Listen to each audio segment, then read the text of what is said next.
We got some of the best book titles out here I've ever seen, some of the best African artwork, some of the best jewelry, some of the best incense, some of the best sage. Don't leave here. I'm asking you, don't leave here without patronizing at least 3 vendors. And let's build some black power with your black dollar. Please donate as much as you can. We're almost done with this school. And I think we have just enough to finish it. But we haven't even begun to build for this one. We will be able to host any conference.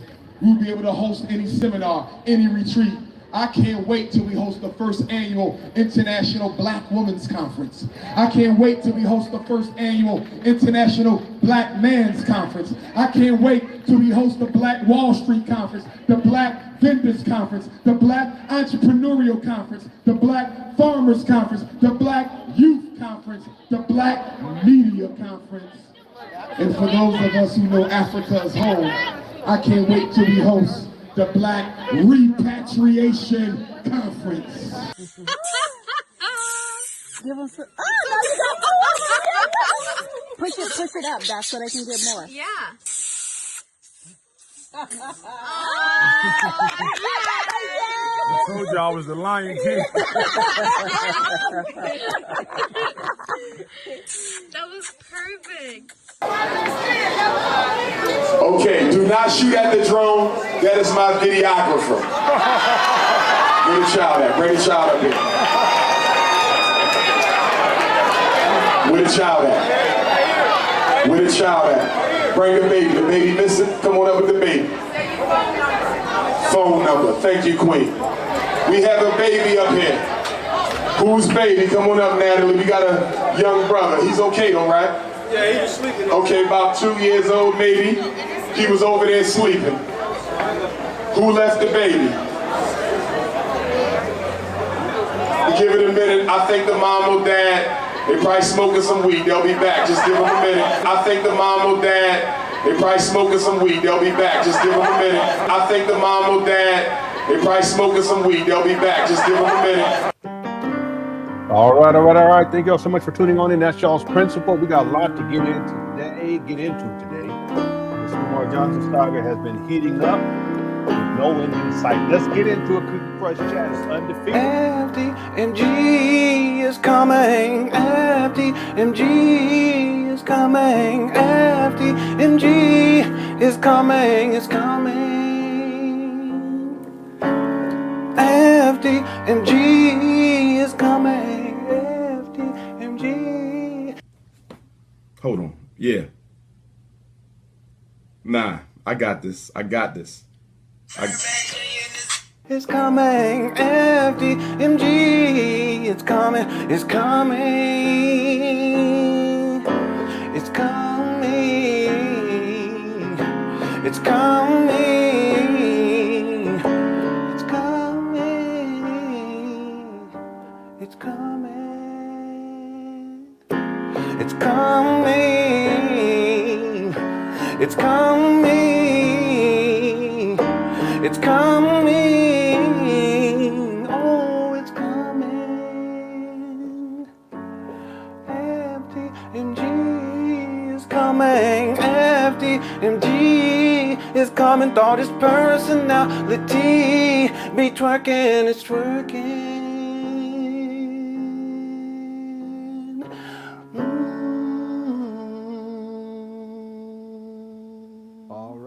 All right. Someone said it's coming 3001. That sounds about right. This Umar saga has been going on for such a long period of time, and it's no end in sight. It amazes me that there are still people who believe that Umar is even interested in opening up a school. I think that's one of the big things and misconceptions that Umar Johnson followers have. I'm not going to make it about y'all, but one of the big misconceptions that y'all have is that Umar actually intends on opening up a school. That's simply not true. And once you understand that, then it becomes apparent what exactly is happening here. That's the scam. The scam centers around the money that he has collected over the last decade under the guise of opening up a school that he has no intention of opening. That's the scam, you see. So at some point it will click in, and more and more people are waking up to this day. I still get emails, or not emails so much these days, but I still get messages from Umar Johnson followers. And to be quite honest, it's getting old because it's all the same. It sounds the same. There's no critical thinking involved. There's no discernment. Obviously, there's nothing different than the other Umar Johnson father, what they had to say, and the one before that, and the reason why is because Umar has mind controlled you guys to repeat verbatim what he has told you. Such as, I don't have enough money.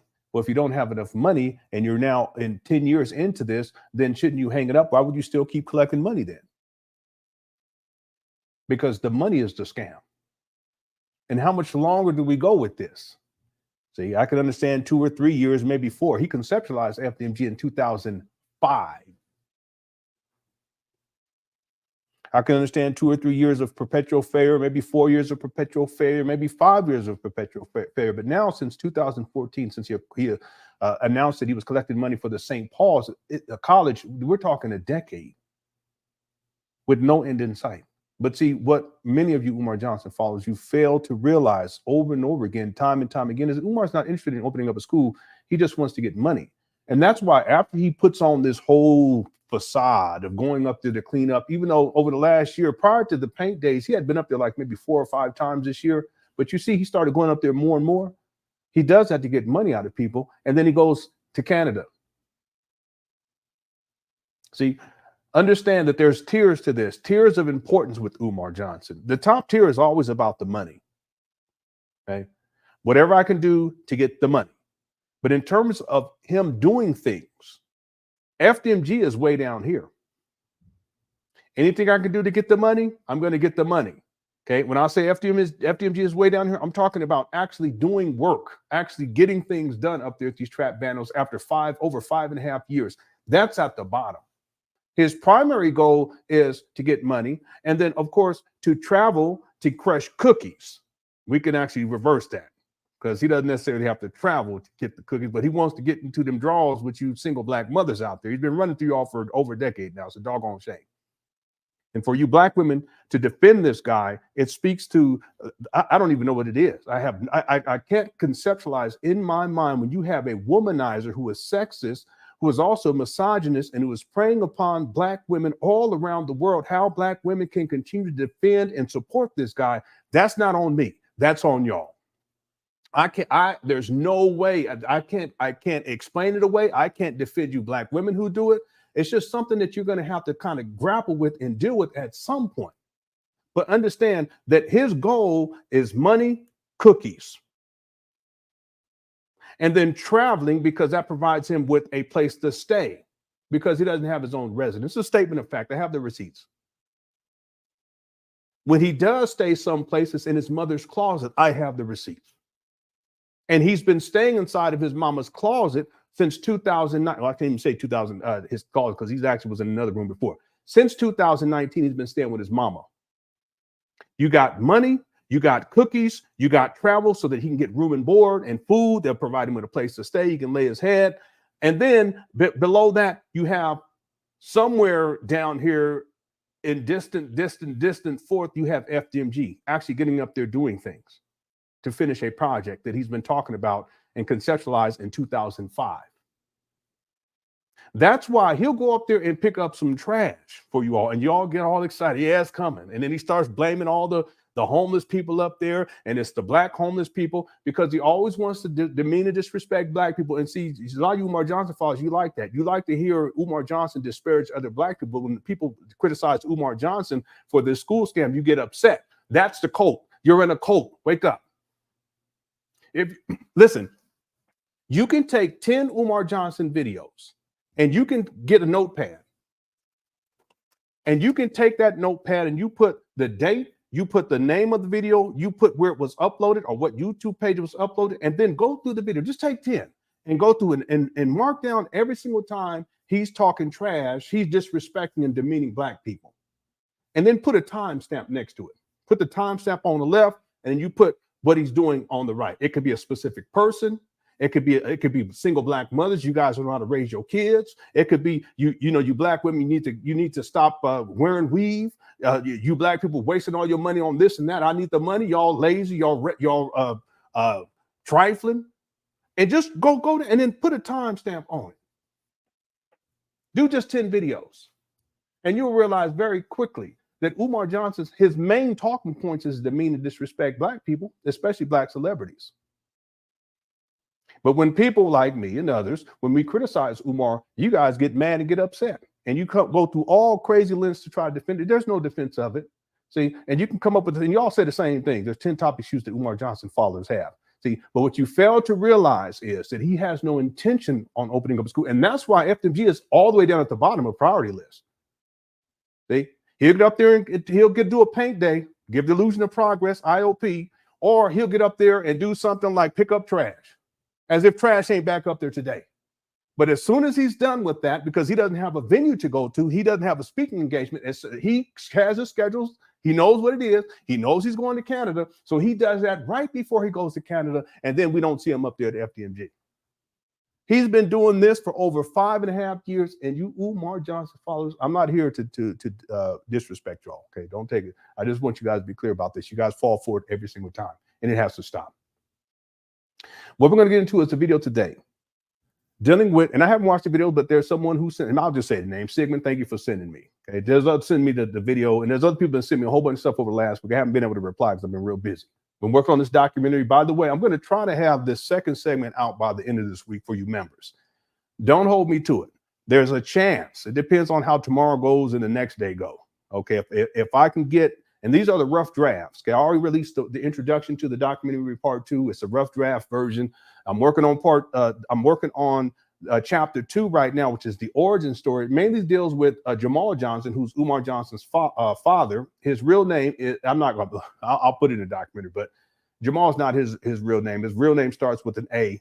His middle name starts with an N, and then it's Johnson. Okay, I'll have that in the documentary. He probably ain't gonna like that, but so what? He's got the nerve to get up on here, onto my YouTube page. Bugaboo. Here. Excuse me. Let me just pull. Do you guys mind? Can we get into this first and then we get into the video? Quick chat. Y'all let me know. Is that okay? Okay, but I'm gonna try my best to have the chapter. Actually, this is chapter 1. The first part is introduction, and chapter 1 is dealing with origin stories, more specifically dealing with Jamal Johnson and his upbringing, and then him having Umar Johnson, and then it goes to kind of like I guess you can say more of an overview of the whole relationship to Frederick Douglass saga. You'll see, but I'm gonna try to have that out for you members by the end of the week. Okay. You want me to do it? And it's only going to take a second. How's it going to Queen Scorpion? Thank you for tuning on in. Everyone else, thank you all so much. Daphne's in the building as well. I really appreciate your presence. How's it going, Tata? And then Susan is here as well. Let me just pull this up real quick. It ain't going to take but a second. And I'll say it right now, Jamal Johnson, I know you watch these videos. When you're ready to come on, you're welcome to. And if you want, we can schedule a show. And I have a video where you said you'll talk to anybody. Okay, I already got all your videos too. Okay, let me just tell you right now. Okay, ain't no point. Okay, and you said specifically you'll talk to anyone. Well, if you're willing to get onto my YouTube page and make these types of comments, and I'm gonna show the comments in just a moment, then you should be man enough and have the courage to come up on here and correct me. I like for you to come up here and correct my research.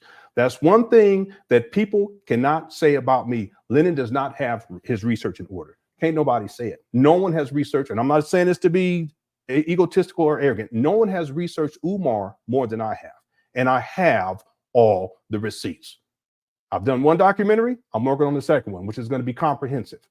But Jamal Johnson, if you that big and bad, I encourage you to come up on here today, if possible, or I would prefer us to set up a whole separate show and I'll interview you. And guess what? I'll have questions prepared in advance and we'll go point by point by point. And you will, sir, have to prove to me and to prove to the audience that you are a blood relative to Frederick Douglass. More specifically, that you're a quote unquote descendant, as your son says, which is simply not true.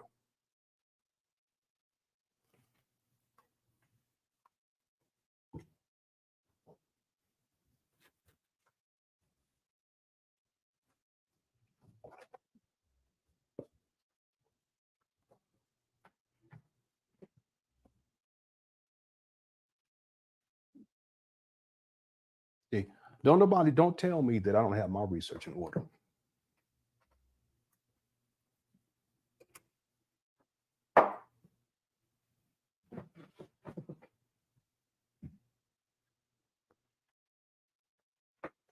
Is that backwards too, by the way? Can you guys read that, or is it backwards? I don't know, because sometimes it's stuff that how stuff switch up.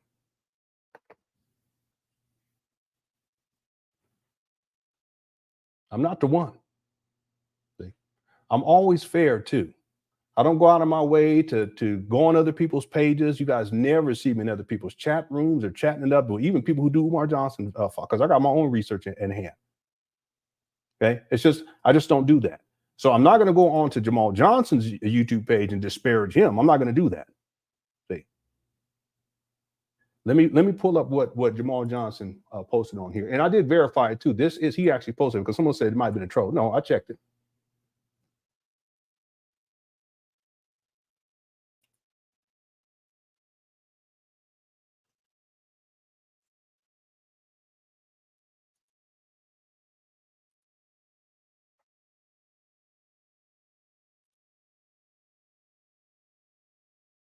Oh, it's not going to let me do it that way. Give me 1 second, everyone.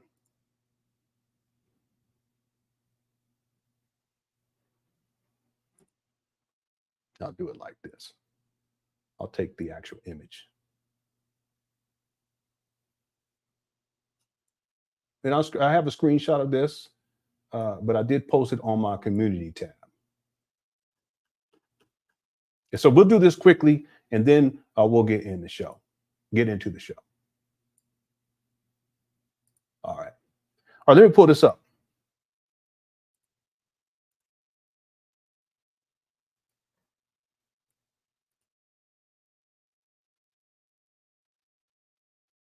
Is this it? Oh, yeah, I think this is it. Okay, here we go.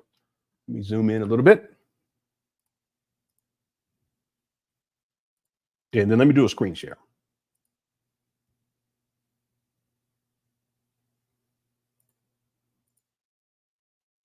All right, here we are.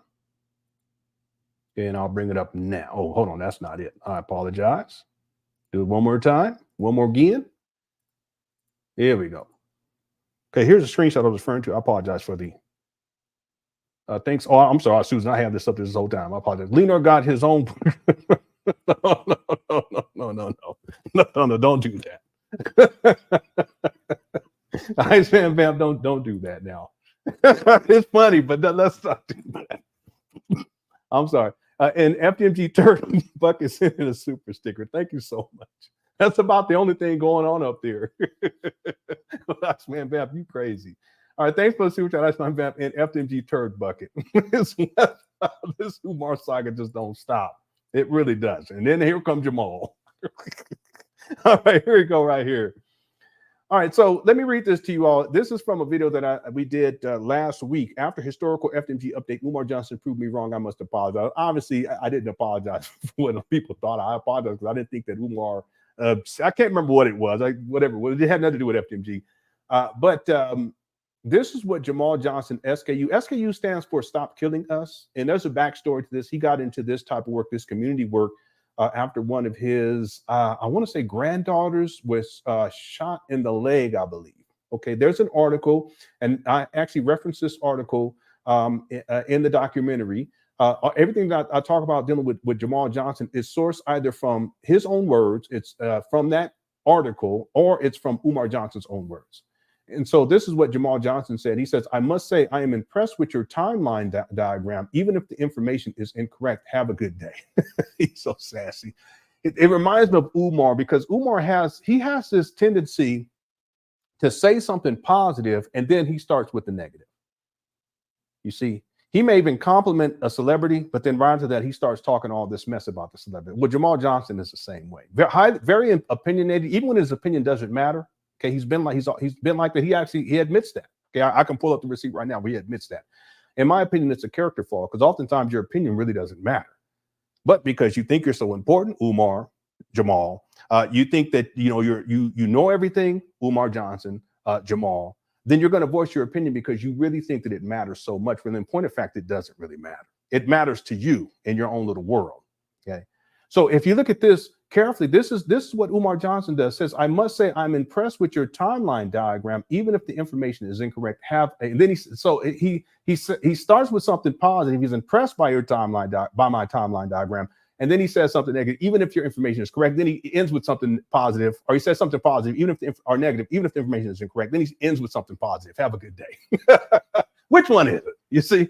Now, the timeline diagram, let me pull that up, that he's referring to. I've shown it a couple of times because this is what I'm using kind of as to organize my research as I'm going through this documentary. This is what he's referring to right here, that he's impressed by it, but then even though the information is incorrect, well, Jamal, why didn't you state what information is incorrect? How about that? Let's start there. You would think that if my research, and again, this is all based upon what you have stated, Jamal, what Umar Johnson has stated, and what an article that was written about you, where you gave the information in that article for the writer of that article, and I have all that information, that'll be in the documentary. It's all sourced from there. And it's also sourced from a website, which is a U.S.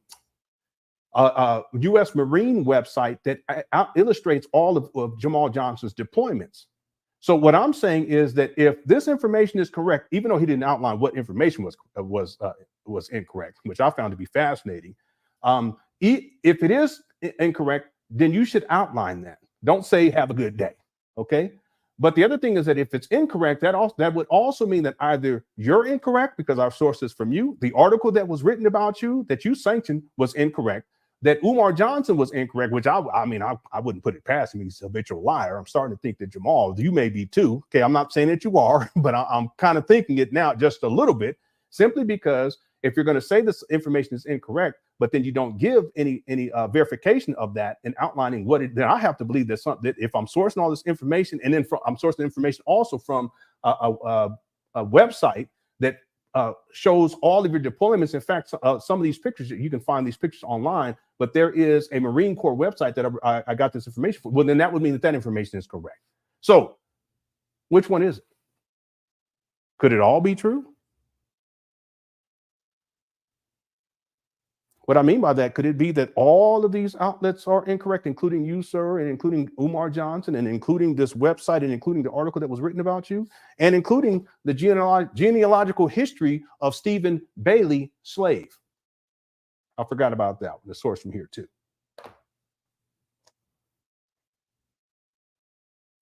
So I'm going to put this out there, Jamal. If you happen to see this video, when you're welcome to come on here whenever you like. In fact, if you would like to do an interview, I will interview you.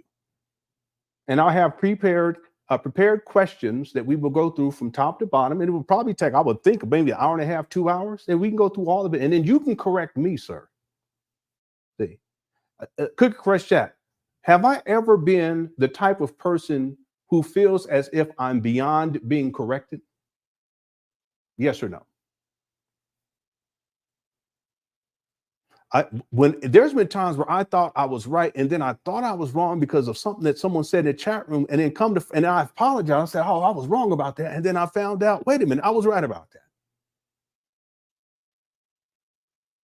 See, listen, I've never been like that because I go with the research, I go with the receipts, I go with and the receipts evolves too over time. There was a time where I said, Umar's been at this for 10 years. No. Umar's been at this for 14. And then no, he's been at this for almost 20, going back to 2005. When the final version of this documentary drops, it will be 20 years. So I go based on how the research goes. Okay. I'm not ego tripping. I'm not beyond correct. What's up, Diaz? I'm not beyond correction. There's times I tell people, listen, if you guys have any other information, send it to me. If you have stuff that is in conflict with what I've stated, send it to me. Show me the receipts. Not to be like, listen, you guys aren't telling the truth, but because I go where the research goes. And I stand on my research.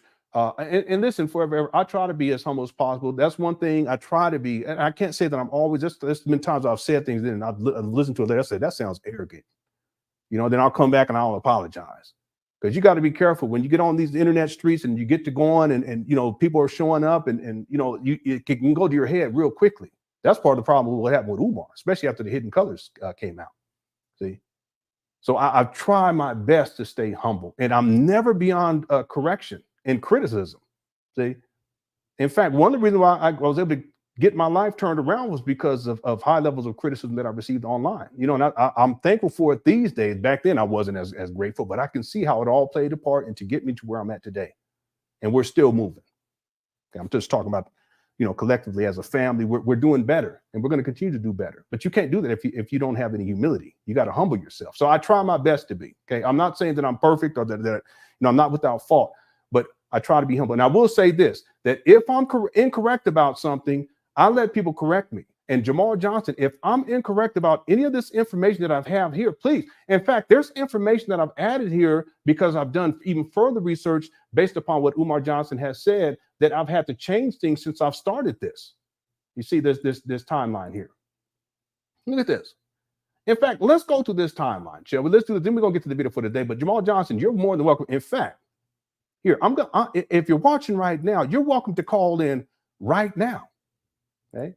I'm going to post this inside the chat room. If you want to call in, you're welcome to do so. Okay. And you correct me on my research, sir. And then I'm going to ask you to prove that you are a descendant and or a blood relative to Frederick Douglass. I just put the link in there right there. Jamal, you're more than welcome to come up there whenever you want to. And if you happen to see this at a later time and you would like to come up and correct me on my research, let me know. Okay, you've sent me messages on Facebook. You sent me email messages. I've never replied to anything. Okay, now you're posting on my YouTube page. You have in the past too. Okay, I've never replied to anything. But if you're brave enough to get up here and make this statement right here, where you stated, and I quote, "I must say I'm impressed with your timeline diagram, even if the information isn't correct. Have a good day." If you're willing to do it, you should have enough courage to come up here and correct. And I would invite you to correct me, because as I'm working on this documentary, I want to be actual and factual. Actual and factual. Okay. Let's go to this timeline real quick. Ain't gonna take but 2 minutes, 3 minutes, 4 minutes, and then we're gonna get into the video for today, which I heard someone told me that it's a doozy dealing with Umar. Yeah, right now, sir. Listen, and I try to be respectful to everybody, okay? But the thing is that no one has researched into Umar like I have. I'm gonna say this, gonna sound so arrogant, but I have very rarely do I hear people say anything about Umar that's newer onto the scene that I have not already said or that I have not already known. Very rarely do I see that.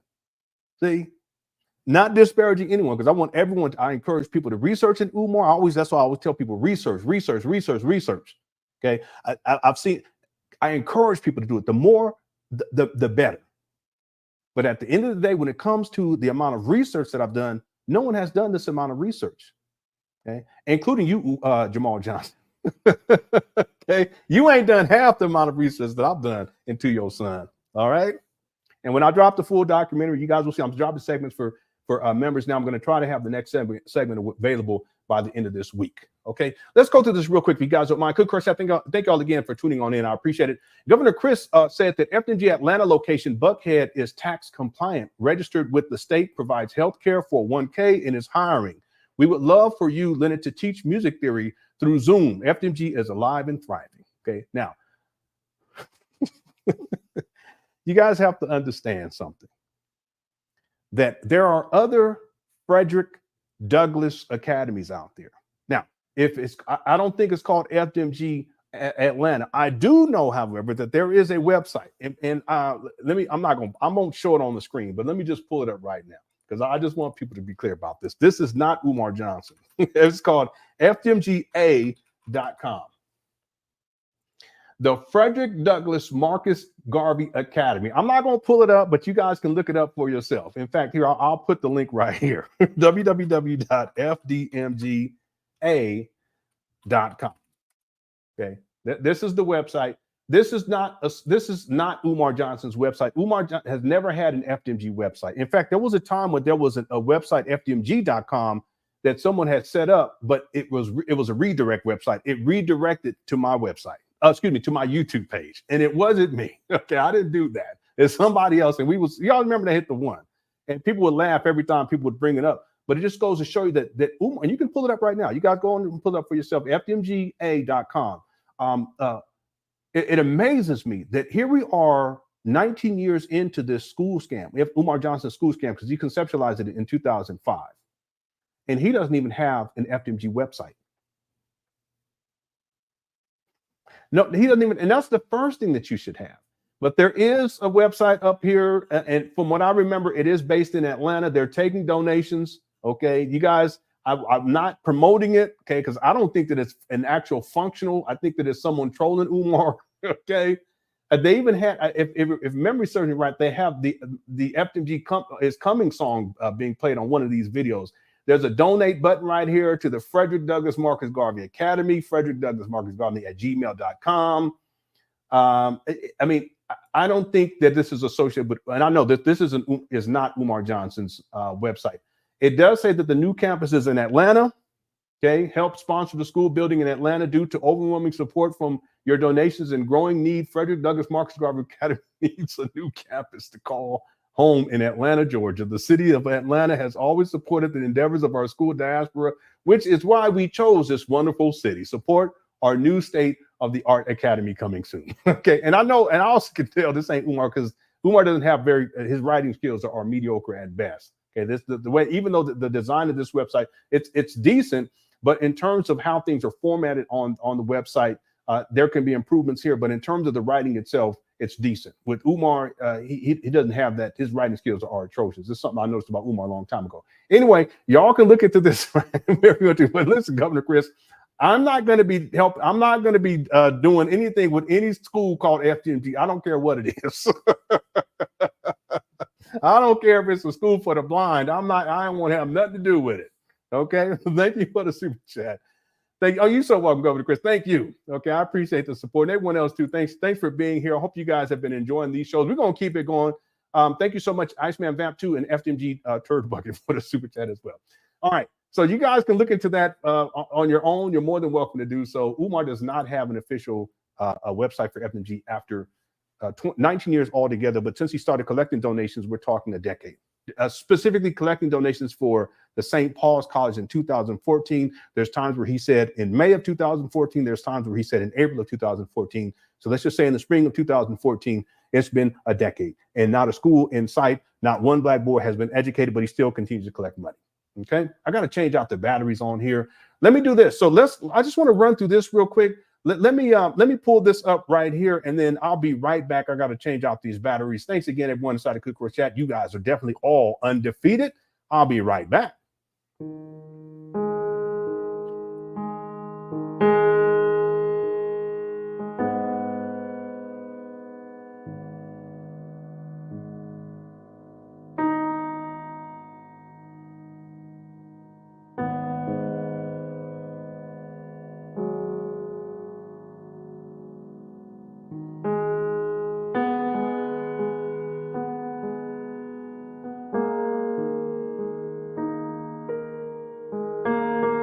My thing is y'all need to, what happened?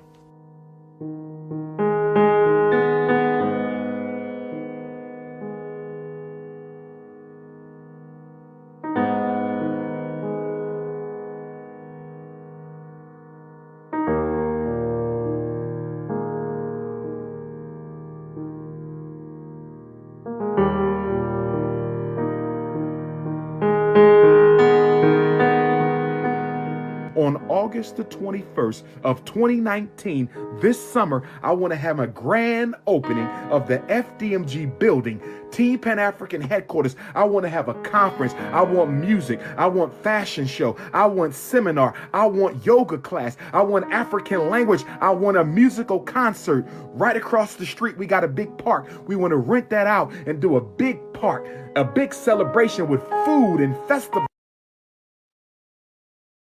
So sad.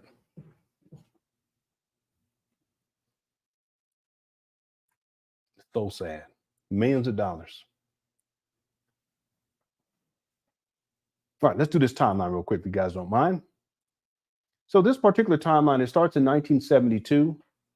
the first logged event here is 1973, and this was the year that Jamal Johnson's first daughter was born. He was in junior high school at the time. Okay. These are pictures that you can, actually this one you can find online, but these are pictures of Jamal when Johnson, when he began, early on when he began his military service. This picture right here, he was basically a car mechanic, automobile technician. In 1974, that's when Umar Johnson was born. Okay. In 1975, that's when Jamal Johnson, he enters the Marines. And if you guys notice here, I put all of the relevant information concerning him, I put in green down here. Okay, all the way across the board. So, I mean, he was deployed in different places: South Carolina, North Carolina, Okinawa, Japan, Quantico, that's in Virginia, Okinawa again, Jacksonville, North Carolina, Paris Island, North Carolina, Jacksonville, Quantico, Virginia again. I'm not quite sure. This may be when he was deployed in, what was that?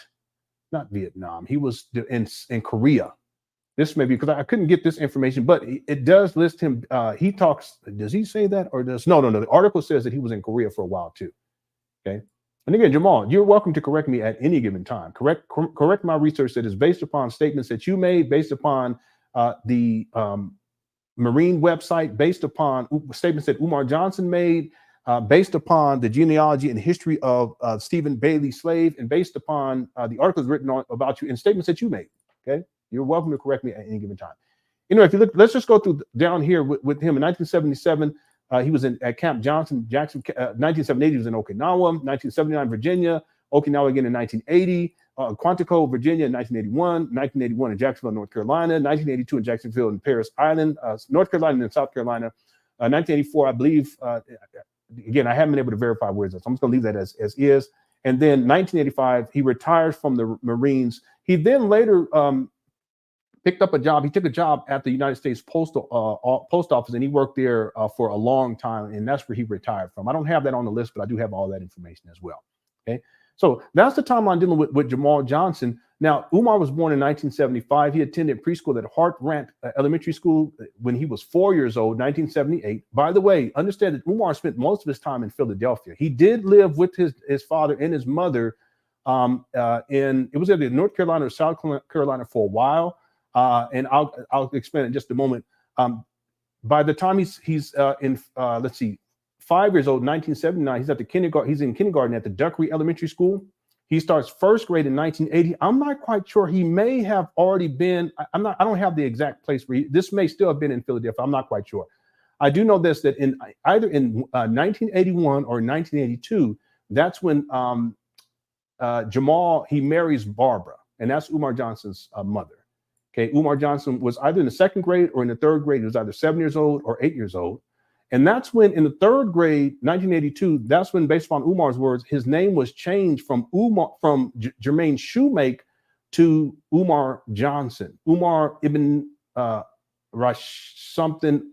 I got it. Abdullah Johnson. I think it's Rashid or something like that. Anyway, he was in third grade with that because he tells the alien story. I actually have that inside the documentary as well. That will be in the next segment. I'm going to try to get that out for you members by the end of the week. Okay. His name has changed, but prior to that, his mother and Umar's mother is married. Jamal marries her. But the thing is that by the time 1983 comes around, Jamal divorces Barbara, and then Umar returns to Philadelphia in the fourth grade.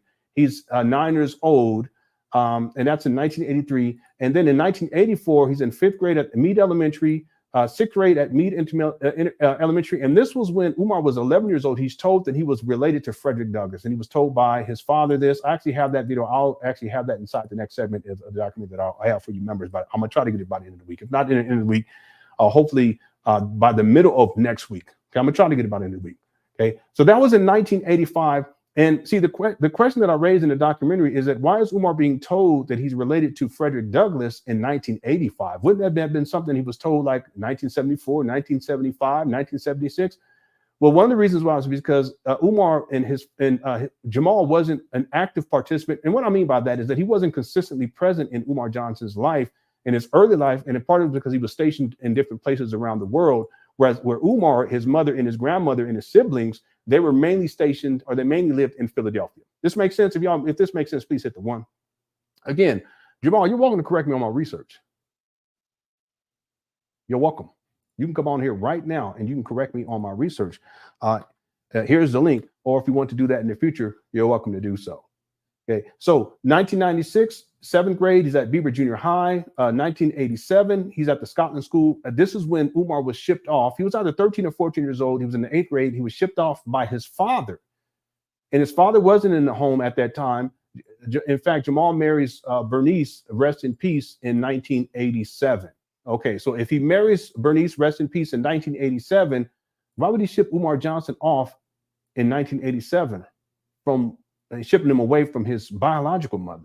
Okay, it's very, very strange in my opinion. Okay, so from 8th grade, 9th grade, and this is what Umar said. He said he was there for he said he was there for, let's see, 8th, 9th, 10th, 11th, 12th. He said he was there for 5 years, 4.5 years. I think he said 5 years in another video. But the point is, it would have been in and around 1987, 9th grade in 1988. Umar was 14, and then in 15, he was 15 in 1989 in the 10th grade at Scotland School for Veterans Children.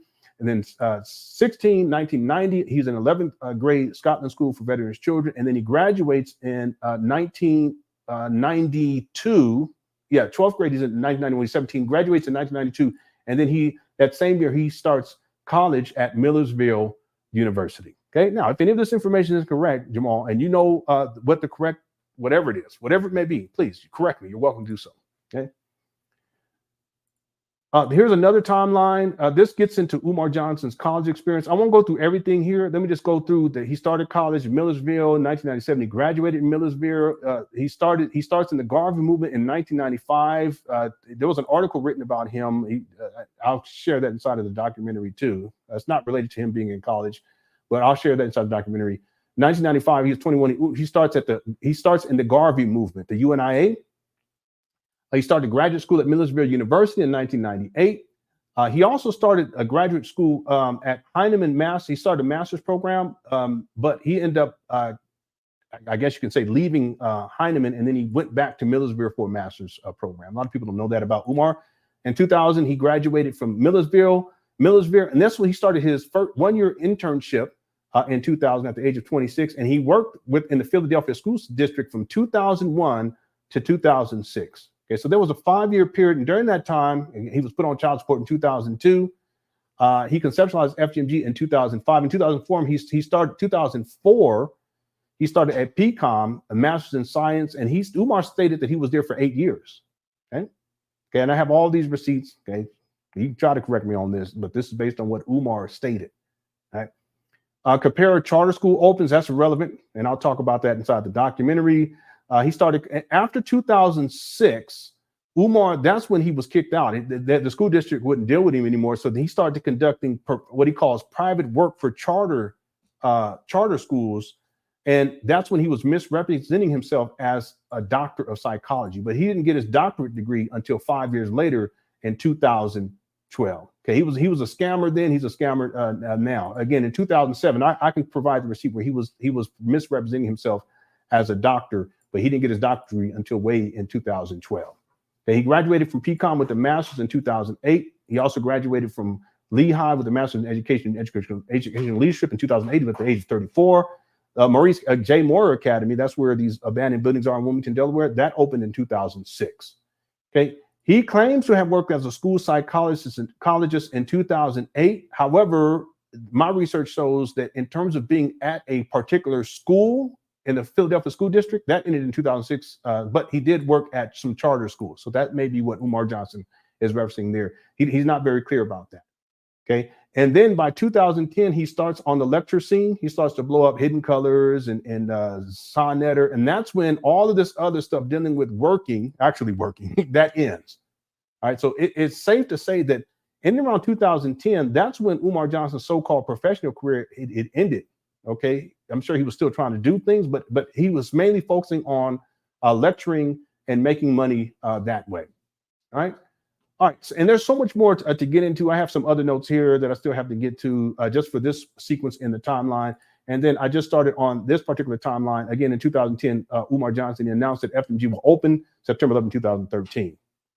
Maurice J. Moyer Academy closes in 2010. He starts on the lecture scene in 2010 at the age of 36.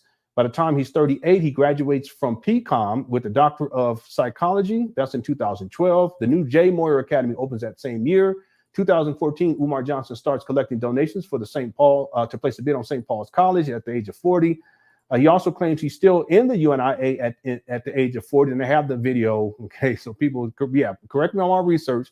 The point is that he had put in his resignation letter with the UNIA in 2005. Okay, the same year Umar leaves Islam too, by the way. Okay, all right.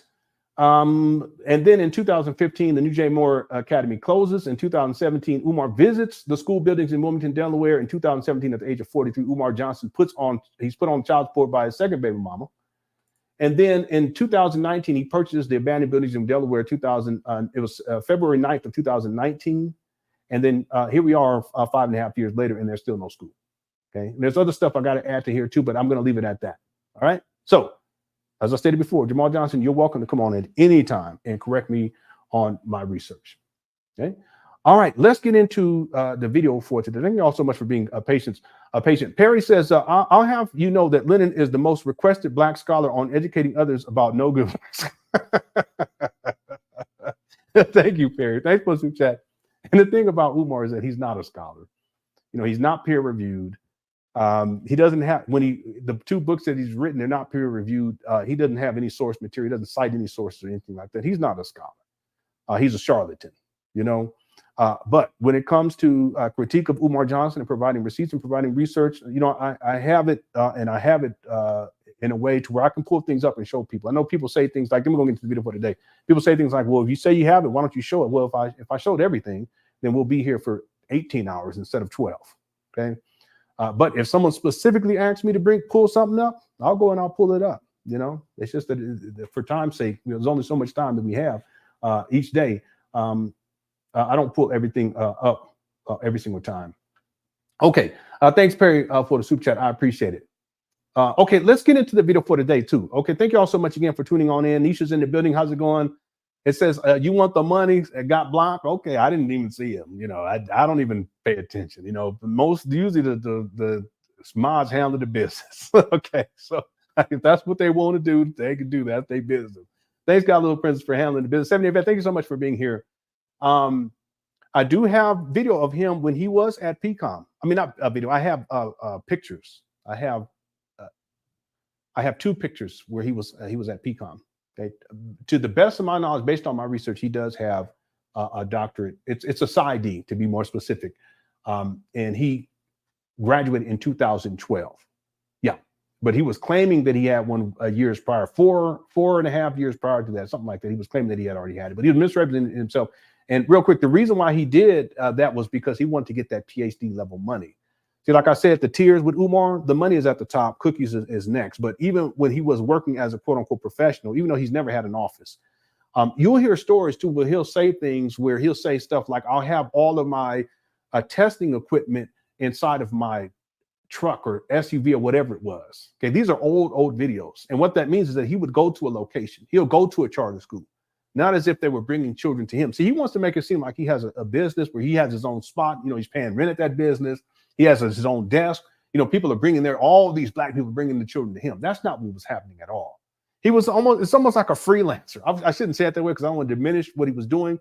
But understand, I have video where he specifically states that he would bring his testing equipment, you know, to test children for, you know, ADHD, even though he says it doesn't exist, or behavioral disturbances, whatever, blah, blah, blah, that he would have it inside of his truck and he would drive to location, or SUV, whatever it was. He would drive to location and take it all out to go do the testing. That's because he never had an actual office. The reason I'm bringing this up is because with Umar, the reason why he claimed to have a PsyD when he did not was because he wanted to get paid as if he had a PsyD, because you get paid more. See, he was a scammer back then, and there's court cases that he was involved with where they referred to him as doctor, and he hadn't even graduated yet. This was years before 2012. So he's misrepresented. He's purged himself before the court. This guy is such a charlatan. Now, again, any of you guys If you want me to pull it up, I can pull it up. I'm not going to do it because we got to get the video now. We're already 50 minutes in. I ain't even start the video. But you can do your own research. Okay, don't take my word for it. Go and do your own research. See, the difference is I do my research and I have all the receipts. See, get with me on that. You guys can't. Even the most dedicated Umar Johnson follower, you can't get with me on the research that I've done on Umar. Umar's daddy can't get with me on the research that I've done on Umar. In fact, Umar can't get with me on the research that I've done on Umar.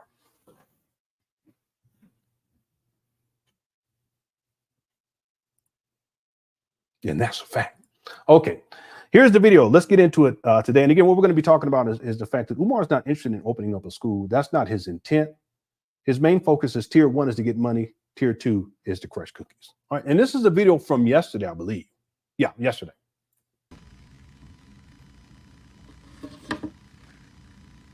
He's not at FDMG. He's in a hotel room. He had a speaking engagement because he doesn't have his own place to stay. He'll go up there when he ain't got nothing else to do.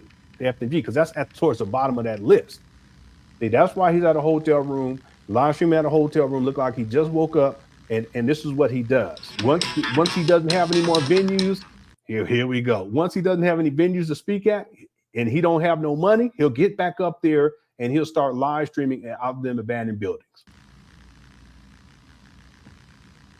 Oh, you already saw it? Okay, I ain't watched it yet. What's up, Stosh?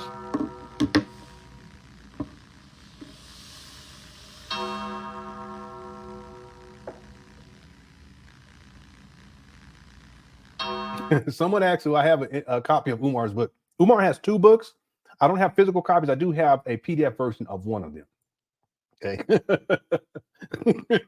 Someone said, Troll is too nice to name any supporter of Umar. Should be named Culted. Yeah, a lot of cult-like behavior. All right, and Umar's playing the bells. These are the bells from the Undertaker. He's such an interesting character. Undertaker from WWF, WWE.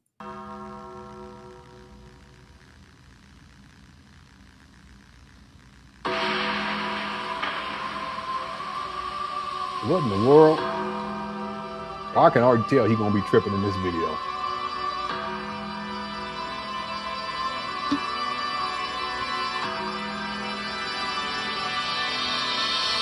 What's up, information?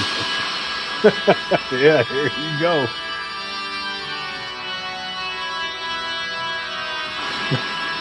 What's up, LG? Let me scroll through. This guy. Here we go. Peace in Pan-Africanism, peace in Pan-Africanism. Wow. This is your big brother, Dr. Umar E5. What in the world is going on? Good Gari Day to my continental Africans. Good Gari Day to my American Africans. Good Gari Day to my Africans in Europe and Asia, the South Pacific. Good Gari Day to my Caribbean Africans. Good Gari Day to my South American Africans. What's up, Jay? My Central American Africans. Good Gari Day to my Montreal This is Africans, y'all's my principle. Nova Scotia Africans. Yeah, exactly. My Calgary, Alberta Africans. Good Gari Day to my Oshawa Africans. And good Gari Day. What's up, Brianna? To my Toronto Africans. I don't know. Today here in Toronto is the Dr. Umar grand finale. Oh yeah, I don't even know what that is. Today here in Toronto is the Dr. Umar. He really is. What's up, Devon? That's Umar's his move. He already tripping. Look at it. Yeah, he's very unprofessional. What kind of doctor? Yeah. What kind of school psychologist, principal? That's crazy. What's up, Brian? 78 vet. Another Tuesday. What is he tripping off of? Umar, come on, man. Get to it. Brothers and sisters. No, today is the grand finale in Toronto. We will be at the Jamaican Canadian Association. I need all my Canadian Africans to make your way to the Jamaican Canadian Association. Yeah. I need all of my Canadian Africans, Toronto, Calgary, Ontario, Yeah, you're right about Oshawa, that, Nova James. Scotia, It is. Montreal. I need all Canadian Africans to Yeah. make your way to the Jamaican Canadian Association. 995 Arrow Road, 12 until 8 100% today. real man. I always say, Dr. don't come Umar to speaks at Texas. 5. 995 Arrow Road in Toronto, Yeah. Canada. Today, Sunday, October 6th, the Yeah, Jamaican Canadian Association. From 12 until 8, Dr. Umar speaks at 5. I believe you can get tickets at the door. I believe you can get tickets at the door. You can call 647-919-0466. You can call 647-919-0466. You can call 647-919-0466. You can call 437-922-4831. You can call 437-922-4831. You can call 437-922-4831. Dr. Umar in Toronto, Canada, for the first time in 12 years. Nashville, Tennessee, I will see you Wednesday night. Nashville, Tennessee, I will see you Wednesday night.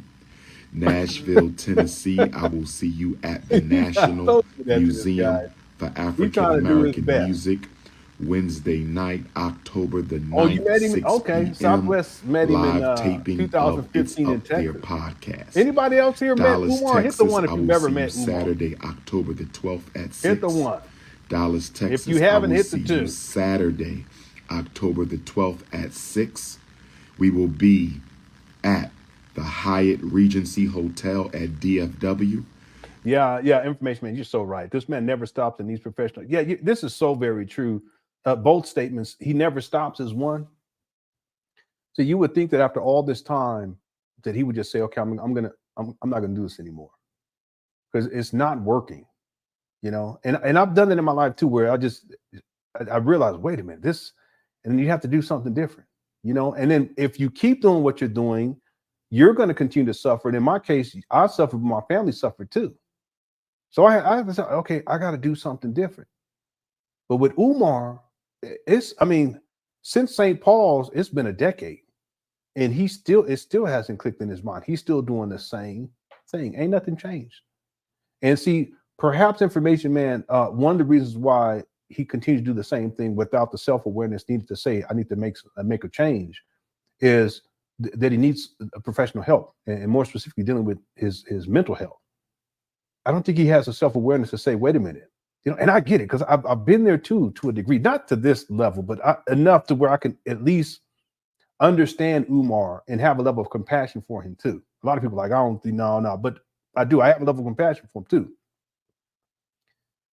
He doesn't have the self-awareness. That's why he'll say things and do things that are completely inappropriate under any circumstance, especially someone who claims to be a school principal and open up a school for Black boys, and he's a school psychologist, and he's the most requested scholar, and all these other things that you would think that he would have enough self-awareness. He just doesn't have it. And I think that's a mental health thing. See?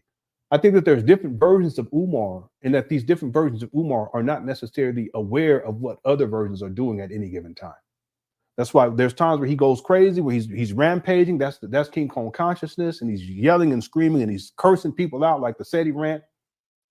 Then there's times where he's dressed inside of a suit and he's trying to be professional, and that's Umar the psychologist. That's the professional, as he calls himself, with all these degrees. And then there's Big Papa, and that's the playboy, you know, Mac pimp kind of archetype where he's just trying to crush cookies. See? But he doesn't have a level of awareness. And I think that there's some serious issues going on with him mentally that have to be resolved before he can get the self-awareness to know that I need to stop.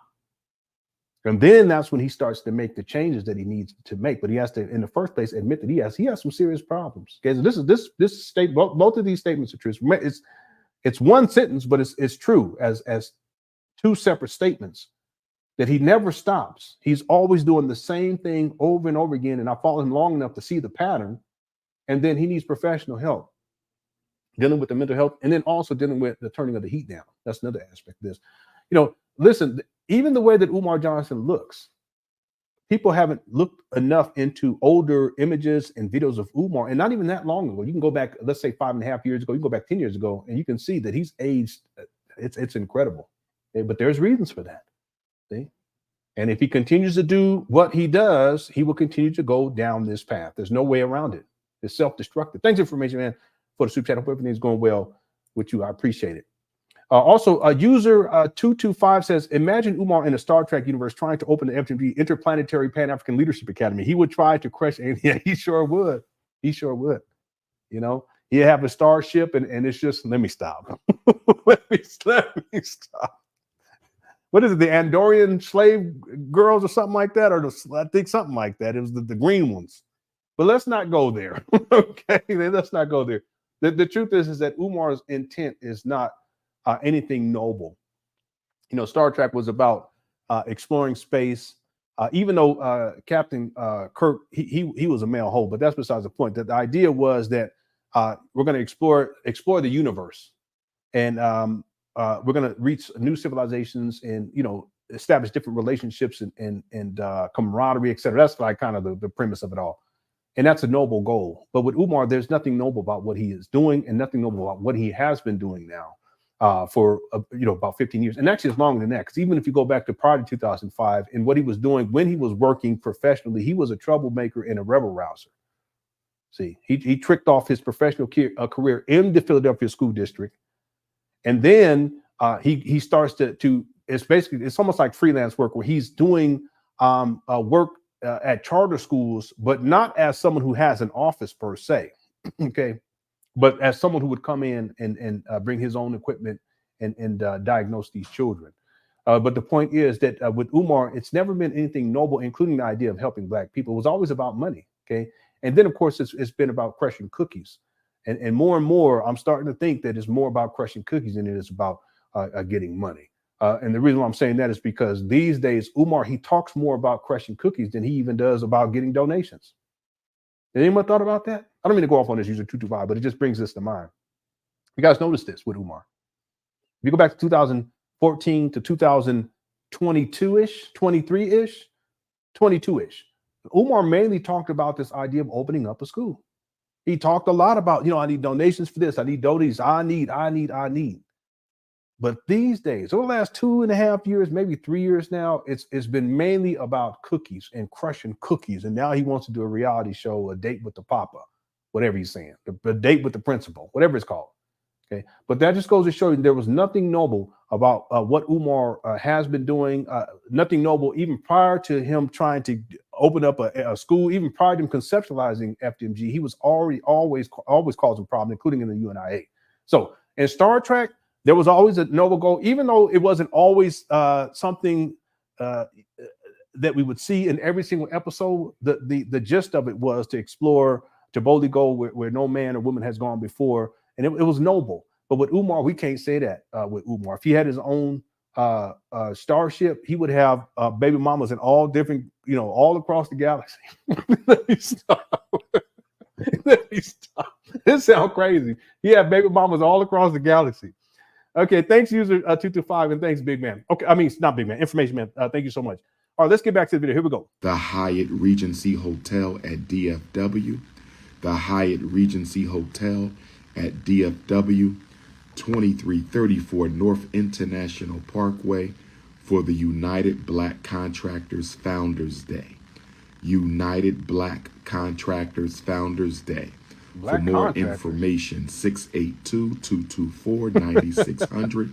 You met him? 682-224-9600. Okay. Or you can go to UnitedBlackContractors.com. UnitedBlackContractors.com. UnitedBlackContractors.com. Oh, okay. There's some people. First of all, thank you to all my Canadian African family for showing up and showing out Friday night at the Real Jerk. Had a great time last night in Oshawa. They showed up and showed out, had a great time. And tonight is part 3 of the Ifa Tunde 12-year return. Jamaican Canadian Association. The doors open in 30 minutes at the Jamaican Canadian. You know, we should do a show where people can call in. You don't have to get on camera or anything like that, but people can call in and if you met them and talk to us about meeting them, that'd be cool. Let me know if y'all be interested. And if any of y'all who've met him would be interested in doing that, let me know. Oh yeah, I feel like he tried. Yeah, I'm sure he would. He would try to crush any cookie that he can get. That's what he's mainly focused on these days. Soul Sister met Umar too. LG didn't meet Umar. He said 3. Honeypot said, okay, 2. Devon said, Didi, stop playing. You don't know. I'm just messing with you. Didi, I thought I saw you at the first paint day, Queen. I'm talking about the old paint day. You remember the old paint day? Okay. You met him? I had no idea. See, that's what I'm saying. There's a lot of people who used to be Umar Johnson supporters. Okay. 100% real man met Umar. Got to prison but 9. Brian met Umar. Okay. Oracle Eyes met Umar. Okay. Yeah, I ain't never met Umar. Obviously. Okay, that's not gonna happen. Okay, let's go. Canadian Association. The doors open in 30 minutes. There's all kinds of speakers, vendors, programs, and activities. Cookies. There's going to be a movie shown today at the Jamaican Canadian Association to warm up the energy, to raise. He reached out to my pastor and we told her he was a political agitator. I haven't heard anything else about it. I sent my pastor to be, oh, good. Yeah, because we got to keep him up out of the church. That's for sure. He's a great deceiver. He ain't got no business being inside the church unless he's there to get his life turned around. That's real talk. Okay, I'm not a religious man, but I have respect. The Umar, if you guys go back to the older Umar Johnson videos, he would be in churches a lot. I have, and I should put this in the document. I have it where he was on this Christian radio show and he called the Christian host, he called him the N-word and a coon. Because he got mad towards the end of it. Because the guy was like, if you're talking like this, on this show, I don't think we should have you inside the church. And he's absolutely true. Umar is a great deceiver. He is. He's deceived so many people. He ain't got no business, none, being inside no church. Okay, so that's good that y'all caught this before, because ain't no telling, because he used to be in the church a lot back in the day. A lot of people don't know that about Umar. He used to be in churches all the time. I met Umar. No, wait, that was... What's up, Identity with Dale? Let's go. Raise the vibration for the Prince of Pan-Africanism to come through at 5 p.m. today. For the Prince of Pan-Africanism to come through at 5 p.m. today and metaphorically burn the house down with the message of the millennium at the Jamaican Canadian Association, 995 Arrow Road. I can only be with you for 20 minutes because I have to jump on Philadelphia Radio 900 AM. I can only be with you for 20 minutes because at 12 noon I have an interview. Yeah, he went crazy. On Philadelphia's WURD 900 AM. So when I hop off the live, you all can go to Word 900 AM Philadelphia. Yeah, and I was wrong. I thought he would never go back to Word. Maybe we can, if we have time, you guys, we can get into that too. Let me go get that, because someone sent me a link that I don't think I downloaded. Let me go find it. I think it was James that sent me that. If it was you, thank you. Let me let this play. I'm gonna go see if I can pull that up, because if we have time, we can get to that too today, because this video is not that long. Okay, here we go. And listen to the interview with myself and David Barnes. Yeah, David Barnes. That's Father David.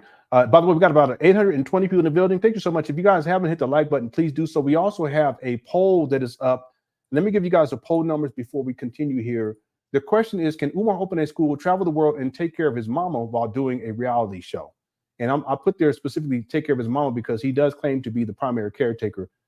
16% say yes, and 84% say no. We have 648 votes so far. If we can get some more votes in, I would really appreciate it. We'll have this vote up for some time.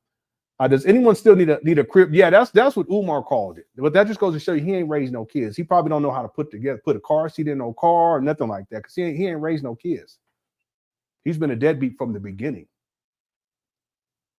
And he has everything to say and to tell black people what they need to be doing with their kids, and you black men need to marry these black women, but he's not married to no black. He ain't married, period. And then he'll tell you black women how you need to be dealing with these men and how you need to have your hair a certain way and all this kind of stuff. He wants to tell black people everything, especially about what you need to do with your kids, but he don't even take care of his own. And that's a statement of fact. I got receipts on all of that. Okay? So that's just another example. That's when Umar was up there and he was walking around in that field because it's always filthy out there. He's walking around and he sees a little, it's like a toddler bed. It's leaning up against the wall at the building on the outside of it. And he calls it a crib bed. A bed is one thing, a crib is something else, Umar. And it was a mattress. So he could have said a crib mattress or a baby mattress or something like that, but he doesn't even have the vocabulary because he ain't dealt with no kids. He don't know nothing about that. But he sure will tell you black people what you need to be doing with your kids. It's so ridiculous. Thanks, Tata, for the super chat. Here we go. I just wanted to come on here right now to clarify the Date with the Doctor reality show. Here we go. I want all my African queens to listen up. Here we go. All my African kings to listen up. Kings? I want to clarify the Date with the Doctor reality show that's going to be kicking off really, really soon. The Date with the Doctor reality show is really a conversation platform. It is a conversation platform where black women and I will exchange views and opinions on various issues affecting the world, the African race, and black women in particular. It will be a platform where black women can expose their brand, their business, and influence the culture of black women and influence the culture for black women. This is going to be an uplifting reality show. There will be no nonsense. It's going to be clean and it's going to be classy. I'm calling it a Date with the Doctor because that is going to be the ambiance. That's going to be the What? It's going to be clean. It's going to be, and then all of a sudden, but I call it the date with, no, we know what it is. It's about the crushing of the cookies. Get your cookies crushed. That's what this is about. He probably going to start talking crazy, start talking freak off talk. Watch. We're going to see. Context. That's going to be the background. It's not a real date. Let me say this again. I am not looking for a wife. The ancestors will send them to me. Yeah, but isn't that what I already told people? I told people he's not interested in the wife. He just wants women to take care of him. That's the thing about Umar. Everything when it comes to relationships, it's really about finding women to take care of him and take care of his needs, and particularly his sexual needs. But even beyond that, to have someone to take care of him like his mama. That's how he frames this. It's really, really twisted too. We ain't gonna get into that today, but it's twisted. See, he really what he's looking for is women to take care of him. And he's actually said things like this, where he says, you know, you got to, I can't remember what he said, something about wipe the slobber off my mouth or whatever. Like he's a toddler and he wants the women. Did he say something like that? Kukor said, we covered the video. I can't remember what the video name is. I should have archived. If anybody remembers what the video is, let me know, email me or something, because I definitely need to have that in a documentary. We did it, I think it was a couple of weeks ago, but it just goes to show you the way that he sees relationships with women is more like a relationship between a little boy and his mama. It's really, really twisted. But then on top of that, there's these sexual needs that they have to fulfill as well. Well, I tell you, it's out there. But the point is that when he's talking about this, when he's talking about a date with a doctor, it's just another example of, you know, he's not interested in opening up a school. His focus is money and in cookies. And maybe you can reverse that, I think, these days. Maybe, you know, I'll correct myself. Maybe it's about the cookies first and then the money second, you know. But that's what this is all about. He's not talking about opening up a school. He's not giving you guys updates. He's not giving you updates on how much money he's raised. He hasn't given you guys any updates on in terms of timeline when this project is going to be completed, when they're going to start. Renovations are going to be completed, even though he said they were completed over a year ago. He's not doing that these days. He's talking about more of, you know, freak offish type of topics where it's really about him and his sexual needs being fulfilled at the expense and via the sexual exploitation of black women. And now he's just framing it under this idea, and he's had so many ideas, he does this all the time, this idea of having this reality show. What business do you have doing a reality show when you've collected millions of dollars to open up a school? By the way, who's going to pay for this reality show? Who's going to pay for the lights, the cameras, Who's going to pay for the team that is going to come in to organize stuff? Who's going to pay for the script writing? Who's going to pay for the travel expenses for all these people who are going to participate? Who's going to pay for the editors? The list goes on and on and on. Who's going to pay for all this? You donors? See, let me tell y'all something. You Umar Johnson supporters that send him money. The only thing that you're financing and you're really supporting is Umar Johnson's dreams. And his dreams are associated with what his primary goals are, which happen to be crushing cookies and getting money. FDMG and helping black boys, that's way, way, way, way, way down on the list. It's not even a priority. I can't even say it's on the priority list. It's way, way down. He's not even thinking about that. That's why he's coming up with these ideas. And you, Umar Johnson followers, you guys, for whatever reason, you think that this guy is interested in opening up a school. No, he's not interested. Okay. What's up, Tori? Tori says he's on a video asking for supporters to pressure black city reps to give him a building in Detroit for FDMG. He also talked about a new military draft and all black men must flee to Africa. I don't know if I've seen this. Is this a recent video? I've heard him say stuff about the military draft, but these are older videos. And I've heard him talk about what he calls repatriation. And if people don't know, in Umar, if you do enough research in Umar, that's one of his primary talking points back in the day was repatriation. That's what he called it. And that's where it's tied to Marcus Garvey going back to Africa, even though Marcus Garvey never went back to Africa. It's tied to that type of rhetoric. And what it means is that as black people, at some point, we're going to have to relocate and to immigrate, I guess, over or migrate, if you will, immigrate over to Africa someplace because of how things are here in the United States of America, which is really ridiculous because the truth of the matter is that we have Africans coming up over here all the time. They're trying to get here. So why are we trying to get up over there? But it's just Umar's old antiquated rhetoric from Marcus Garvey. And see, even Marcus Garvey didn't even fulfill that, what he was talking about. See? And then I think at a certain point, I think Marcus, I know this, he never went to Africa. Okay. But early on in Umar's rhetoric, he talked a lot about that. It probably coincides with the UNIA days in around 2000, circa 2004 to 2005, and getting caught up in this idea of in the rhetoric of Marcus Garvey, and we're going back to Africa, that type of thing. So I've heard him say that before. But the idea, and I've heard him talk about a military draft, but the idea that he's pressuring black city reps to give him a building in Detroit, I haven't heard that. I don't know if that's a recent video. If it is, let me know, because I definitely would like to check it out. Umar did have a Detroit school scam too. Black Anonymous remembers this, and some of you guys remember this. Hit the one. He did have a Detroit school scam, and I remember there was a time years ago, prior to 2019, where he was talking about he had to decide between getting a school in Detroit, getting a school in Wilmington, getting a school in Atlanta, and a couple other places too. But he did do a video where he was up there acting as if, and I'll have that inside the document for sure. Black Anonymous has all the receipts on that. He did a video where he was talking about he was trying to purchase a school in Detroit. It's not in Detroit, it's in Michigan, I should say. But I just called it Detroit school scam. And he was saying how they wanted $500,000 or something, or they wanted a deposit of $500,000. He wanted to do a deposit of $500,000. Well, if you had deposited $500,000, why are you trying to do that? And this was after 2019, after you acquired these abandoned buildings. If you're sitting on $500,000, why don't you put that towards renovating the school in Wilmington? He's such a scammer. But see, the reason why he does that is because he wants to get more money out of people in Detroit. And back then, he was up there in Detroit more, and because he was up there. And this was in and around the SETI rant. He was up there a lot more because it was out there. He was trying to promote the idea that he was going to open a school in Detroit.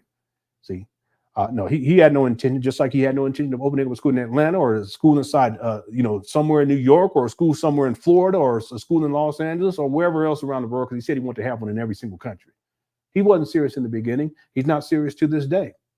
In fact, let me one last point to Tor, because someone made a good point. I showed the video of the compound that Umar Johnson conceptualized for FDMG. And if you guys don't mind, I'm just going to pull it up one more again. And the reason why is because we were talking about, I think Umar said it was going to be like something like 500 acres or something to that effect, something like way over the top crazy, 500 acres. And there was going to be what he called the FDMG River that goes around the whole compound. And the compound was going to be shaped like Africa.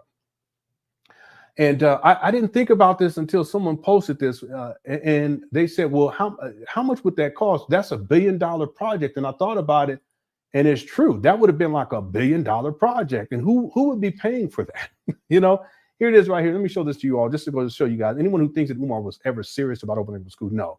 You guys are paying for Umar and his delusional dreams. And thanks again, Tori, for the super chat. I appreciate it. You guys are paying for Umar's delusions and his dreams. You know, it's not about opening up a school for black boys. This was in March 26th of 2014. This was prior to him talking about the St. Paul's College. This is prior to him collecting what he says, collecting money to purchase, put a bid on St. Paul's College, which he never actually did, even though he told people that he put in the bid. He never put in the bid. This was March 26, 2014. We've got 855 people in the building. If you got to hit the like button, I appreciate it. Thank you all for tuning on. Click on chat. Undefeated. This is the aerial view of preliminary Heaven on Earth, Frederick Douglass and Marcus Garvey RBG Leadership Academy 500-acre campus. 500 acres. Who's going to pay for this? Encircled by FDMG River.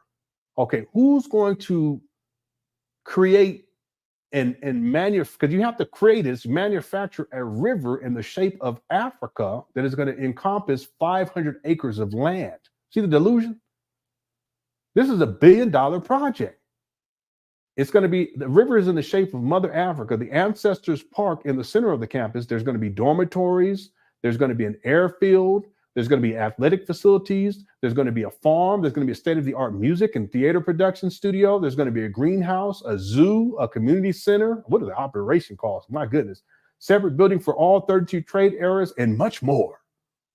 And if you guys look closer, because we've shown this in the past, but the levels of, you can't even see this, so blurry, but the levels of delusions is absolutely incredible. Okay, this is one school right here. This is another school right here. This is the elementary school. This is the middle school. I don't know where the high school would be at. This is a baseball field. This is a track field. This is an airstrip for airplanes to land. Massive, massive complex.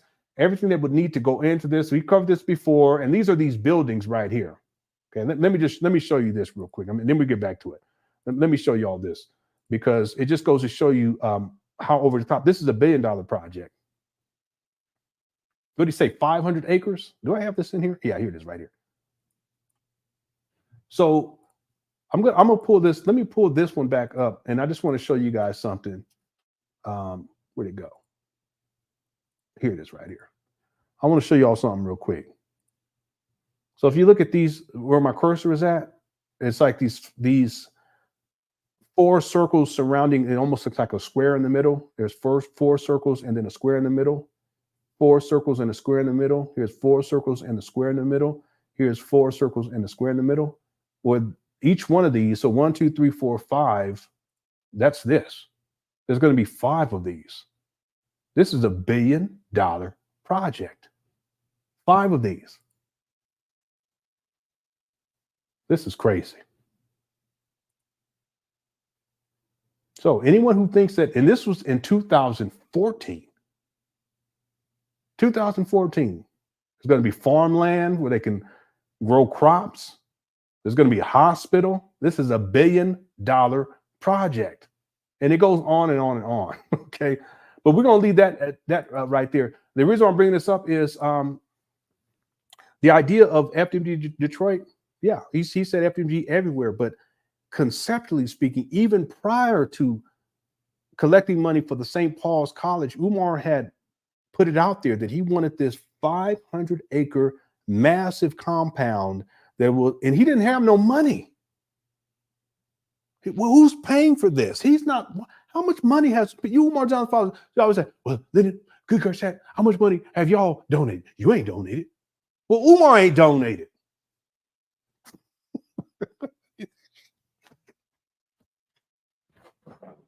Who's paying for this? This is in 2014 before St. Paul's. It's $1 billion project. Who's paying for this? You Umar Johnson followers, you're paying for it. It just goes to show you it's not even feasible. It's delusion. And he goes from that to St. Paul's, which is a college campus. And then he goes from a college campus to these trap banners in Wilmington, Delaware. And he goes from 2 school buildings on the opposite side of the street and a gym. He says it's 2 schools. No, it's just not even a school. There's 3 buildings up there. He says there's 4 buildings and 2 schools. No, it's 3 buildings. And then he goes from that to just 2 buildings that he's working on. Then he goes down to 1 building that he's working on. How you gonna go to Africa, to an Africa building, an Africa project, $1 billion project in 2014, prior to St. Paul? How you gonna go from that to trying to get the one trap bando building up here in Wilmington, Delaware, completed and collected millions of dollars? He's not interested in opening up a school. He wasn't back in 2014. He's not today. You are John Paul, please. Thanks, Tor, for super chat. I appreciate it. And this is the way. Thank you so much. Mr. What's up, Mr. Controversy? Hope you're doing all right. Says, hello, Lenon, your fellow aging, balding brother, Mr. Controversy here. Okay, you ain't got nothing on me, though, bro. My stuff, go ahead. Out here, it's suspect. I'm trying to tell you, my hairline is so suspect. I don't even worry about it anymore. I say, you know what? I'm just happy to be alive. You know what I'm saying? At this point, I'm so happy. I'm so thankful to be alive. Your fellow aging balding brother, Mr. Controversy here. Good to see you in the quick reset. I see Umar isn't in the slammer yet. Yeah, but you know it inevitably the hammer is going to fall. Look at what's happening with P. Diddy.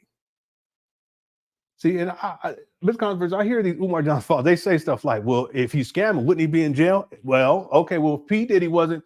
P. Diddy was doing what he was doing for decades. Bill Cosby was doing what he was doing for decades. R. Kelly, I don't know how long. Anyone knowing the cooker said he was doing that mess for a long time. But just because someone hasn't been indicted yet, that somehow means that they're not engaged in nefarious activity? No. Or criminal activity? No. There's plenty of people. Listen, there's people that y'all know that probably should be in jail right now. They just ain't got caught. But it don't mean that they have been out here doing dirt. You see what I'm saying? Listen, Umar's a scammer. If you guys look at the money and the documentary, I'm gonna follow the money. I'm gonna follow the trail in terms of what he states.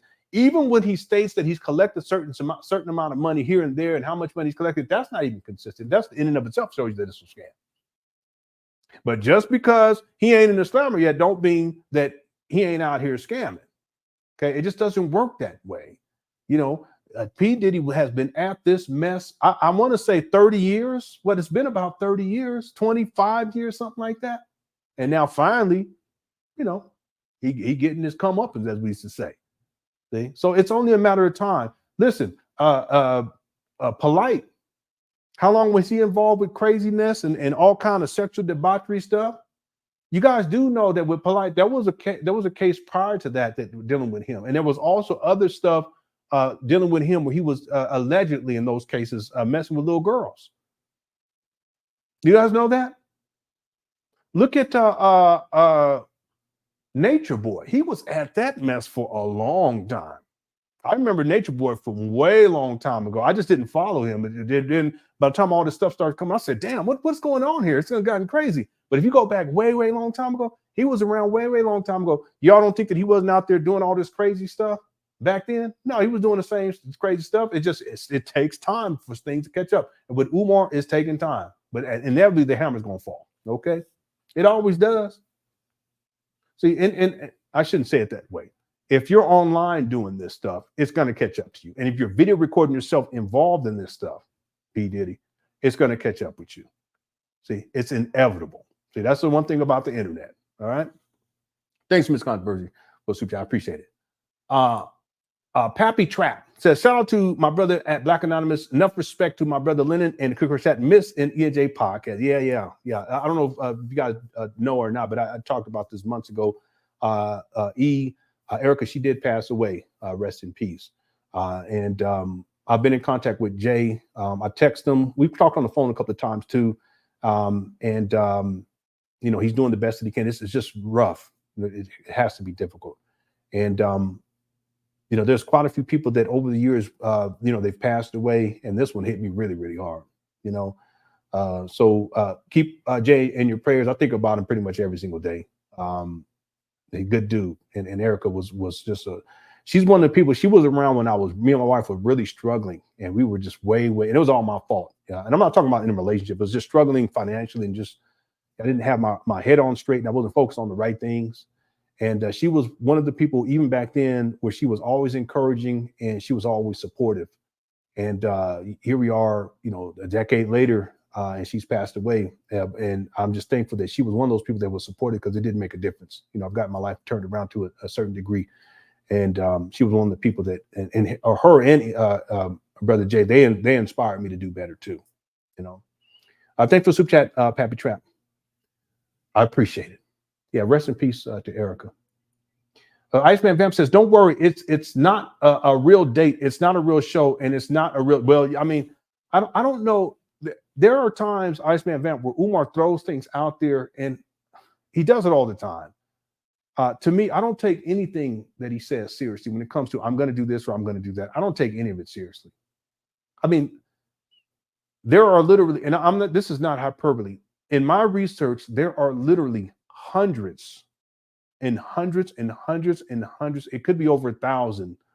It's probably over 1,000 easily of things that Umar said he was going to do that he never did.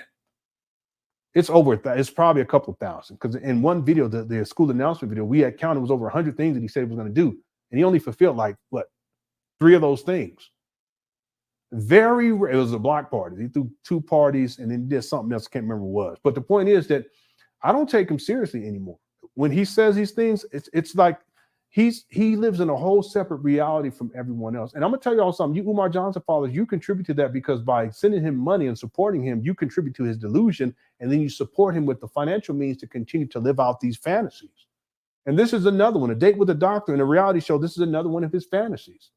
See, will it come to fruition? I highly doubt it. Could it? Possibly, but who's going to pay for it? You donors, but shouldn't that be going towards opening up a school for Black boys? Again, it's not about opening up a school for Black boys. It's about crushing cookies in the first place, getting money in a second. Okay. Yeah. So yeah, we'll have to wait and see. I don't know where this video goes and you know really what he's saying, what he's trying to get across. But I don't take this guy seriously. I just don't. He said all kind of a black farm with black pigs. I said a black. What are you talking about? This guy, he said a black vegan sports bar, non-alcoholic, and it's going to be 3 stories. It's going to be 3 levels. I said, what? Who's paying for this? He said they were going to put an observatory, you know, observatory, one of the big massive structures on top of the roof this month up at FDMG. Who's paying for that? Them things is expensive. You're going to put it on top of these trap bandos too? Really? You guys don't want to talk about an observatory where you see the stars. It don't make no sense. Why would you put an observatory in a well-lit city? That makes no sense. It has to be separate. It has to be above preferably above the light zone, if you will. Because the more light you have in an area, the more difficult it is to see stars. This makes sense to people. You want to have it in a secluded area where there's not much ambient lighting going on, and you preferably want to be in high altitude. But he said he's going to put it on a roof on top of these trap bandos in Wilmington, Delaware. I don't take this guy seriously. And you, Umar Johnson, followers who think he's going to open up a school, if he's thinking these types of thoughts, he's delusional. He's not opening up a school. Okay, but that's not his intent anyway. His intent is to keep getting money, and this is just that simple. So sooner that people realize that. Well, if he was scamming, he wouldn't be trying. No, he's not trying. He's scamming. He gives the illusion that he's trying so that he can keep getting money. That's the scam. The scam is the money. It's not these abandoned buildings in Wilmington. It's the money that he's receiving, and he hasn't produced anything he said he was going to do, including different things that he's going to do, including opening up a school, including having a boarding school. That's not happening. He's going to have a school for the boys and the girls. He had the Anna Douglas, Harvey Grant, Stephen Urkel school for Black girls. That he don't even talk about that anymore. Y'all don't know who Harvey Grant is. Anybody know who Harvey Grant is? Y'all don't know that. Okay. I know who that is. Okay. From back in the day. All right. Thanks, Iceman. Okay, let me get these other. Let me get back to the video. Sigmund says, so he travels globally for this show and his speaking engagement. I guess, is he going to be traveling? I don't know. Is he going to be traveling globally for the show too? I mean, maybe he explains this in the video. Where is this show going to be based? Because normally on a reality show, it has to be based somewhere. You have to have a set. Is it going to be at the FDMG abandoned buildings? I mean, where? In Mama Closet? Who's paying for this? You see what I'm saying? It's crazy. He travels globally for this show and his speaking engagements. He is a full-time caretaker of his mom. According to him, he's hawking books. Yeah. Where does building FDMG come in? Well, see, that's what I'm saying. It does. You see, and see, what's really, really crazy, Sigmund, is that in his tax filings with the IRS, he tells the IRS, he reports that he spends 60 hours a week working on FDMG.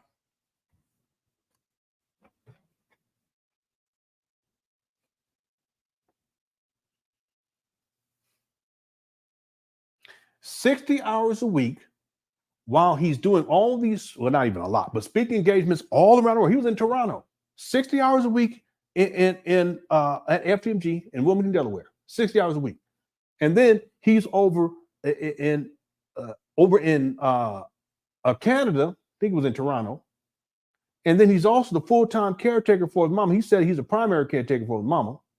He's selling books. Where does the time come in for? It's just not possible. There's only so much time that we have in a day, and in a week, and a month, and a year. And the older you get, you realize I ain't got time to be wasting. Yeah. But the point is, where does he have time? See, and what he does every once in a while, and so when you know the pattern, every once in a while he'll go up there to these abandoned buildings in Wilmington, Delaware, and he'll act like he's doing something, but he ain't doing nothing. We're gonna have a paint day. Give the illusion of progress.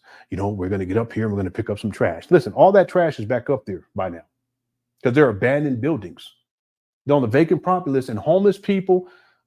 Listen. They know where they can go. And I already showed the video just a while ago. Listen, this is all anyone would need to have to see. This video, this is from about a year and a half ago, 2 years ago. Look at this.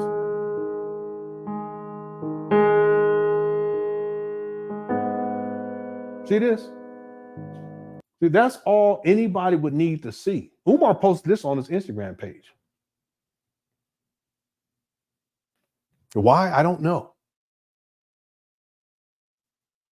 But it just goes to show you the reason why they're sleeping on these moldy steps is because they know that there's nothing happening. They're abandoned buildings. Look at this.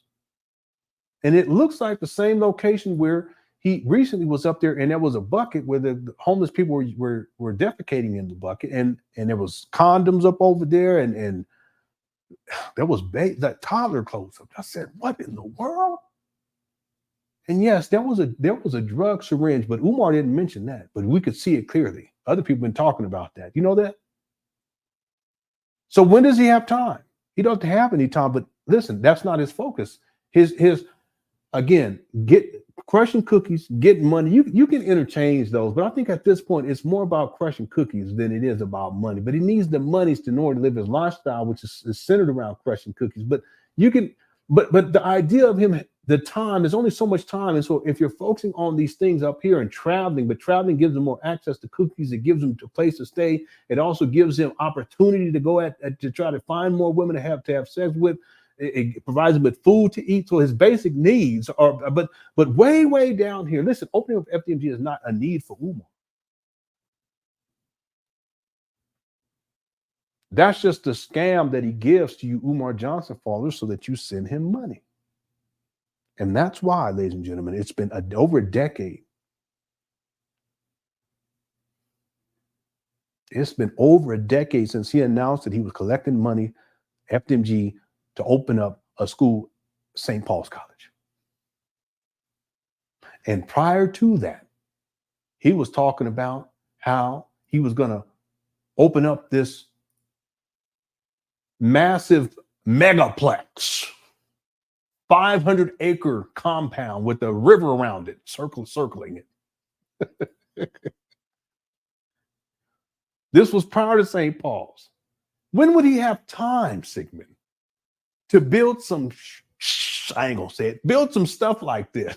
It's impossible. It don't even make no sense. But you Umar Johnson followers, you're funding his dreams, his delusions that are in his mind based on narcissism and the delusions of grandeur. He really thought that he was going to pull off something to this magnitude, which is literally $1 billion project. You see, even a landing strip for airplanes and helicopters, there's hangars, there's a NASA building, a military building, and other stuff too. He's going to also have to have FDMG airplane, or at least one. He's going to have at least one helicopter Who's going to pay for all of it? It's $1 billion. You know, I'm thinking about this. I mean, it may be that Umar, because I remember, I don't have the video. I haven't found it. I don't even think it's still online, but I remember hearing, I was like, this guy nuts.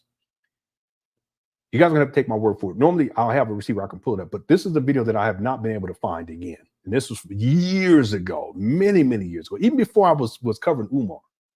Umar was talking about how when your child goes to FDMG and when you come to visit, you fly into the airport. This is before he had a school location. You fly into the airport, wherever that would have been, and your child is going to pick you up in the FDMG helicopter. They're going to pick you up at the airport and then fly you to the school. Y'all really think he was serious about opening up a school? So even they're going to have to purchase a helicopter. The reason I'm bringing this up segment is because I'm connecting the dots here, where maybe even the conceptualization of having this airstrip where the helicopters and the airplane can land, maybe that's part of Umar Johnson's idea about having the kids who are going to have their, because he was saying things like junior pilot license, they were going to teach them how to fly airplanes too, and how to float ships. But the point, now, who's going to pay for all of this? If they're going to teach them how to float ships, and maybe, see, here I go, maybe the idea of having the FDMG River around this massive 500-acre complex, maybe that's where they're going to be teaching the boys how to float ships.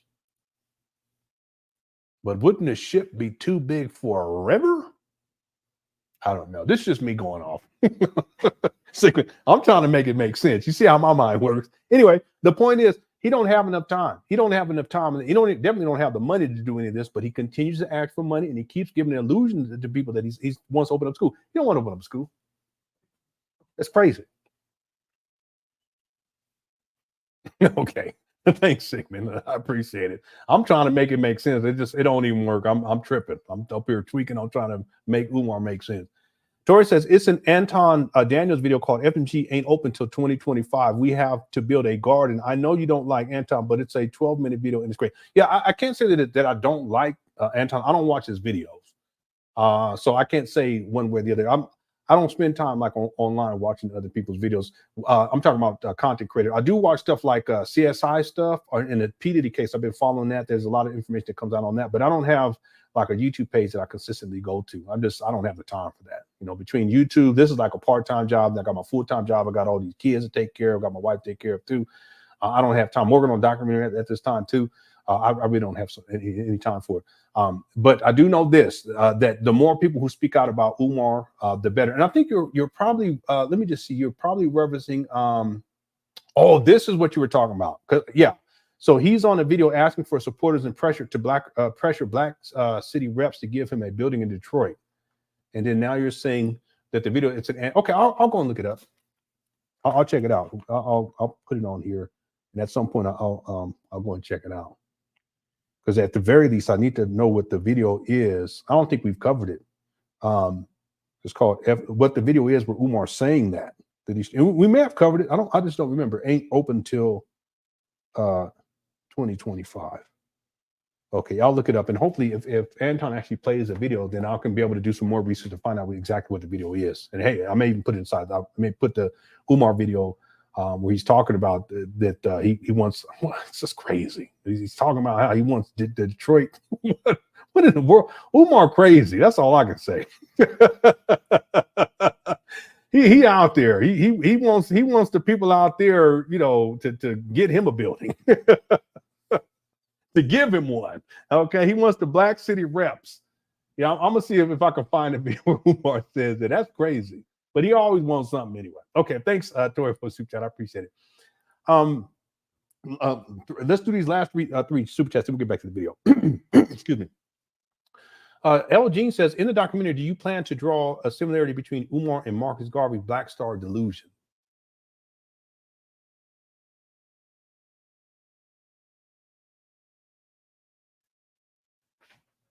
Probably not. Probably not. The only way that I would tie that in is I would tie it into Umar joining the UNIA, and I have it in my notes when that happens, what he claims, and then when he puts in a resignation letter in 2005. I would have to tie it to that because that would be the time period where Umar probably, and this is kind of speculating on my part, that would probably be the time period where Umar began to what is the word? Incorporate or to integrate. He began to integrate a lot of the ideas and in fact philosophies of Marcus Garvey. See, Umar, in addition to being being a great deceiver, which is why he has no business being inside of a church. He's like a snake. He's a deceiver. He's like a chameleon. He's like Sauron. In addition to being a great deceiver, in my opinion, he's the great deceiver of our time when it comes to quote unquote the Black conscious community. And that's saying a lot because we got we got a gang of people. But in addition to being a great deceiver, he's also a plagiarist. See, Umar Johnson's, and people hear me on this, Umar Johnson's, his ideas that he comes up with, they're outlandish and they're not feasible. They're so over the top, grandiose that there's no way that they're ever going to come to pass. And that's precisely why 99.9% of the stuff that Umar Johnson has proposed has not come to pass. See? When it's his own thoughts and ideas, the levels of delusion associated with it, it's clear and evident. However, when he states things that are more reasonable or even rational, it's sourced from other people. A lot of his stuff that he talked about early on was taken from Kuwana Kunjufu. If I probably missed saying his name incorrect, I apologize. There were things that were sourced from Dr. Joy DeGruy. There was stuff that was sourced from, I can't think of his name now. He was in the Black conscious space. He's passed away, rest in peace. Dr. Amos Wilson. In fact, Umar has taken stuff that I've said and restated it. You guys remember we were doing a show, it was about a month ago, we were doing a show, we were talking about child support because we was talking about child support and the situation with, I can't think of the guy's name right now. He was in that movie Baby or Baby Boy, whatever it was called. He can sing real good, but he's always in drama. He was on the Breakfast Club recently. Tyrese. He was talking, Umar, we did a video, we were covering Umar talking about Tyrese and child support. Well, the thing is that when we were doing that video, there were people who were talking about, yeah, well, there are some times where the women, they get the child support, the mothers, and they don't spend it on the kids. And I said, well, there should be some form of accounting. If in fact that is happening and the father knows that is happening, then there should be some sort of accounting that takes place. And then someone said, and I can't remember how it went, either someone said it or I said it, something to the effect of, well, you know, there should be a database that's created wherein whatever the money is being spent on, that it's archived. And it doesn't have to be in every single situation, but if in fact that the father thinks that the money's not going to the child and they truly have concerns about that, then there should be a means of accounting for that. And what I stated was that it should maybe put it on the card, and then every transaction is archived and then on a website, and then the father can go, or the mother can go, depending on who's on child support. The mother can go and they can look up and see where the money is being spent. Now, there are some people who say, well, that's a ridiculous idea. I don't think it's ridiculous. I think that if there's a situation where a father feels as if the money that he's providing in child support is not going to the child, that there should be some way of him being able to determine whether that is true. And then it also provides protection to the other parent, whether it's a mother or father, so that if they're being accused of that, they can say, oh, here are all the receipts. Well, guess what? Umar recently, and this is after we did that video, and after I made those statements, Umar did a video where they were talking about child support, and guess what he said? Well, you know, they should have a accounting system, I'm paraphrasing, and they should put it on a card, and that's how they should track the money, just in case the women are, you know, they're spending the money on this. Well, who did Umar, in all of my research, and all the research that I've done into Umar, and it's impeccable, okay? No one on this planet has done more research in Umar than I have. I'm not saying that as to be arrogant. I'm saying it as a statement of fact. I've never heard Umar say that until after I said it, and we talked about it here in a Cookie Quartet. Some of y'all may have seen the video. Umar is a plagiarist. He does not come up with any original thoughts or ideas. And when he comes up with something that is kind of original, it's so over the top and delusional that a blind cat could look at it and say, nah, that's not happening. So, Elgene, listen, the only way that I would include the Marcus Garvey Black Star, but that would have to take a whole nother area of research. So I probably not. But the only way that I would tie it to it, it would have to be during the time period where Umar was in, to bring it all back around, where Umar had joined the UNIA. And it is, I would contend that it was in and around that time where Umar began to adopt and to incorporate the ideas of Marcus Garvey into his own mind, and then represent delusional versions of that to the rest of the world, which ultimately gets into going back to Africa, which ultimately gets into opening up a school for Black boys, which opens, you know, it also, when I showed you this image right here, this is part of that delusion. See? And it just came into mind before we move on. It just came into mind when Umar was talking about painting these abandoned buildings. One of the earlier times where he said this years ago, he was talking about how the Black Star Line, had a black stripe all across. We said the school has a black stripe across. I said, what in the world? This guy is not. Anyway, I'm sorry for going off, Elgene, but it just, you know, it makes me think. I probably wouldn't do it. My main focus is on Umar, his early life, getting through college, and then him getting into the UNIA, and then him integrating into the Black conscious space, and then starting the school scam, which, you know, in essence, the conceptualization is in 2005. See, okay.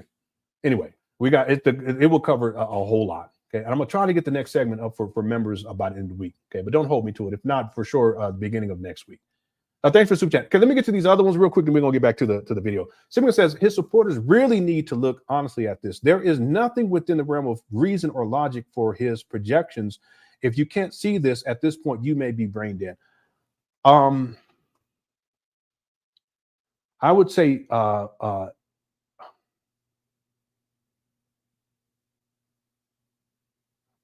that they're in denial.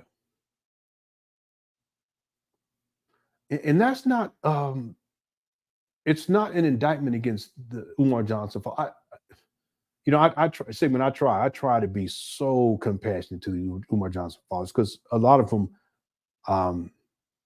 it's true. The truth is right there for anyone to see. However, it's like a cult.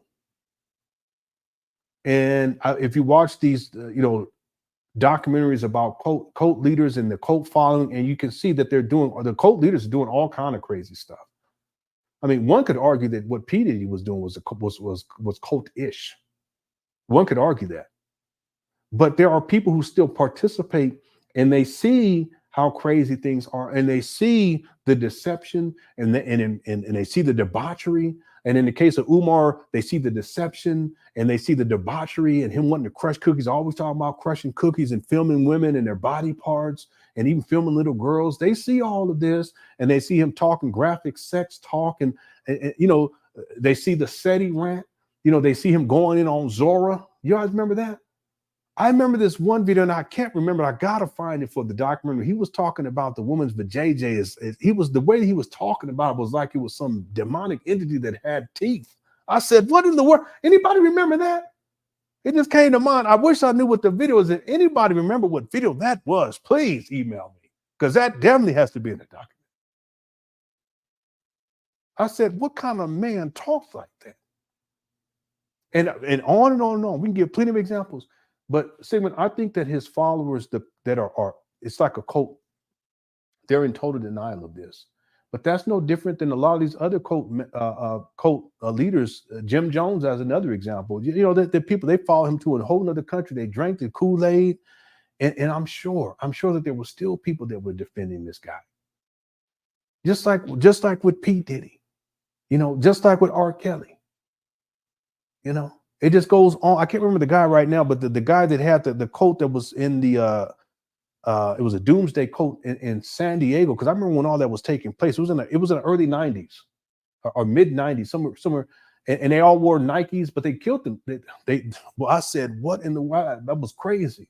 But you know what? There were people who weren't there at the compound that was still defending this guy. Another one is David Koresh.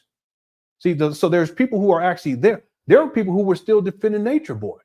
Now, these weren't people that not necessarily who were actually there at the different places where he was, different countries, and they was kicking him out of countries. But they weren't necessarily down there in Atlanta when the hammer finally fell. But there were people who were defending him that weren't down there. Same thing with Polite. There were people to this day that still defend Polite. So you're right, Sigmund. In the case of Umar, I think that a lot of the Umar Johnson followers, they dismiss all of the receipts that prove, and it's Umar. It's not like anyone's making anything up. They dismiss it because they want to believe in Umar. They want to believe. And see, Umar, he's really set up a massive, the best word I can use is a massive deception. He's a great deceiver. Because there are so many black people who think that they need Umar. But really, what a lot of black people are looking for is black male leadership. And there's reasons for that, because that's one of the things that many of us did not grow up around. So there's just a massive, what I remember I was talking about this a long time ago, people were getting mad at me. I said, no, a lot of these people that run behind Umar, what they're really looking for is like a father figure. And a lot of the women that are they're looking for a father figure, and some are looking for a father figure that's absent because the children that they have with the baby daddy ain't around. So Umar, he projects like he's the big papa, and he's gonna solve all y'all problems.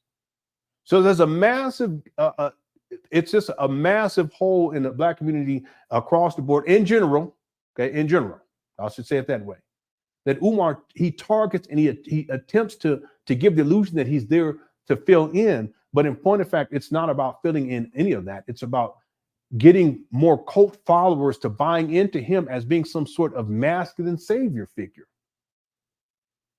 And when they see all of the madness and all of what he says that is not even in the realm of reason or logic and the delusional projections, they dismiss all of it because ultimately they want to believe that Umar is their savior. And that's a horrible place to be. See? And I try not to be disparage Umar Johnson followers, but listen, at this point, I ain't gonna say y'all brain dead. I'm not gonna, because I want to be nice. I get what you're saying, Sigmund. What I would say is that at this point, anyone who has thought about this and thought about Umar based upon and looked at the receipts and done their own research and do their own independent research, the only reason that I can think of that they would continue to follow Umar and support Umar is because they're in denial of the truth. That Umar is nothing more than a charlatan, a scammer, and someone who's preying upon the black community. See? All right, thank you for the super chat. All right, let's and then information man says it's about you opening up Umar Johnson. Yeah. It's not about opening up. This is well said. It's not about opening up a school. It's about opening up Umar Johnson's dreams. He's a dreamer. But see, the great deceivers are always dreamers, and they give the dreams to give people this idea of this grandiose thing that they're going to do for the people. That's what they do. All of them do that. Sauron did the same thing. You think about polite, all of it. We're gonna fix your credit. You're gonna be making $20,000 a week. I mean, just all kind of crazy, just throwing stuff out there.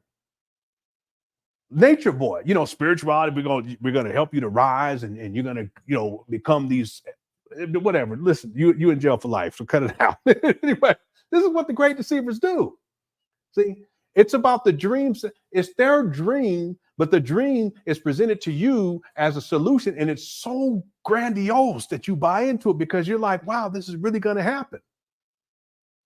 And it's no different than high demand religion. Job Witness said, the Armageddon is coming, so we got to do this, we got to do that. And people buy into it, but it's amazing because the idea is that when you all die, if you live right by Jehovah God, that's what the Jehovah God, then you're going to be resurrected in paradise.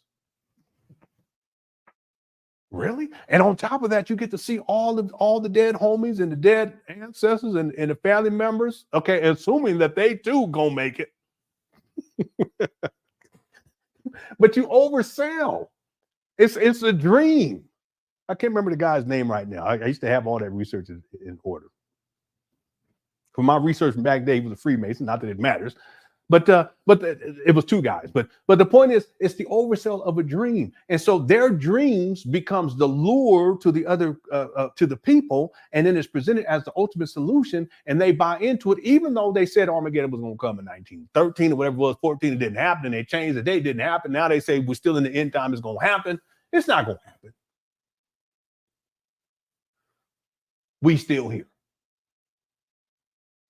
But it's someone's dream. Well, in this case, Umar's dream. So listen, it's not about opening up a school. It's not about opening up FDMG. It's about opening up Umar's dreams. Right? That's a quote for the day right there. Thanks, information, man. Okay, I apologize. I went off and I ain't even been in the chat room. It's been like 400 or 500 comments in here. I didn't get to see none of them. Okay. All right. Okay, thank you all so much for being here. If you guys have not hit the like button, if you're enjoying the show, please do so. I want to encourage you to do so. I would appreciate it. And let me just check real quick. We do have a poll up. We have 870 votes as of right now. The question is, can Umar open a school, travel the world, and take care of his mama while doing a reality show? 84% say no, and 16% say yes. Okay, if you haven't voted yet, go and get your vote in. Okay. All right, thank y'all so much for all the super chats. I do appreciate it, and I really do. I'm always grateful, and I'm always thankful, and I don't take it for granted. Okay, I want you guys, please hear me on that. I really appreciate it. Let's get back to the video, okay? And we're still doing good on time. I will be back tomorrow with another live stream, but I want to go and pull up this other video. If we don't get to it today, maybe we'll get into at least part of it tomorrow, and that's Umar. He was back on Word Radio. And the last time he was on there, he had a falling out with Father David, and I said he would never go back on. We did a poll, and it looks like I was wrong. Okay, I admit when I was wrong. Okay, let's get back to it. Here we go. The time is right. Let me say that again. I'm not looking for a wife. And this reality show is not a hunt for a spouse. That is just the platform, because I want sisters to have a clean and sexy situation.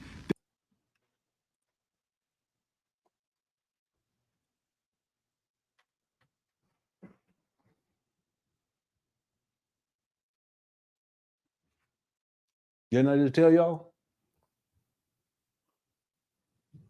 I had to bring the plants in because it's starting to get cold. This is going to end up.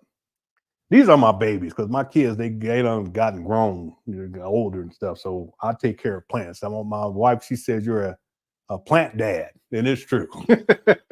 But this one's going to end up losing all of its leaves. And this one, I was hoping that it would not do that by putting them in the house, but it's not going to happen.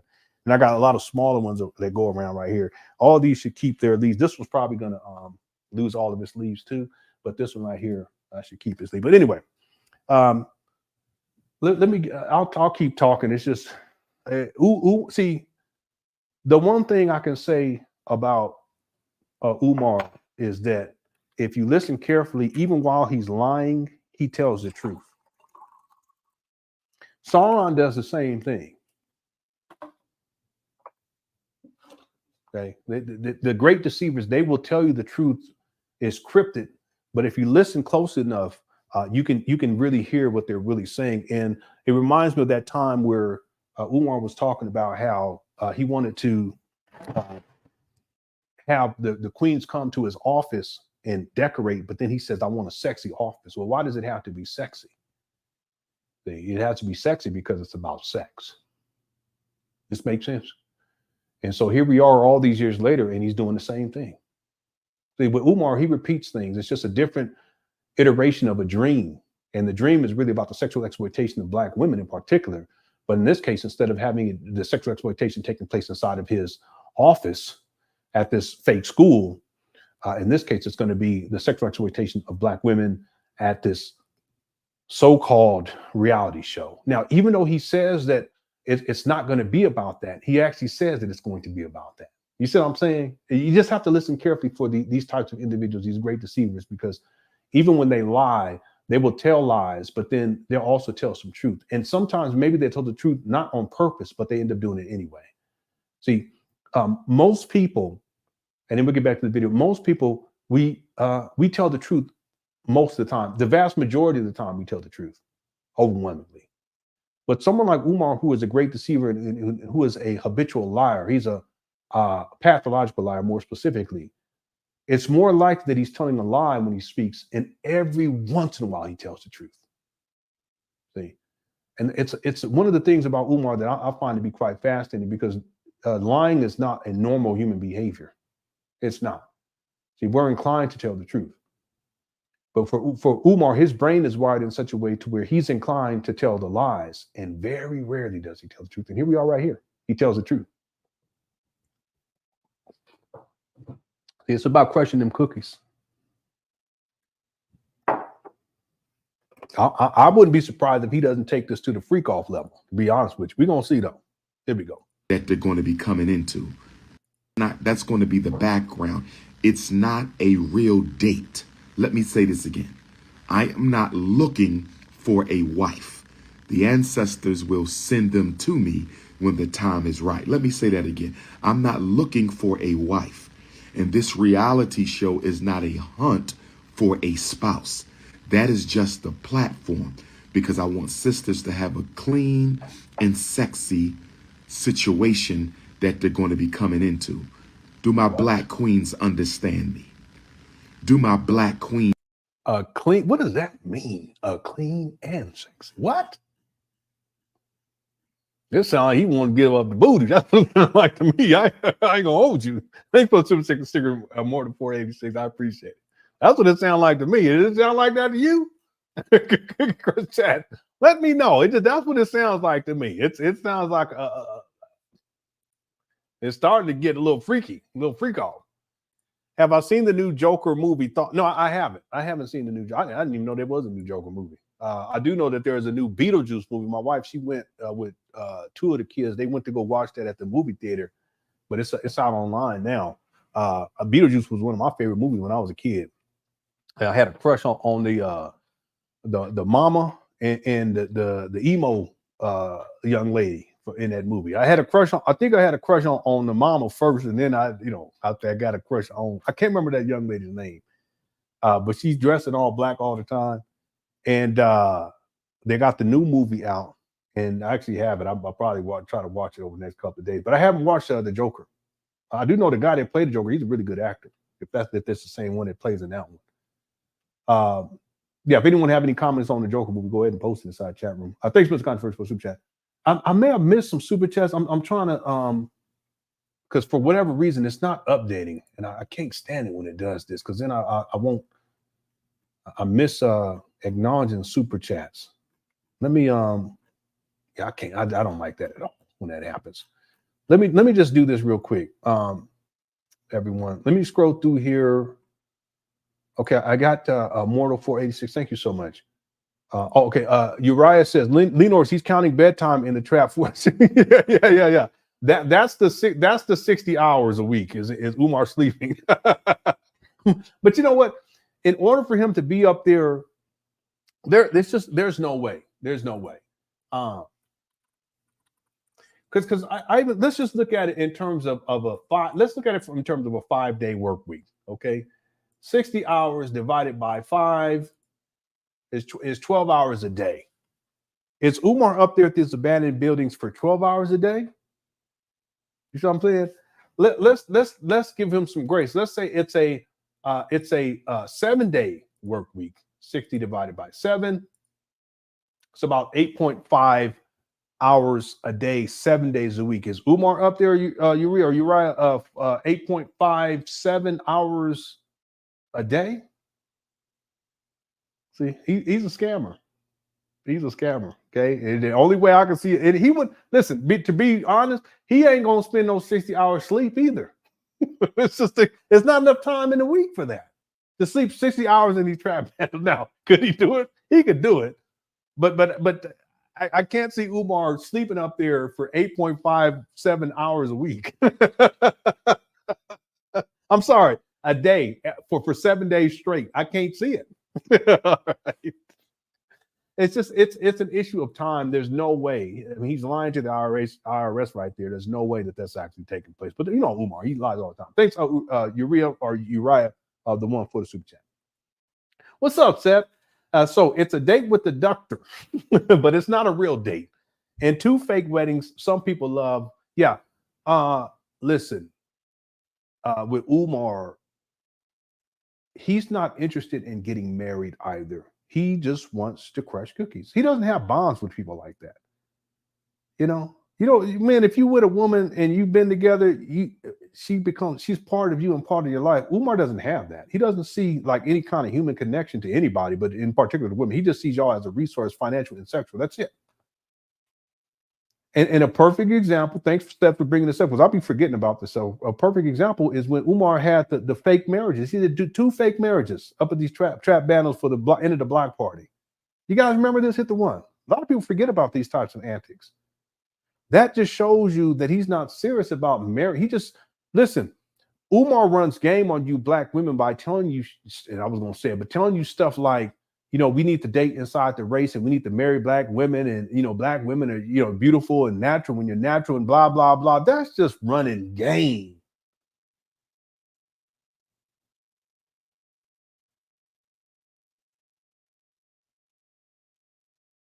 I don't see how black women could fall for that mess, especially if you're older, because you probably have to deal with it your whole life. Some of y'all women in here have to deal with that stuff. Maybe, yeah, I'm going to do this for you, and yeah, I'm working on my PhD, and I'm a lawyer already, but I'm about to be a doctor too, and I got me 5 cars, I got 4 houses, and one of them's in the Bahamas. I'm gonna drive you down. I'm gonna take care of all your kids. Blah blah blah blah blah.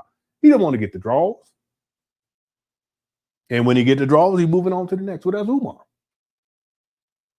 I'm gonna open up a school. We're gonna have a school for black boys. We're gonna save your boy from the school to prison pipeline. We're gonna raise this money. I got all this money. I'm gonna take care of you. We're gonna have 2 wives. We got 2 wifeys, and we're gonna blah blah blah blah blah. No, he just want to get them cookies. He want to crush them cookies, get them draws. That's all it is. Okay, and so here we are again with the date with the doctor. It's just another iteration of this. But if you guys go back to the fake weddings, those are preeminent examples of how Umar, it's not about marriage, it's not about commitment, because he doesn't find any type of connection to you black women other than you're a financial resource and a sexual resource. And again, I don't get it how black women can be falling for this, especially if you're older and you've already been dealing with black men who are like this, and you've probably been dealing with them from an early age. And you guys know that ultimately what their goal was to get them draws. It wasn't about some commitment or being loyal to you or raising a family with you or raising kids with you or buying a home with you or retiring with you. None of that stuff. It was about hitting and quitting. And that's what Umar is about. Okay. And like Seth is saying, if you guys go back and you go and watch those fake weddings, that would be everything that you would need to see to know that this guy, it's not about marriage. It's not about opening up a school. It's about crushing cookies and getting money. And it's that simple. Yeah. There's no other way around it. Yeah. Said, I forgot to be forgetting about that, but I remember he did 2 of them fake weddings. One time, one of them weddings they looked like they had on some dresses from the dollar store. From the Dollar Tree. They just put them together and got some trash bags. Let me stop. Thanks, Seth, for Super Chat. They got a gang of trash bags and sold them together, family. The 185 says, ain't nobody crushing no cookies, cakes, pies, or pastries without some sort of monetary value. You must do better. That man has no moral compass, and you have to be right. He doesn't have any moral compass. And you're right. We have to do better. And the thing is that as a people, as black people, we have to get to the point where anyone like Umar should not be given a platform.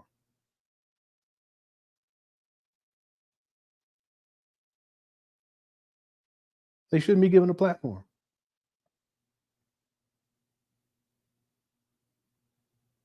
See, people don't realize, because I know we joke a lot, but people don't realize the amount of damage that Umar has caused. He's caused damage in families. He's caused damage for children with this horrible advice about IEPs and about the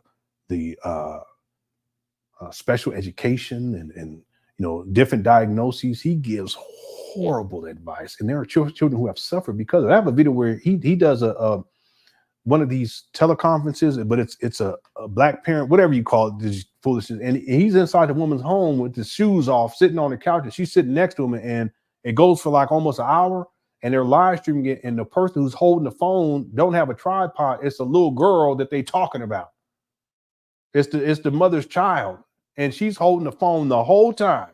They're talking about all her business. He's done so much damage. And then these damaged black women out here running through these black women and crushing the cookies and all this kind of stuff. He ain't got no moral compass. He don't have no morals. He don't. He's a great deceiver. Someone brought up Joker earlier. Well, he would have been a supervillain. Yeah. I look at him like Sauron. That's what he is. In the Lord of the Rings, in the Rings of Power, more specifically, because they get more deep into him. And thanks for being a member to the one. Okay, I want to make sure I get to all these super chats because they're not coming up inside of my thing up over here. Maybe I need to refresh. I'll do that. I'm going to start the video and I'm going to refresh and hopefully it pops up. Sigma says, I think at this point he considers himself a demigod. He is that deluded. Think about what you have seen over time. I'll take it a step further, Sigma. I think that he saw himself as a demigod years ago. And I would have to think, though, give me a second. Yeah, prior to 2014, even the conceptualization of that massive 500-acre compound that's going to be surrounded by the FDMG river, that's so out there delusional. That's like, and he ain't got no money. He don't have $1 billion to pull that off. But if you think that you a demigod, you probably think you can pull that off. You know what I'm saying? You snap his finger, you get the thing, that glove, and get the gems or the stones in it, and then it pop off. See, I would say before 2014. How far back, though, would be the question? What I'm going to do, Stephen, is as I'm working through this documentary, I'll keep this in mind. Because Umar wasn't always that way. I know that for a fact. He wasn't always that way, where he thought that he was, a demigod. It doesn't mean that you think that you're God. He's called himself the Christ, but I'm talking about, he's still a human being, but he has extraordinary abilities. He's above any other human being, and he has a demigod status. At some point that comes into and it has to be before 2014 for sure. Now, when exactly, I'm not quite sure, but I'm going to think about that as I'm working through this timeline with Umar. At some point, there had to have been something that switched on in his mind to where he thought that he was on that level. Here, matter of fact, let me do this. Let me give you guys a definition of demigod.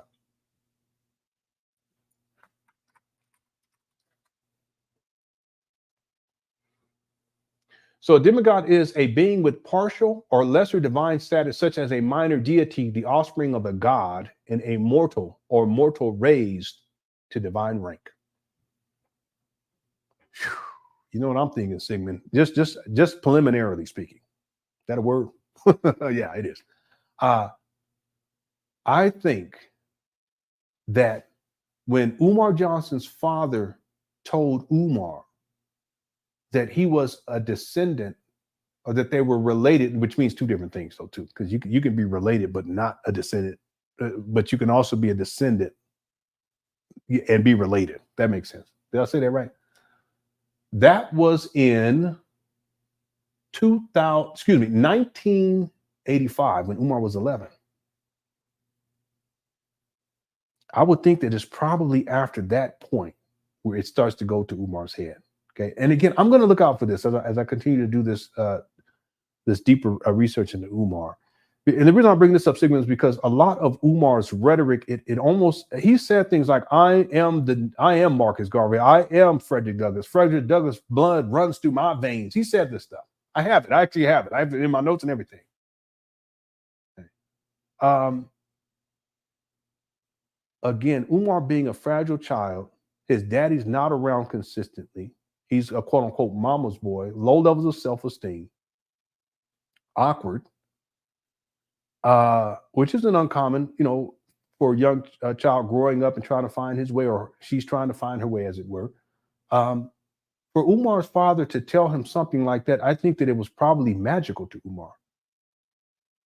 And I think that probably, okay, and I'm not sure on this, so don't quote me. I'm just saying, as I'm thinking about this, that was probably what they would call I think they call it a watershed moment in Umar's life, to where he started to think better of himself. And there's nothing wrong with that either.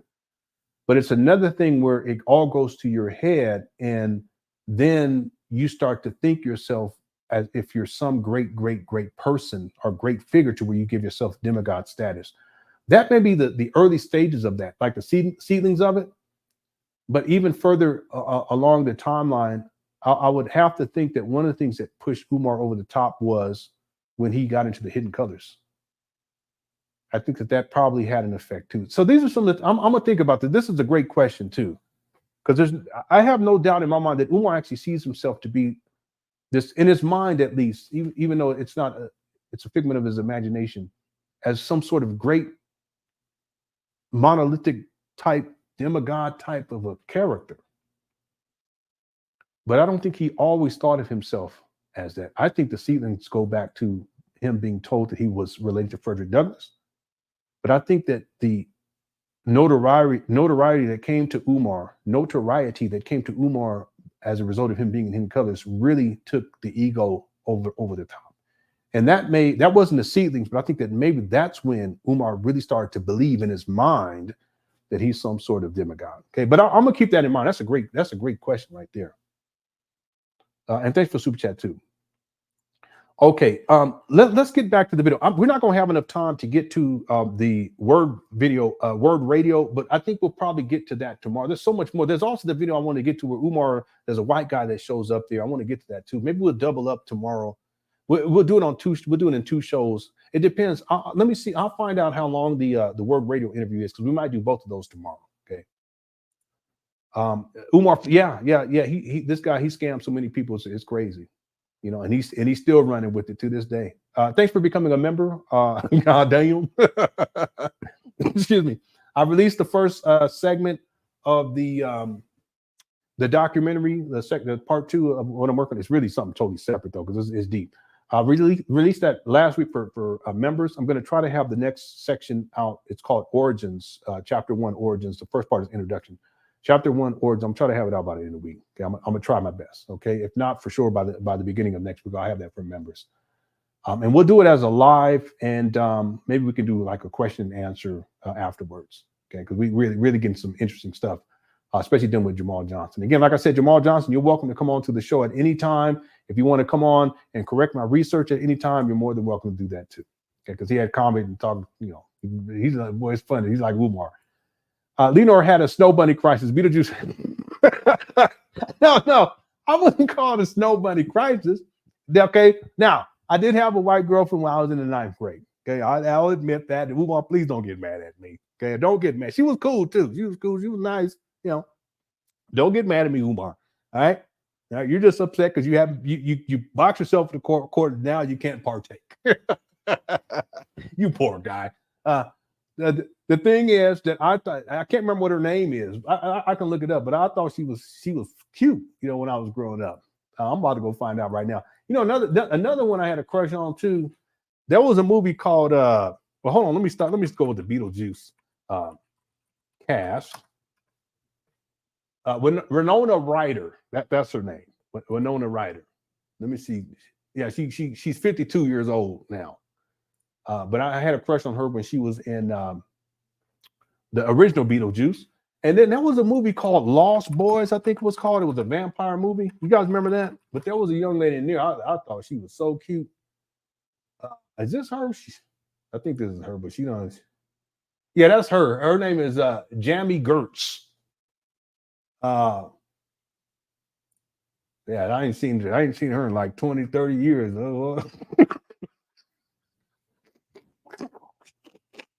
I don't mean to be like that, but I'm just saying. I thought she was really cute. I had a crush on her for a long time. Yeah, that's her right there. Yeah. All righty. Anyway, that's Steph the barber. Please don't tell Umar. By the way, Umar said that he was a trained barber too. By the way, then you had a lot of crushes. No, I'm not with the freak off stuff. I just had, you know, when you was a kid, you know, it was all kids. I had crushes on what was the name of the Cosby Show? I had on both of the sisters. Let me see.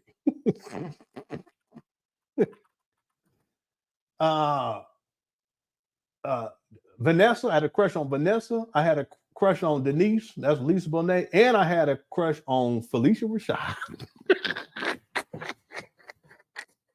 Not at the same time, because the movie was going for a while, but you know, over time. You know that's bad. So, yeah, Leonard, you know that's bad, okay? But I Felicia Rashad, yeah, and Tempest Bledsoe, yeah, and Lisa Bonet. All right, but let's stay focused, family. Oh, she was arrested for theft. Why? That's crazy. All right. Okay, let's get back to the video. We done got blown off. Here we go. Understand me. Now, most of the date with the doctor conversation dinners will be held in the Philadelphia, Delaware, New Jersey area. I repeat, most of the date with the doctor dinner conversations, because that's what it really is. It's not really a date. That's how we're going to make it look so we have a nice appeal. But it's really a dinner conversation. Yeah, we must. So you're going to have to come to me, ladies. You're going to have to come to me, ladies. Most of the time we will be in Delaware. Sometimes we will be in Philadelphia. Sometimes we will be in Jersey. Once in a while, I will take the date with the doctor on the road. We will do a few in California, but it won't be often. We will do a few down in Texas, but it won't be often. We will do a few in Omaha, Milwaukee, Detroit, Chicago, but it won't be often. We'll do a few in St. Louis. We'll do a few in Kansas City. We'll do a few in Louisville, in Memphis, in Nashville, but it won't be often. We'll do a few in Ghana, in South Africa, in Kenya, but it won't be often. We'll do a few in Jamaica, in Bahamas, in Bermuda, but it won't be often. We'll do a few in Canada, in Nova Scotia, in Montreal. We'll do a few in Sydney and Melbourne, Australia. Sydney? We'll do a few of them in London, in Luton, in Wolverhampton, in Liverpool, in Birmingham, in Manchester, in Paris, but it won't be often. We will take the show on the road, but not often. What? Not often? Now you can have all these places and not be often. Who's paying for all this? This is crazy. If you just tuned in, Umar talk about a reality show, and they're going to have it filmed mainly in Delaware, but then he's going to have all around the world. He said Manchester. I think the idea, though, is that if he goes around the world, you get more cookies for you women that are going to be participating. Okay. If you are a sister who is a chef, if you are a I thought he was going to say stripper. sister who is a chef, if you are a brother who is a chef, if you are an elder who is a chef, you must be African. You must identify as African. You cannot be a bunny hopper, or you cannot be confused in any other way. And you know what I'm talking about. You cannot be a bunny hopper, and you cannot be confused in any other way. If you want to be a chef for the date with the doctor, we're going to expose the brand and business of our black chefs. If you can cook, and if you can cook well, I need you to text me your name, what types of meals you prepare. Keep it simple. I don't need a book. Vegan, soul food, Caribbean, vegetarian, African. Tell me the various types of meals you can prepare. Because with the date with the doctor, we're going to expose the business of the chef. We're going to expose how you can contact the chef. And we're going to expose. That's a good question, because he said it was for men and women. So the men going to be there too, or just Umar? He'll pay child support a few times, but it won't.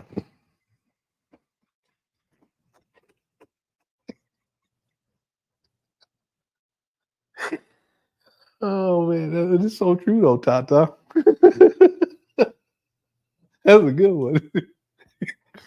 I'll pay child support a few times, but it won't be often. Because I pay child support in both. How'd you come up with that? That's ingenious. That's true, though. He'll pay that child support a few times, but won't often. Okay. It was a child. That's wild, but it's so true.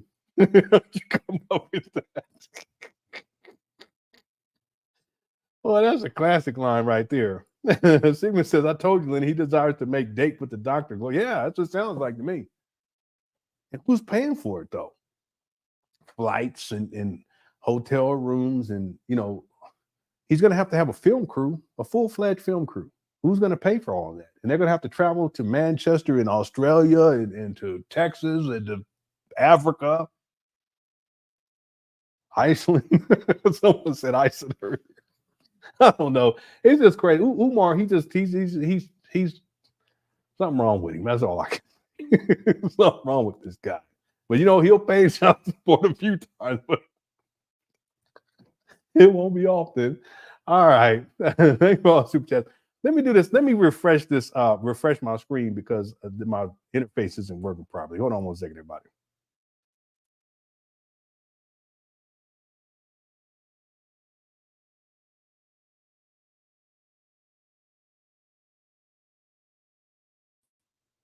Okay, I'm back. Yeah, can you guys still see Transylvania?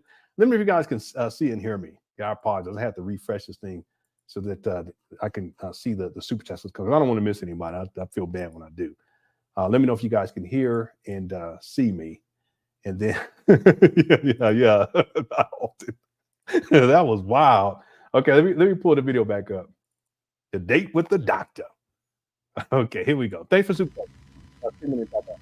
In Nova Scotia, you got a restaurant in London, you got a restaurant in Luton, you got a restaurant in Wolverhampton, you got a restaurant in Kenya, a restaurant in Tanzania, you got a restaurant in Liberia, you got a restaurant.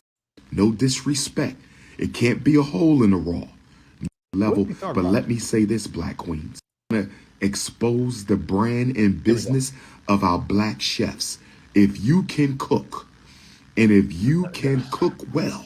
Yeah, but see, he can't outwardly say, I want donations for this. He would have to say, I need donations. Well, that's what he's been doing anyway, right? So, I need donations for the school, but ultimately it's all going through all these other things. Okay, I'm not saying that he's going to actually have a reality show. What I'm saying is that in Umar's mind, everything is funneled through FDMG. The money that is supposed to go to FDMG, this funnels his dreams of all these, it funnels into the dreams of all these other things that he said he's going to do. This makes sense to people? The Black vegan sports bar, the FDMG farm, so he'll throw these things out there. But see, this is part of the problem that Umar Johnson followers, especially you donors, you've contributed to Umar Johnson's delusion, to where he, in his mind, whatever money you send to him, it's not going towards opening up a school. It's going towards him fueling these delusions.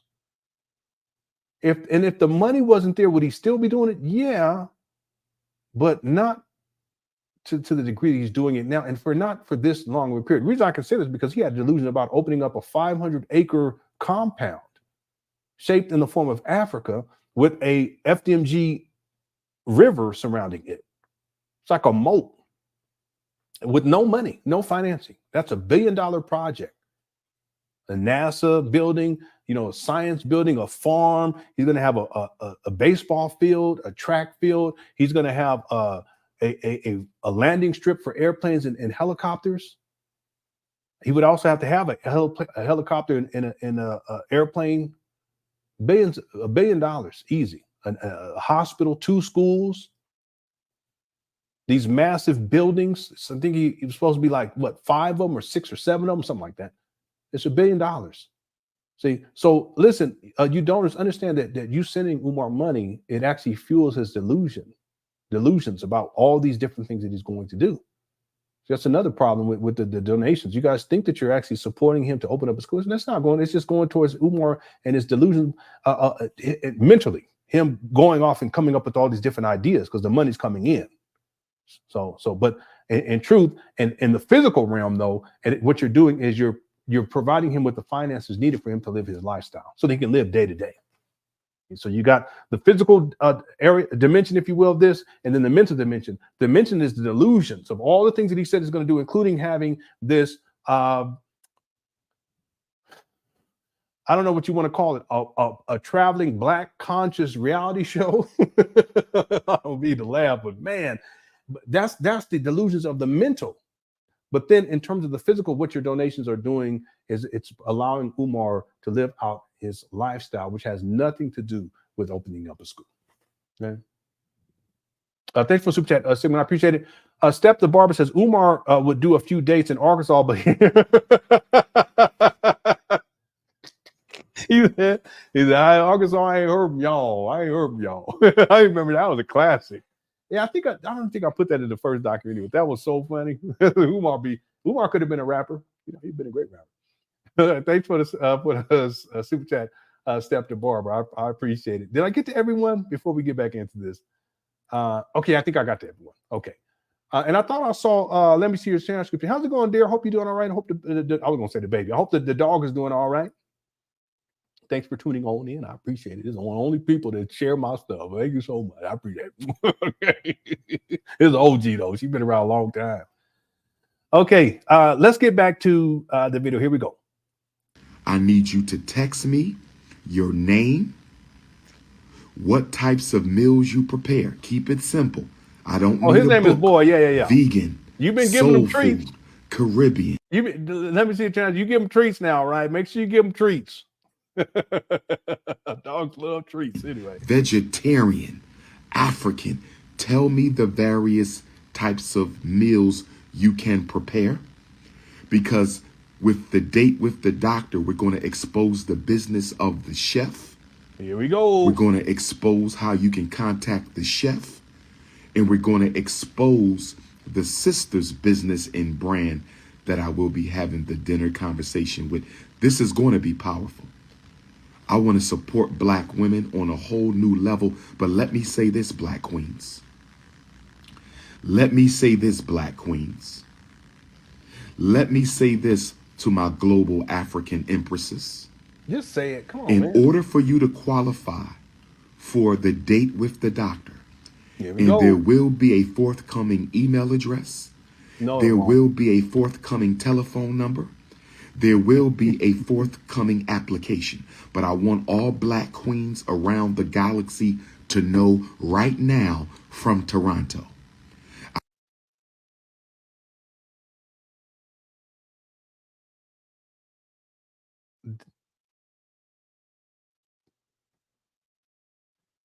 Around the galaxy.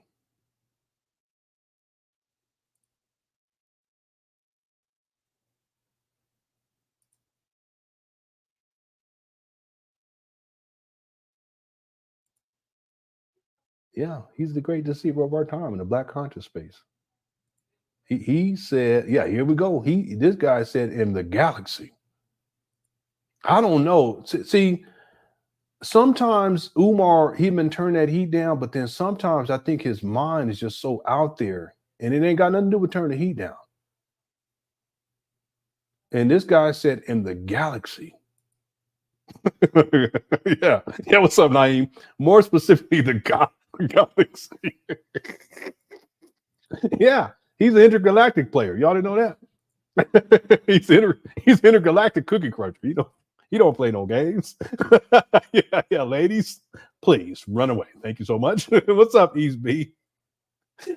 I don't know. He did talk about Cosmic Coochie one time. I remember it. I remember to this day. I almost fell out my chair. He said Cosmic Coochie. I said, what?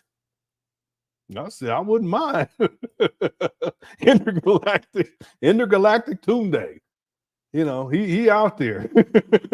He said the galaxy. Yeah. Who are gonna have an intergalactic dating app? Yeah, he has a spaceship.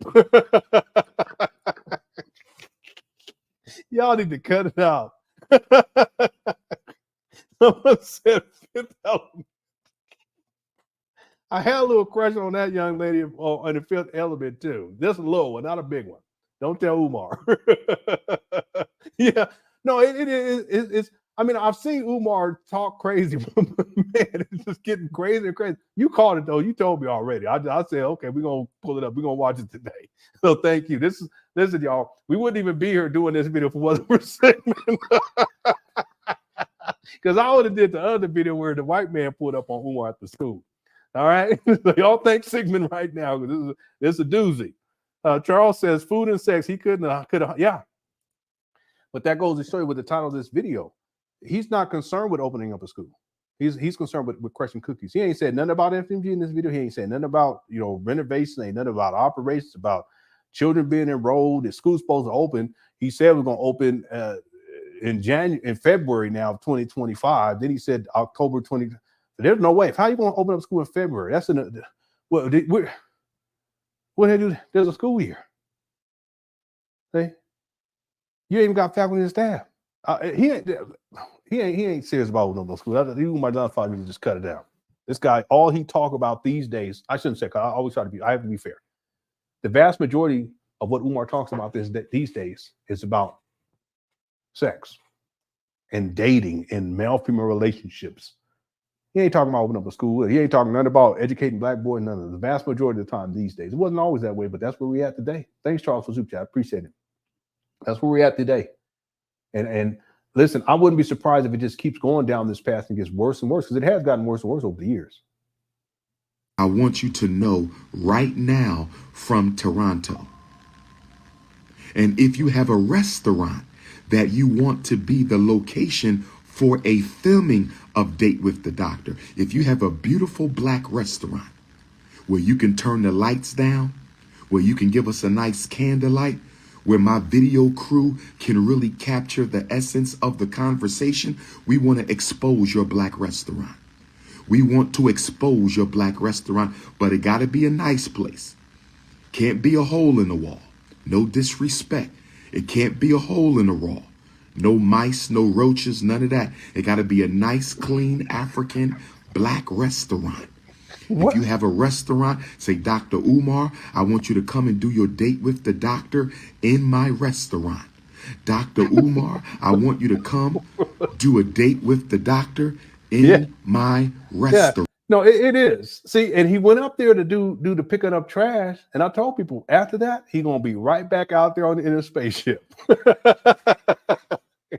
I told y'all. Now he talking about he make sure they ain't got no rats and roaches or mice or mices, as he says.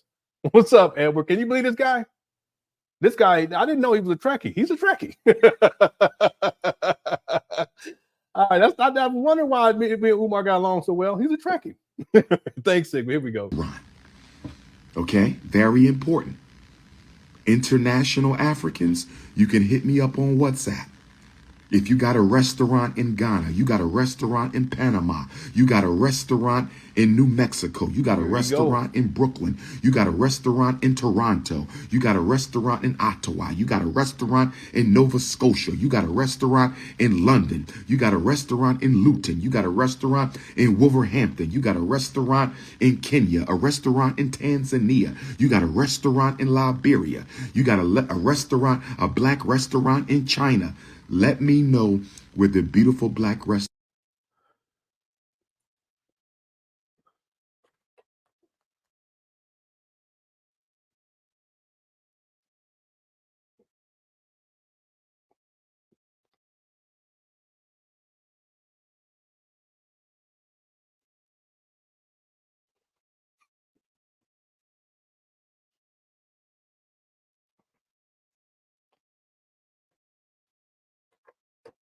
This is y'all's principle.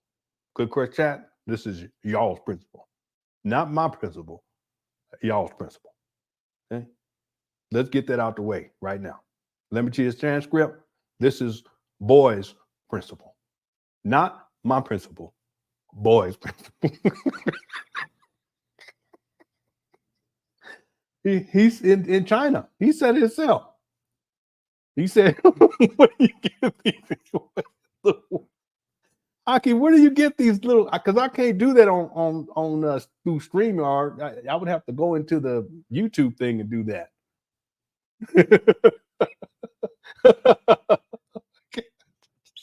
Wait a moment. There's a lot of expenditures. Yeah. This is millions of dollars. Film crew traveling to China to go find a spot. It's millions of dollars. Here, let me just do this. How much money does it cost to finance let's say a small reality show that travels the world? $100,000, $500,000 per episode. approximately $100,000 to more than $500,000 per episode.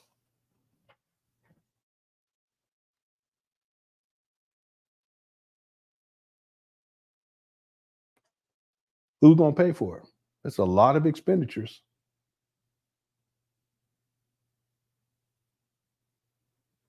And this isn't even traveling around. This is just a basic one.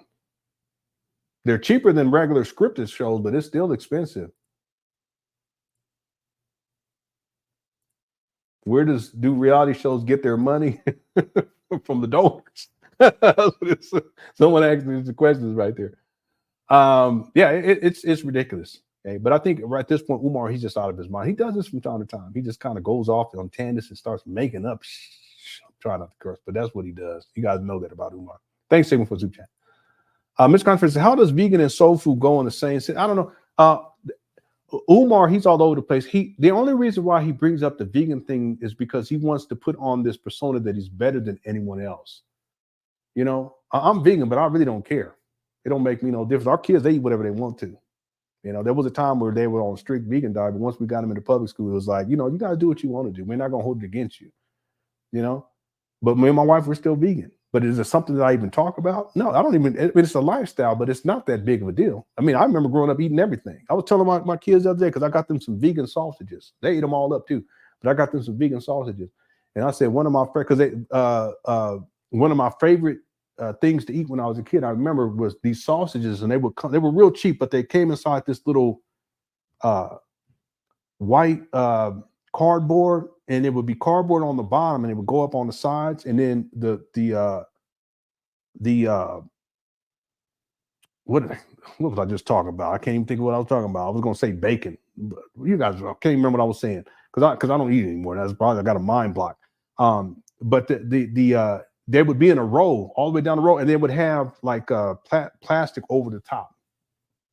It was real cheap. You get it from the store.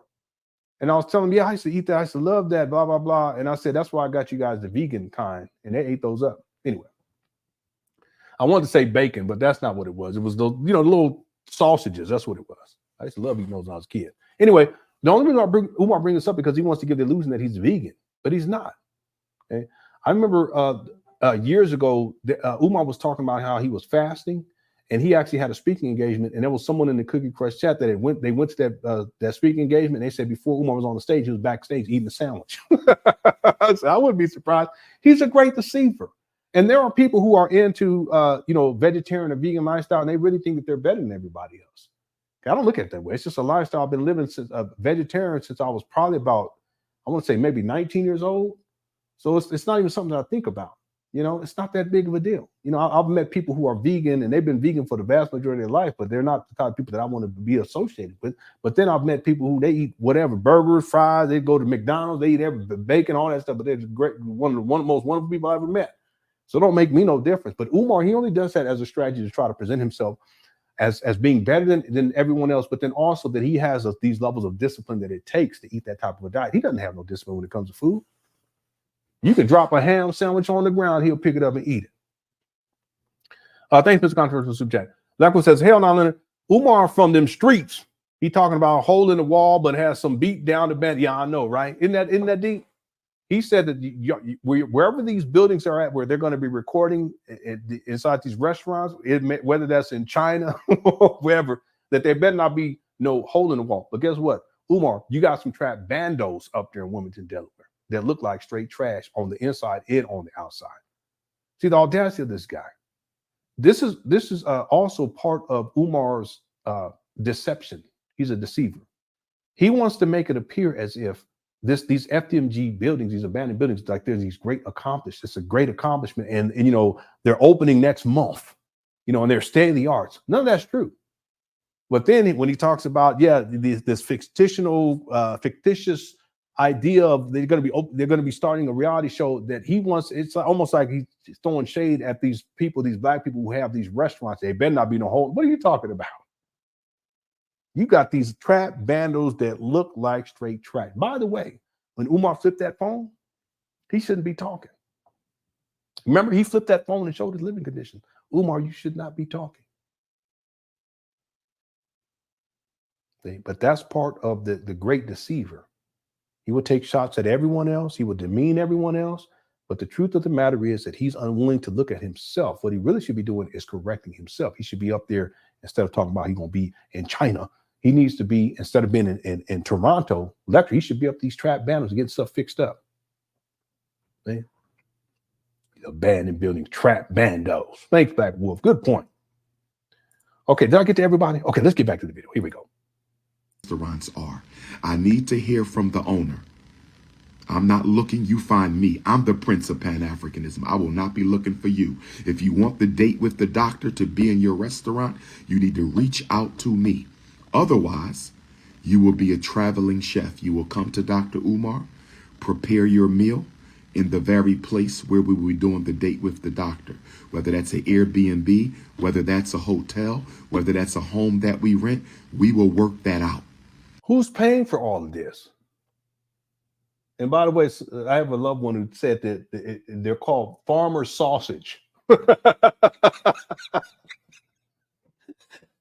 I don't remember what it was called. I'm about to look it up right now because I just love those farmer sausage. They were in a white. Yeah, that's them right there. Yeah, they're $2.59 for 8 of them at Target.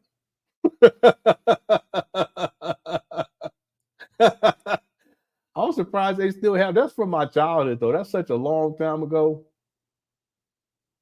Yep. They still got them. Farmer John. All right.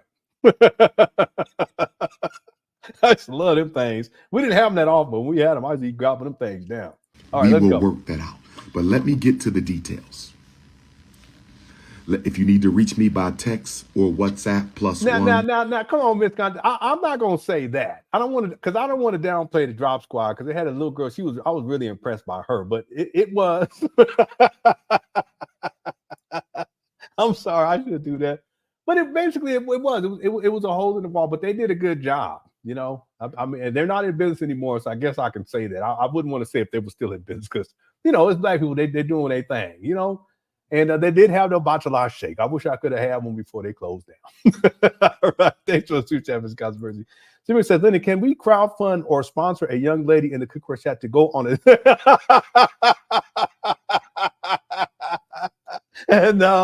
No, Sigmund, we're not going to do that. We're not going to fundraise or sponsor a young lady in the Cookie Crush chat to go on a date with the doctor. We must support this. Well, let's consider this possible. Who would it be, though, Sigmund? let me just look in here. Let me just see who might this be. It wouldn't be God's little princess. We know that for sure. So we're gonna take her off the list. This is wild. Susan?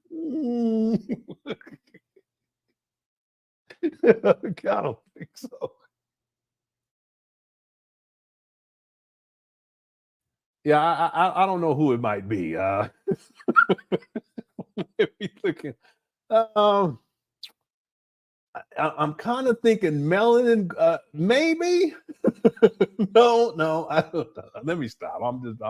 I know it ain't Tata. I thought that she wouldn't. All right. Thanks for the super chat. Well, we're not gonna do that though, Sigmund. Okay, that's too much. All right. Dominic says, for the documentary, Umar said he had to buy the camel for the director. Yeah, I remember that. Yeah.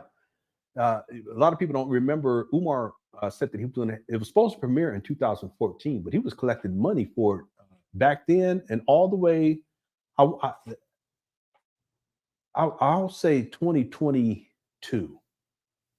And this is just another example. And the idea for Umar was he was going to do a shock, because I have when he was talking about it a long time ago, over a decade ago. I have the receipts on that. It'll be in a documentary. I'll cover this too. It was supposed to be Umar's way of getting into the documentary space based on the success that Tariq Nasheed had with Hidden Colors. That's really what it was. This is a reaction to that. See, Umar thought that he could do it himself, and he felt as if he had the ability to do it himself, and that he had the organization skills to do it himself, and he was collecting money for it too.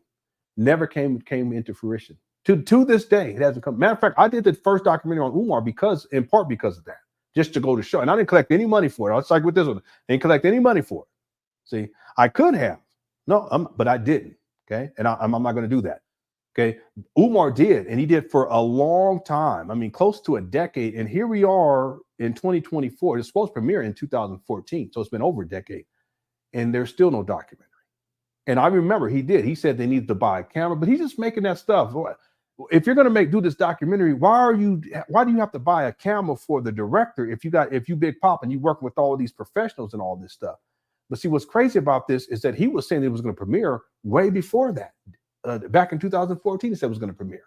So if it was going to premiere in 2014, then he would have already had a camera back then. Well, so why are you looking for a camera in 2022-ish? He's such a scammer.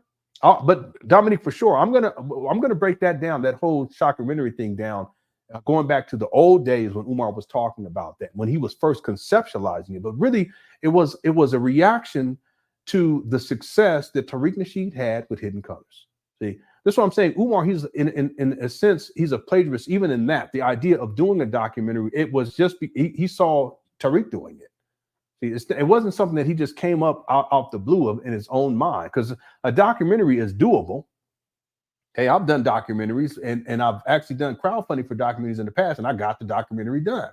See, but with Umar, he collected money for this documentary, and it wasn't outlandish, like it wasn't like over the top impossible. But why? Because it's sourced from Tariq Nasheed's documentary Hidden Colors, that series, and how that came about. You see, I was talking about earlier how when Umar conceptualized something within his own mind, and it's not the result of someone else's idea, when he conceptualized it in his own mind, it's impossible. The delusions of grandeur. You know, a 500 acre, what did he say? I think it was 500 acre. I can't remember. 300, 500, whatever it was. 500 acre compound where he's going to have an airstrip. It's going to be two schools. There's going to be a hospital, these massive dormitory buildings. There's going to be a baseball field. There's all this stuff, the zoo. When he conceptualizes himself, it's so over the top. It's not even possible, but he does that. That's what he does. But when it's something that is possible, like doing a documentary, he gets that from other people. And in this case, he got this documentary, shockumentary, what they call it, shockumentary. He got that idea from Tariq Nasheed. Never came into fruition. Collected all kind of crazy money for it, though. Okay. To this day, the documentary hasn't come out. Just another example. Supposed to premiere in 2014. What's up, Barry? Says, how can someone who lived in a bando bunker worry about mice and roaches? Yeah. And let's be clear. When Umar flipped that phone, and showed the filth that he was living in, like a hoarder. It looked like he was a hoarder. And he's a hoarder. When he flipped that phone, I have no doubt, Barry, and especially knowing the area that he lived in, if you guys could only see, and you could, because some people in Sigmund know what I'm talking about, but if you guys could only see the neighborhood and it's hood, I guarantee you, Barry, that in all that filth, there were roaches. I guarantee you. Okay. Is it possible that there were rodents in there? Probably, because insects and rodents, that's what they look for. They look for that kind of stuff. That's what they want to live in. See, some of these rodents, they'll eat paper. You look at all the trash all in there, they would have eaten, they'd probably be nibbling on that too. See, Umar has some nerve. He really does. But see, this is another reason why when Umar goes up there to the abandoned buildings, he doesn't care to like clean up before he shows it. He may clean up a little bit while he's there, but that's just to give the illusion of progress. But he doesn't really clean up. But that's because in his mind, it doesn't register that it's all filthy. Just like with this, when he flipped the phone, it doesn't register that things are in disarray. See, so the idea that someone like Umar is going to put together this project, this massive project of opening up a school, and initially it was going to be a 500 acre compound, it's just delusional thinking. It's even delusional thinking today in 2024, getting close to 2025, the idea that Umar is going to open up a school in Wilmington, Delaware. It's delusional thinking. It was back then, it is today, and it will continue to be so. But see, Umar, in his mind, it doesn't matter, because ultimately it's not about opening up a school. Umar does father have to get this. It's not about opening up a school. It's about crushing cookies. It's about getting money. And it's that simple. Okay. And I guarantee you too, Barry, that these trap bandos up there in Wilmington, Delaware, I'm sure he's had issues with rodents. I'm sure he's had issues with insects, including roaches. I guarantee it. And y'all, that's y'all's principle, talking about y'all gonna send y'all kid. Well, you just must be crazy. Ain't no way. Thanks, Barry, for super chat. Did I get to everyone? Yeah, thank you so much. You guys blessed me today, and I really do appreciate it. Again, like I said earlier, I do not take it for granted. I'm about to go and order me some Farmer John Classic pork sausages. That's what they call Farmer John classic pork sausage links. Two for 99. I'm just playing, but that's what they call it. I remember I used to love them things, boy. And the smell, I get. You know, Umar talking about the cookies. One time he said, "Get a moist cookie." He said, you can smell it." I said, "Oh no." I said, "That's private, okay? That's private, man. You know, that's private. That ain't something you be. No, don't do that, Umar. You're supposed to be a principal. Don't be talking about smelling the warm hot fudge. Don't do that." He put his hand like this. This kind of lost it. He crazy. All right. All right, let's get back to it, everybody. We're about halfway through this video. We're doing good on time. We still got about 755 people in the building. Thank y'all so much. If you're enjoying the show, please hit the like button. Okay, you don't have to, but you know, if you don't, you're trifling. Right? I just want to make that clear. We have 1,038 votes so far. Can Umar open a school, travel the world, and take care of his mama while doing a reality show? 84% say no, 16% say yes. I'll leave this up until we get towards the end of this show, and then I'll close it out. Okay, let's get back to the video. Here we go. Thank y'all so much, too, for tuning on in. I appreciate it. We'll be back tomorrow with another live stream. 215-989-9858 if you need to reach me by text message, direct, or WhatsApp, +1 215-989-9858, 215-989-9858. Black women, you cannot be a candidate on my show unless you are an entrepreneur of some kind. I don't care if you sell cookies. I don't care if you sell candles. I don't care if you sell perfumes. I don't care if you do massages, if you have a restaurant.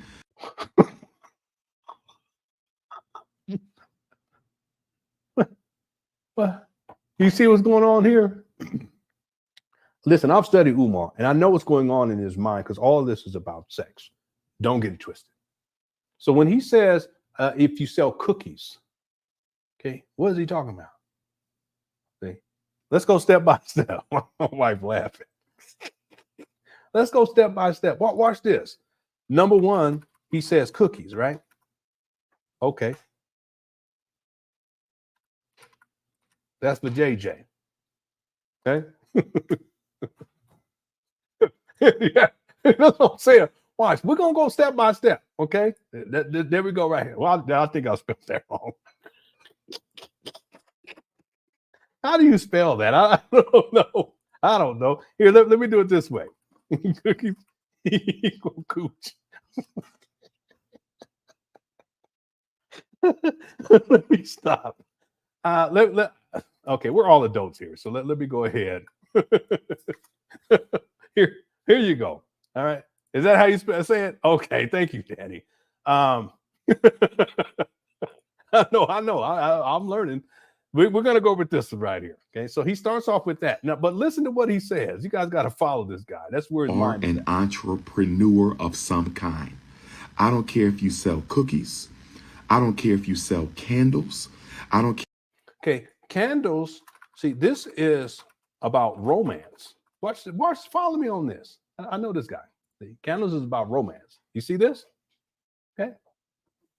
So we got the JJ, and then we got romance. Okay, let's keep going. If you sell perfumes.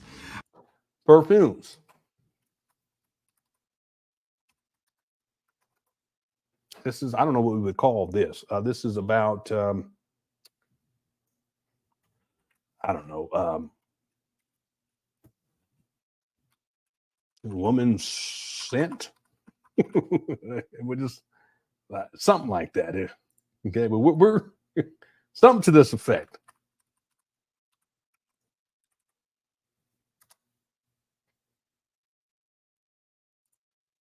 Okay, let's keep going. I don't care if you do massages. You already talked about this, okay? Massages, that's a precursor to sexual intercourse. We've already covered this in past videos.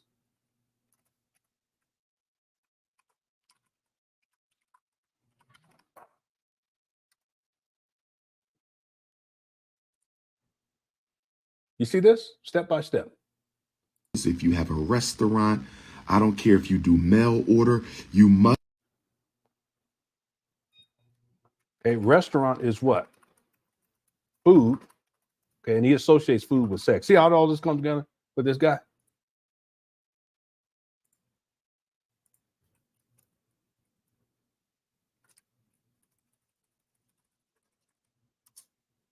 Oh, I spelled it wrong. I apologize.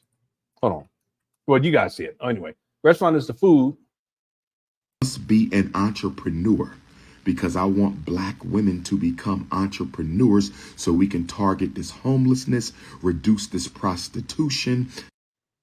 What is he talking about? Okay, homelessness, he's talking about himself. Well, I hope you ain't projecting here, because you're the one that's homeless inside of hotel, motel rooms, and you talking about prostitution, huh? What is going on? Umar, you better not be up here spending the donors' money on these type of activity. Exactly. He's talking about himself. What are you talking about? What's up, Donald? Yeah, he tripping. And all of these other unhealthy careers black women are getting involved in because they don't have enough income. So you must be an entrepreneur. You must be an entrepreneur. You must be all natural from head to toe. Yeah, he said mail order too. That's another one. You must be all natural from head to toe. Your hair must be natural. Yeah, your eyelashes must be natural. Your eye color must be natural. Do you hear me, black women? No weaves, no perms, no processed hair. Here we go. No weaves, no perms, no processed hair. No fake breasts, no fake ass, no fake flat stomachs. No fake breasts, no fake ass, no fake black, no. Here we go. I told y'all, he's starting to get freak off. Weaves, no perms, no processed hair. No fake breasts, no fake ass, no fake flat stomachs. No fake breasts, no fake ass. What does that mean? A fake flat stomach? No fake flat stomachs. I want an all natural, organic sister. You will not have a dinner conversation with me. I don't even know what that means. If you are not all natural. What does that mean? Makeup, I'm not too big on makeup. I will tolerate a little bit of natural. He will tolerate. Who are you? Living in your mama clothes. Makeup, as long as it doesn't look like a fake up. Okay? I will tolerate a little bit of natural African makeup. He's so disrespectful towards you black women. If it doesn't look like a fake up, but don't come to me with your whole face splattered with makeup. That's not attractive to me. Halloween is October 31st. If you need to put on a costume, go to the Halloween store and get your Halloween costume. Halloween is coming up on October the 31st. But if you're going to sit across from me and have a dinner conversation, you need to be 100% organically all natural African woman. Black queens, do you understand me? Black queens, do you understand me? No hair pieces, no Jerry curls, no extensions. All natural means what the hell I said. All natural. He's so abusive. All natural means what the hell I said. All natural. No fake ass, no fake breasts, no fake stomach, no fake eyelashes, no fake hair. I am promoting natural black women with the Date with the Doctor podcast. I am promoting It's not about business. It's not about school. It's about it's about sexual debauchery and what he wants. You know, it's just sexual exploitation of black women. It's really that simple. That's why, I didn't even have to watch this video. I'm watching this, but Sigma sent it to me and already told me that Umar, and I already knew when he's talking about stuff like a date with. This ain't the first time that he brought this up. What this really comes down to is a sexual exploitation of black women. Notice how in the beginning he was talking about how men and women, but now all he's talking about is the women, because it's about what he wants and what he needs, which is really just to sexually exploit you black women. I don't get it. Even to this day, and you guys know that I'm very lenient. I tend to be more critical of men because in my mind, and I could be wrong, okay, people, in my mind, a lot of the issues that we struggle with as a people, talking about black people, it's sourced from black men not being present. in the first place. Just being present doesn't mean that you're perfect, because I'm not perfect, but I've always been present and then doing better over time. Some of us are blessed to have the proper example so that we do well from the beginning. I didn't have that. It's not an excuse, but what I'm saying is that a lot of the issues that Umar is, he pronounces himself as the solution to these problems. They would not exist. The problems wouldn't exist in the first place if black men were handling the business in the first place. See, Umar becomes necessary in people's lives when black men aren't present in people's lives, because a real black man wouldn't tolerate someone like Umar.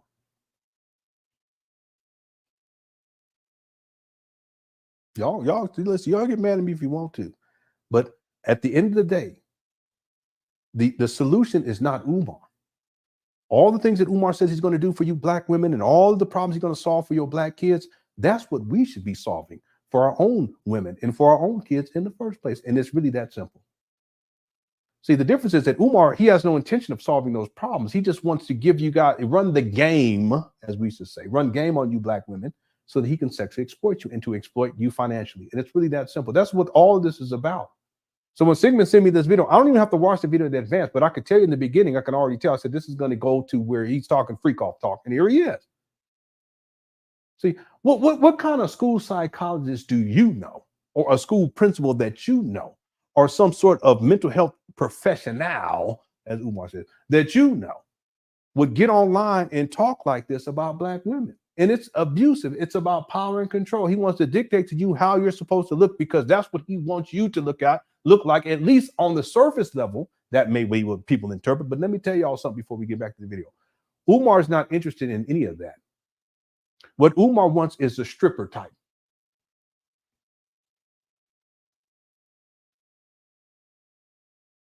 I'm going to say it again. All this talk about natural and, you know, you got to do this and you got to do that and you got to be this and all. That's just rhetoric. Umar, his type is the stripper type. With the weave and with the stuff all showing and with all of that all up over the knee and all of this all like that. That's what he wants. And listen, people have their preferences, but he's such a great deceiver of men and women on the planet that he will tell you all, but it's more about power and control. He's going to dictate to you black women what you should look like, even though that's not what he wants you to look like. He wants you to come in there looking like a stripper on a pole. That's his type. That's what he wants, because he's into that kind of freaks. That's what he's into.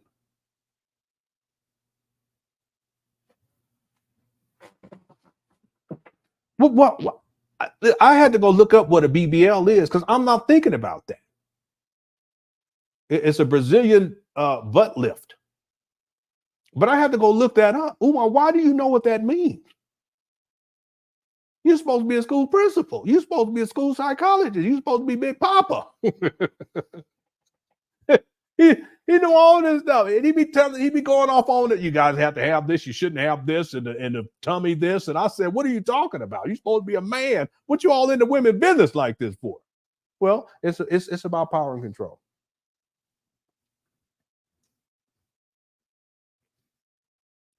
He up there talking about drip, drip, drizzle one time. I said, what? He said drip, drip, drizzle.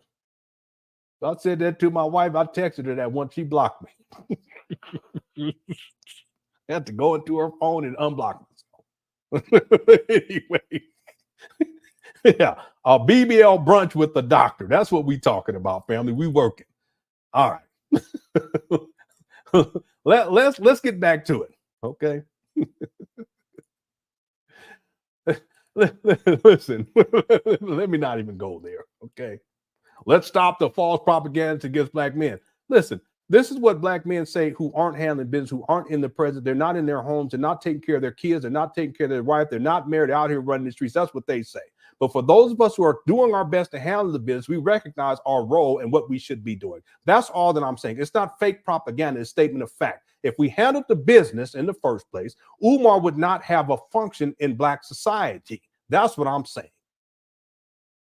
And from what I've seen, being on the planet for as long as I've been here, what I've seen consistently is black men not handling their business, not even being president in the first place, abandoning their family, got the kids all over, baby mamas all over the place. So listen, it's not fake propaganda about black men. It's about black men who ain't handling the business. Okay. So let's not say that I'm saying it's about all black men, because we got black men up here in this chat room who are handling the business. See, these types of comments come from black men that I'm talking about, and they feel so insecure that they want to twist it. You saying it's about all black men. No, I'm not saying it's about all black men. I'm saying about the black men that ain't handling the business. If you one of those black men, that's on you. That's not on me. Let's go. Natural black women. If you are not all natural, you have no business asking for the date with the doctor. Do you understand me, Caribbean queens? Do you understand me, American African queens? Do you understand? Okay, listen, I've already looked at this. Okay, if you guys go and look at that report, it's self-reporting. That's not research based. See, it's if you go to a black man, you ask him, are you an active participant in your child's life? And he's not, and he says no. Does that mean that and he's not, but he says, yes, I'm an active participant. Does that mean that he's an active participant? So you can source whatever research study you want to. It's not even research. If you guys really go and look at that, it's self-reporting. No, it's not like they surveyed 10,000 black men and went into their homes and to find out whether or not they're an active participant. That's bullshit. That's what that is. See? But even still, let's say the Lion's Den that's actual and factual. It still doesn't excuse all the black men who ain't handling the business, and that's what I'm speaking to. That's what I'm talking about. So sit down, okay? I don't want to hear that shit. Let's go. Stand me, my Canadian queens. I'm not playing. If you show up with a fake ass, if you show up with a BBL, if you show up with a face painted with mascara, if you show up with weave, wig extensions, or European hair color, if you show up with European hair color, the date will not proceed. The date will not proceed. What date? Ladies, if you have a girlfriend, here we go, a best friend, a soror, a cousin, a sister, and y'all want to do a double date, double dates will be allowed. It will look polygynous, but it's all in fun and humor. So yes, you can double date. You say, Dr. Umar, I am the co-owner of a business. Me and my friend co-own the business, and we want to come on the date with the doctor together. We can do that. That means there will be 2 slow songs instead of 1, because we will do a slow drag. Oh, yes. Here we go. We're going to put on Can You Stand the Rain, and I'm going to slow drag with business owner number 1, and I'm going to slow drag with business owner number 2. My brothers who are married to beautiful African Umar, he's so thirsty. He really is. Sisters. Because this is not a real date, if you're open to your queen being exposed, her business being exposed, good brother, you can go ahead and send your wife. Okay? Because everything is all clean. This is clean and classy. If you say, Doc, my wife is coming on the date with the doctor, but I don't want her to do the slow drag because your pictures with the queens be a little too tight, and I can't tolerate my queen being hugged up with the Prince of Pan-Africanism for 3 minutes during the slow drag, I will respect you, my brother. There will be no slow drag with your wife. There will be no slow drag with your wife. Yeah, but see, that's his type. See, he'll even post stuff on his Instagram page that is thoroughly inappropriate. You know, there's one video that he's posted it at least twice. He's probably done it more than that, but that I've seen. He at least twice of these white women that have these breast implants, and then there's a black guy in the middle walking with them that kind of resembles Umar. And Umar he's posted at least twice. I'm like, why are you posting that? But that's because that's what he wants. That's really what he wants. Okay, and he sees himself in that guy. You're not gonna look it up because he posted recently again. Any man paying child support only when the courts force his ass ain't shizzle. Lions Den, that's Umar. It's true. came out his own effing mouth. Umar is a poor accused. Absolutely. I don't know if what's his name, Alliance, if he's a Umar Johnson supporter or not. You see, if he is, I wouldn't be surprised, simply because the mentality that goes along with where, you know, someone was saying earlier, hitman holla is very true, or hit dogs holler. It's very true. So when I say, if I make a statement that there is a significant amount of the problems that we face as Black people that is directly related to fathers, Black men abandoning their families, abandoning their women, the mothers of their children, abandoning the children. If I make that statement and they take it so personally, it's like a hit dog will holler. Well, that's precisely what Umar Johnson has done. That's what Jamal did too, by the way. Umar Johnson's daddy. That's one of the reasons why Umar has these issues with his daddy, because his daddy abandoned that family and started a new one. See, but it only takes a man who is in that state, that mental state in the first place, who has that orientation towards Black families and Black relationships, etc., to get all riled up like that and get so defensive and then say something like, I'm saying that about all Black men. That's not what I'm saying. I'm not saying it about all Black men. See, the other thing is that Lion's Den wants to make this about him or her, for that matter. See, Lion's Den wants to get the attention focused on them. Okay, but that's not going to happen because you're irrelevant. And don't take this personally, but you're irrelevant. So you can type in all caps, but it doesn't make it any more relevant or irrelevant. It's still, the irrelevancy is going to persist no matter what. Now, I've given you enough time, at least talking about you, but I'm not going to give you any time in terms of going back and forth, because it's a waste of time. The fact remains that the only reason why, and this is the point that I'm making, the only reason why Umar exists as some sort of solution to Black people is because not enough Black men have stepped up to the plate to handle the business within our families in the first place. And if we did that in the first place, and if we were there to be a provider and a protector, right, to protect, we would not tolerate someone like Umar. Listen, strong Black men, that's why Umar don't deal with strong Black men.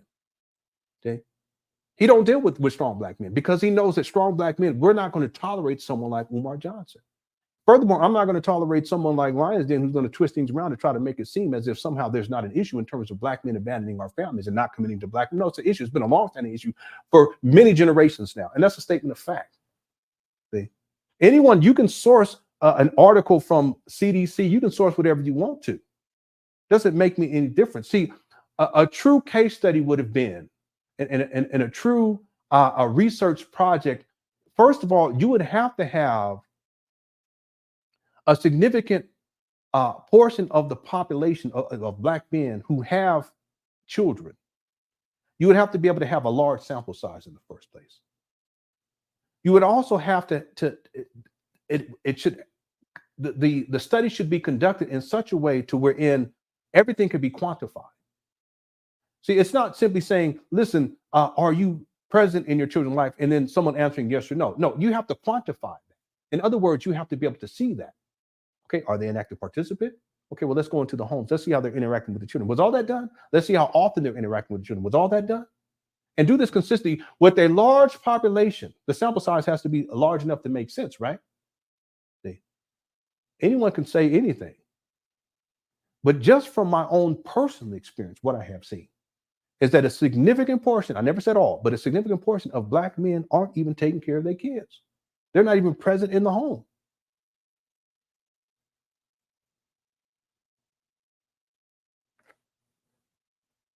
And when the court has to force you to financially support your child, that's all that anyone needs to know.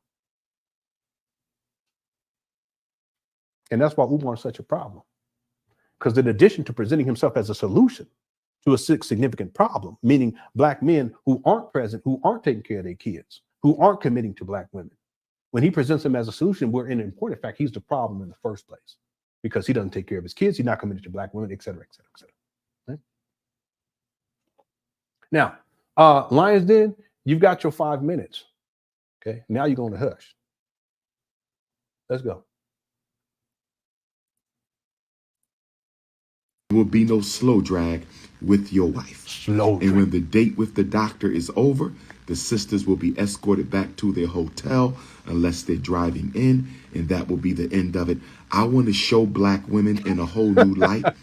I'm tired of ass and titties. I'm tired of reality shows. I'm tired of the sexual exploitation of black women. He's talking about himself. He be watching these videos. I'm tired of fake ass black women with fake ass black bodies. I'm tired of it. I want to show real black women. I want to show spiritual black women. I want to show, of course they won't be paid. They're getting free publicity off of the Prince of.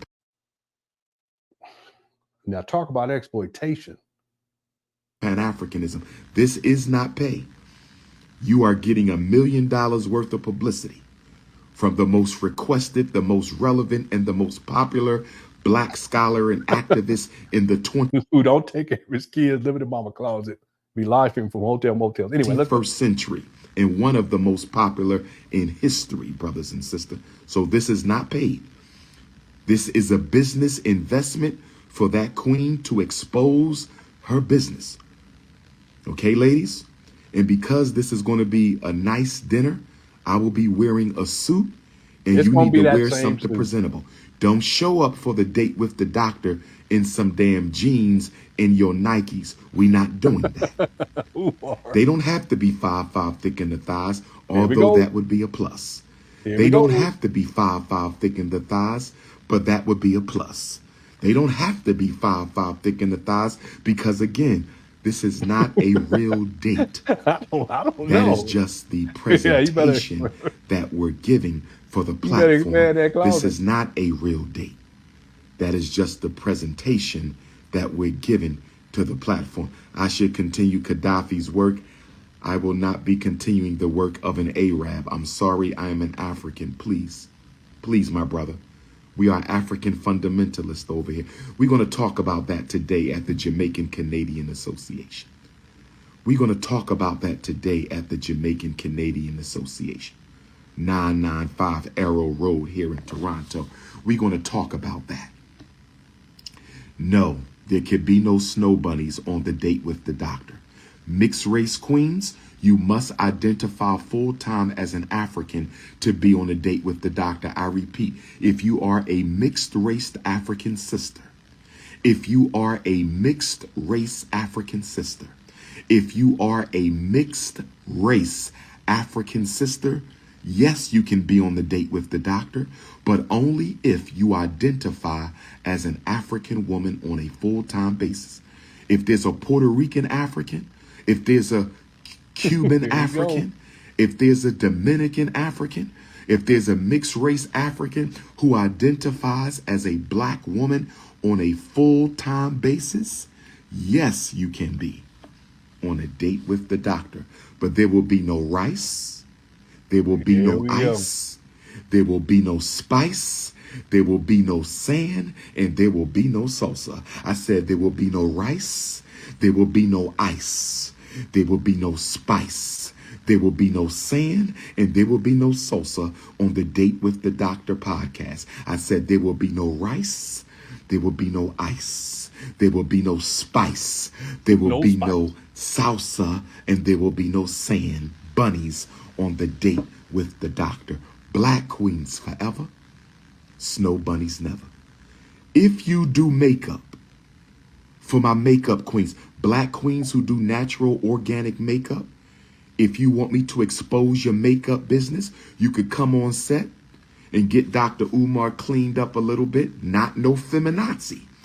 Don't have me looking a feminazi, because you will be fired your first date with. If you do makeup and you say, doctor, I want to be on set to make sure the sister you doing a date with, that she's looking nice, get the sweat off her face, you know what I mean, cover up the pimples a little bit, make that tattoo go away on her neck. I can be there to clean up your date, doctor. Listen, Umar likes the tattoos and all that stuff too. Sugihana. Umar, and I just need you to expose my business. I'm trying to build black women up because they've been torn down long enough. As a black man. It's ironic because what he's doing is he's tearing down black women. You're not, you're not good enough. You need to present yourself as he wants you to present yourselves. Interesting. As an alpha man, as an unapologetically African anti-snow bunny alpha male, I'm trying to build up black women. No, my brother, I won't be dating the sisters who come on the show, because that is a recipe for a me too. I am not a fool. I will not be dating any of those sisters because I don't need to get diddied. I refuse to be diddied, and I damn sure won't be snow bunnied. So ladies, I just wanted to let you know the criteria. If you have a BBL, go get rid of it. If you got fake titties, go get them snatched out.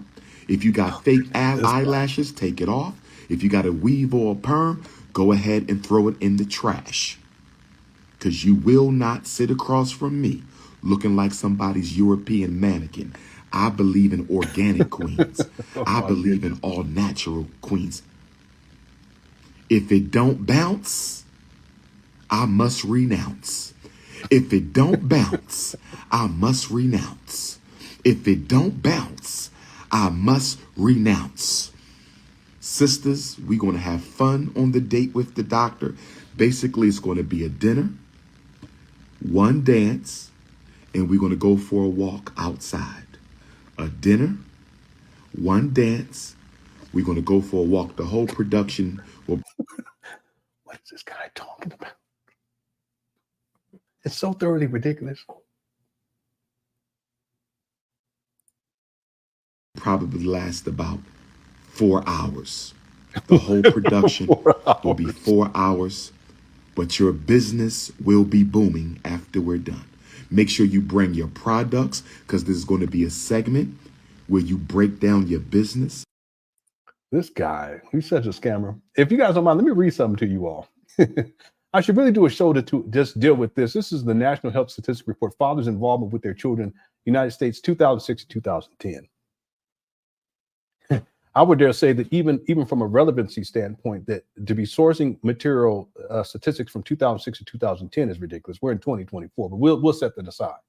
I just want to read something to you guys about the methods that were used. And one of the things, too, that was fascinating about this so-called study was that it just didn't include fathers who weren't in the home. It included fathers who were also in the home.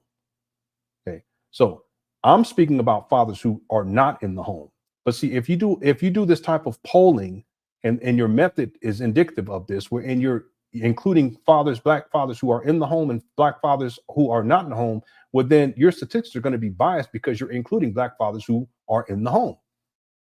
And in general, and this actually states it, that black fathers who are in the home, they're going to be more inclined to be participatory, whereas black fathers who are not in the home are not going to be as inclined, or more, they're not going to be as frequently actively involved in their children's lives. Does this make sense?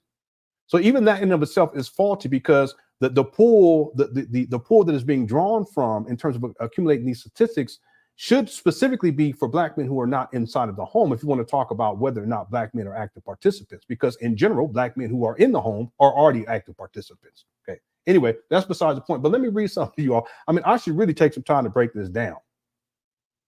So this report is based on 2006-2010 NSFG, which was jointly planned and funded by NCHS and several other programs of the United States Department of Health and Human Resources Services, CI acknowledgements.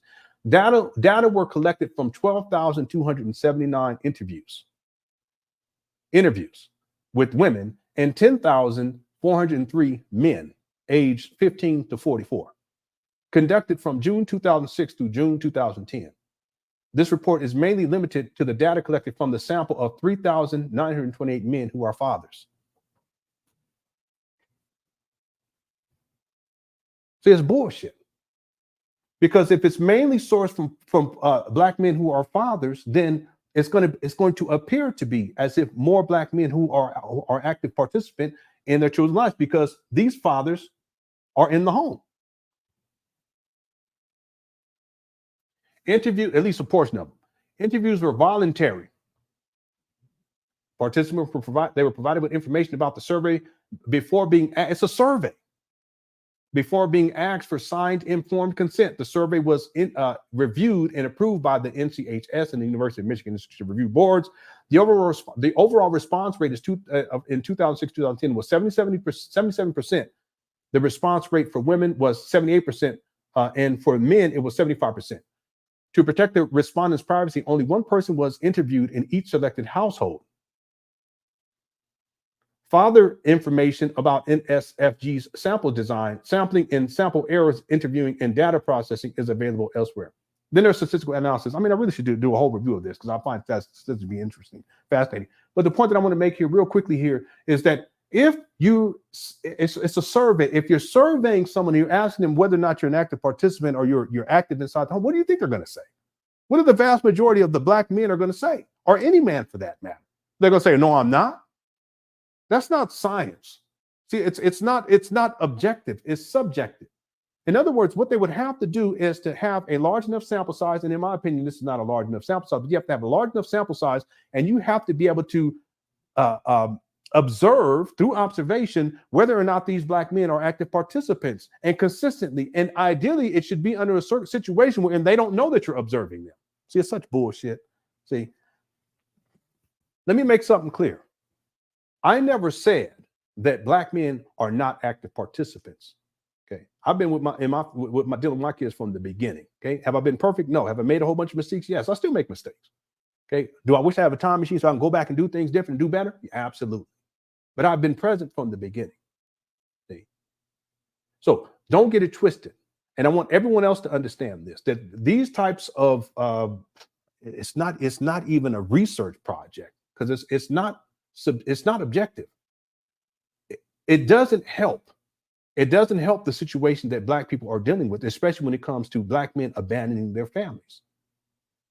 Because it actually gives the illusion based upon statistics that really you should, if you're going to talk about absentee fathers not being active participants, then you should exclude fathers who are in the home. I'm never going to say that somehow we're not active participants. What I am saying is that we do have a problem.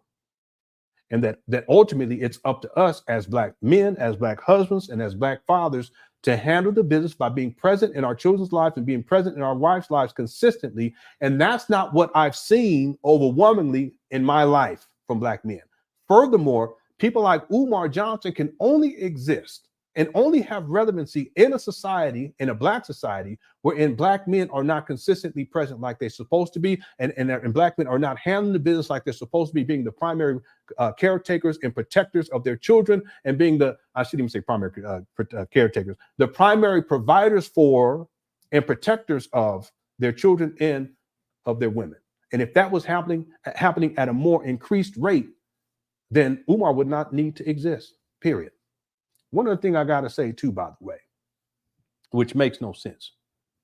If someone's going to say that black men are more active participants in their children's lives compared to any other group of people, that would also mean that there has to be research study that also addresses all these other groups of people so that they can have a comparative analysis that takes place. And the sample size for each one of these groups has to be significant enough to where in whatever results that they are determined, whatever statistics and the statistical analysis will provide the proof that wherein you cross-reference those statistics with the statistics presented here about black men, and that you would see a huge disparity, a difference between the amount of time, whatever that means, that black men are spending with their children compared to other groups of people. Where's that study? Where are all of those studies of all the other groups outside of black men? See, but the truth is that shouldn't even matter. It doesn't matter, because at the end of the day, it's on us. And I'm gonna leave it at that. I mean, I could really go in on this and dissect it point by point. And the fact that the study itself, the premise of it is faulty. It's also antiquated 2006 to 2010, and it just doesn't take into account enough factors. I read this year, about 2 years ago. I reviewed it. I mean, I could do a whole show and break all this down. See? But listen, people, you can believe whatever you want to. At the end of the day, whether you think that black men are more active participants in their children's lives than any other group of people, it still doesn't dismiss the fact that Umar is a deadbeat. Okay, and it still doesn't dismiss the fact that Umar only has relevance and relevancy today in black people's lives because there is a significant absence of black men handling the business in the first place. That's my point. Let's move on. Okay, we got about 3 minutes to this video, then we close out. I was able to download the video too of Umar, the interview that he did with Father David. I do have it downloaded. So I think tomorrow what we'll do is we'll try to cover that one, and we'll cover the video. We'll probably do the video where there was a white guy that shows up up to FDMG. We'll cover that, and then we'll follow it up with this one. We'll do like a double up. It'll be all in the same live stream. We'll do that tomorrow. And then if I'm able to come back on Thursday, we'll get to Umar Johnson. He was talking about the Diddy situation, and he was saying how it was a distraction. I just want to do that one because it connects to what we covered last week. All right, let's finish this up. Here we go. In your products, your website, your social media, how people can support you, the whole 9 yards.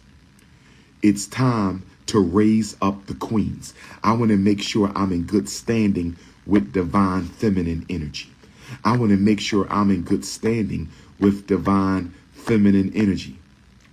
Yeah.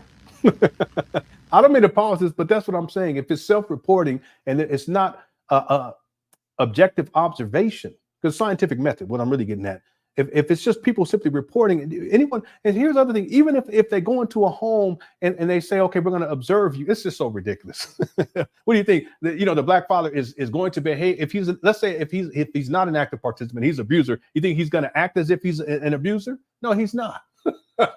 That's what I'm saying. It just makes no sense. What I'm getting at is that in addition to that, if those statistics that they accumulated, if those statistics were really reflective of the reality, then in order to say that these statistics prove that black men are more active participant in their children's lives than other groups of people, then there also have to be these same studies conducted on these other groups of people. That's a massive undertaking. And the sample size alone, they would have to go into all these different households, different Asian groups, and get different, quote unquote, white people up over here, up over there. It just goes on and on and on. It makes no sense. But see, I'm going to say this is going to be the last point on this. I really should do a separate show on this, but it'll make a whole bunch of these black men who are deadbeats upset. Okay, because you want to believe that you're handling the business when you're not.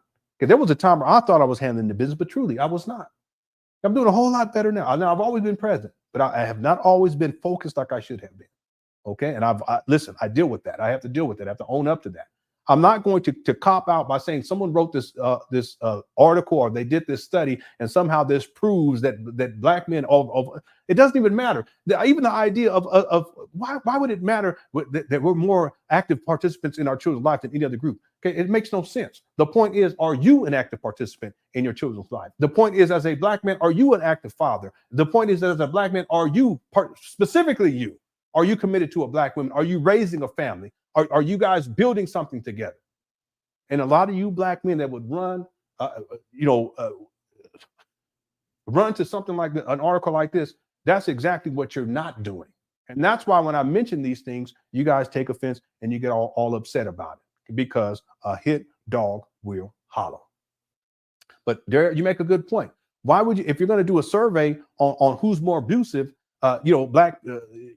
black men or white men or Asian men, whatever, what you gonna mean? You're gonna ask them, okay, are you abusive? They're gonna say no. You know what I'm saying? But they are abusive. Anyway, we're gonna leave it at that. I go on and on and on this. I just find it fascinating. I really do. Here we go. Leave Sister Suki Hana out of this. Here we go. Stop bringing up Sister Suki Hana every time I talk about date with the doctor. Shout out to Sister Suki. Shout out to Sister Suki. Shout out to Sister Suki. The addresses will not be given to you. The what? An escort will pick you up.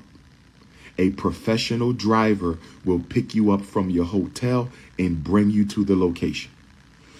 You will not be given an address because Negroes are messy. You will not be given an address. He's always disrespecting black You people. will be picked up and you will be brought to the date with the doctor. Your phone will be taken. So you cannot give away the address. Whoa. That's what they did at the P Diddy. Do you guys know they did at the P Diddy parties? That is for security purposes. If you're not comfortable with that, you cannot be on the date with the doctor. Do you understand, Queens? You will be picked up and brought to the location for security purposes. Because some locations will be used more than once. And nobody needs to know where we are bringing Queens' beautiful sisters in a safe environment to have their conversation with Dr. Umar Ifatunde, no Diddy. I just told you most of the dates with the doctors will be recorded in Delaware. Most of the dates with the doctors will be recorded in Delaware. I don't know. I just think he just woke They up won't late. set me up because there will be No, women on the set. You won't see them when you watch the conversation, but there will be men and women on the Yeah, set. man, You won't see make them, up. Yeah, but I will never be alone. I can't afford it. I will Y'all never crazy. be alone with a sister. I can't afford it. For all I know, one of my coons could have sent her. So, ladies, Here I we gotta go. practice. Yeah, that's another guy Practice too. That dude. professionalism I don't know much. and discretion. I got to protect myself because I understand the age we are living in. Age restriction, not less than 25. Age restriction, Ain't nothing not wrong. less than I'm trying to 25. save money whenever I But can. I will I'll say, use because I'm Greg. I not don't looking care. to date, Save a couple I don't bucks. really see a problem necessarily with a sister who's a little younger. We might not do the slow drag though. But why shouldn't we expose the businesses of our young after we're done? What in the world this guy just say? I'm sorry, I accidentally skipped back And to once with divine feminine energy, the addresses will not be given to you. An escort will pick you up. A professional driver will pick you up from your hotel and bring you to the location. You will not be given an address because Negroes are messy. You will not be given an address. You will be picked up and you will be brought to the date with the doctor. Your phone will be taken. So you cannot give away the address. That is for security purposes. If you're not comfortable with that, you cannot be on the date with the doctor. He played that at the beginning of the video. Do you understand, Queens? You will be picked up and brought to the location for security purposes, because some locations will be used more than once. And nobody needs to know where we are bringing We're almost Queens' done. beautiful Don't do that sisters last call. in a safe environment to have their conversation with Dr. Y'all Umar crazy. Tunde. No Let me go Diddy. pull this poll up before we finish out. I just told you most of the dates with the doctors will be recorded in Delaware. Most of the dates with the doctors will be recorded in Delaware. They won't set me up because there will be women on the set. You won't see them when you watch the conversation, but there will be men and women on the set. You won't see them, but I will never be alone. I can't afford it. Don't let nobody make you be no alone drink. with a sister. I can't Don't do afford it. For These all I days, know, one of my you're coons right. could have It's the sent drink her. and the So, food. ladies, I gotta practice professionalism and discretion. I got to protect myself because I understand the age we are living in. Age restriction, not less than 25. Age restriction, not less than 25. What in the world? You're 50. 25-year-olds, that's babies.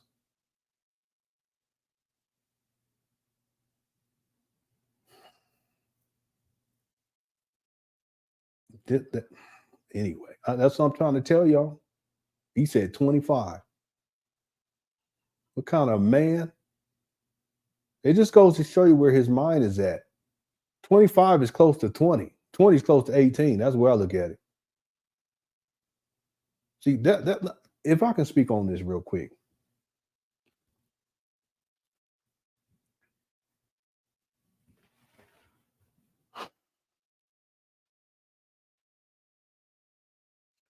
Under normal circumstances and the natural order of things is, as a man, as you get older, your attraction to women is going to be based upon women who are in your same age range. It is true. The 25, that's a baby. What are you talking about, Umar? They're going to be in this freak off type of situation where you're going to be slow dragging. I know he said he wasn't going to do it, but that's besides the point. Why would you even think in your mind you're going to bring a 25-year-old to this shit? 35, no. 40, okay. 50, yeah. 55, yeah. 60, yeah, maybe. But you see my point? Something's wrong with this guy. That's not normal.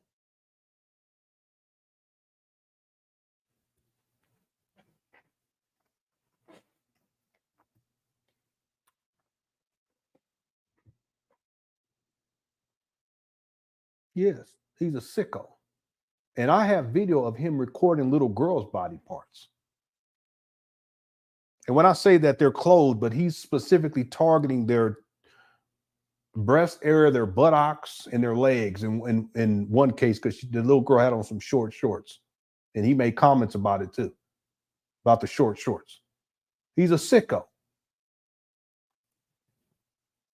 This is, well, anyway, let's finish up. It's only about 2 minutes left. But I will say, because I'm not looking to date, I don't really see a problem necessarily with a sister who's a little younger. We might not do the slow drag though, but why should 25 is not a little younger. You're 50. What are you talking about? we expose the businesses of our young sisters too? So I'm going to play around with that, but as of right now, I don't want them under 25, but we might go a little younger and cut out the dance.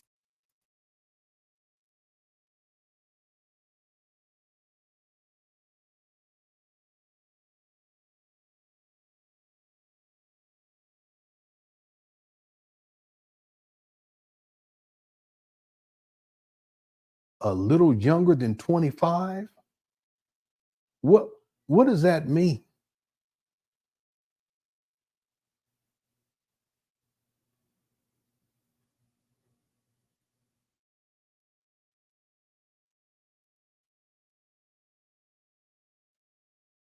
"24, 23, 22?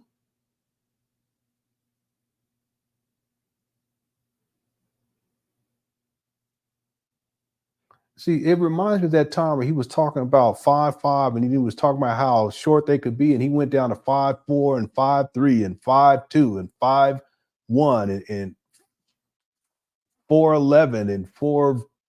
I think he went down to 4'8" or 7 or something like that. I said, what was it? Yeah, 4, something like that. I said, what in the world is going on? I always forget what the number was because it was so crazy low. I said, what in the world is going on?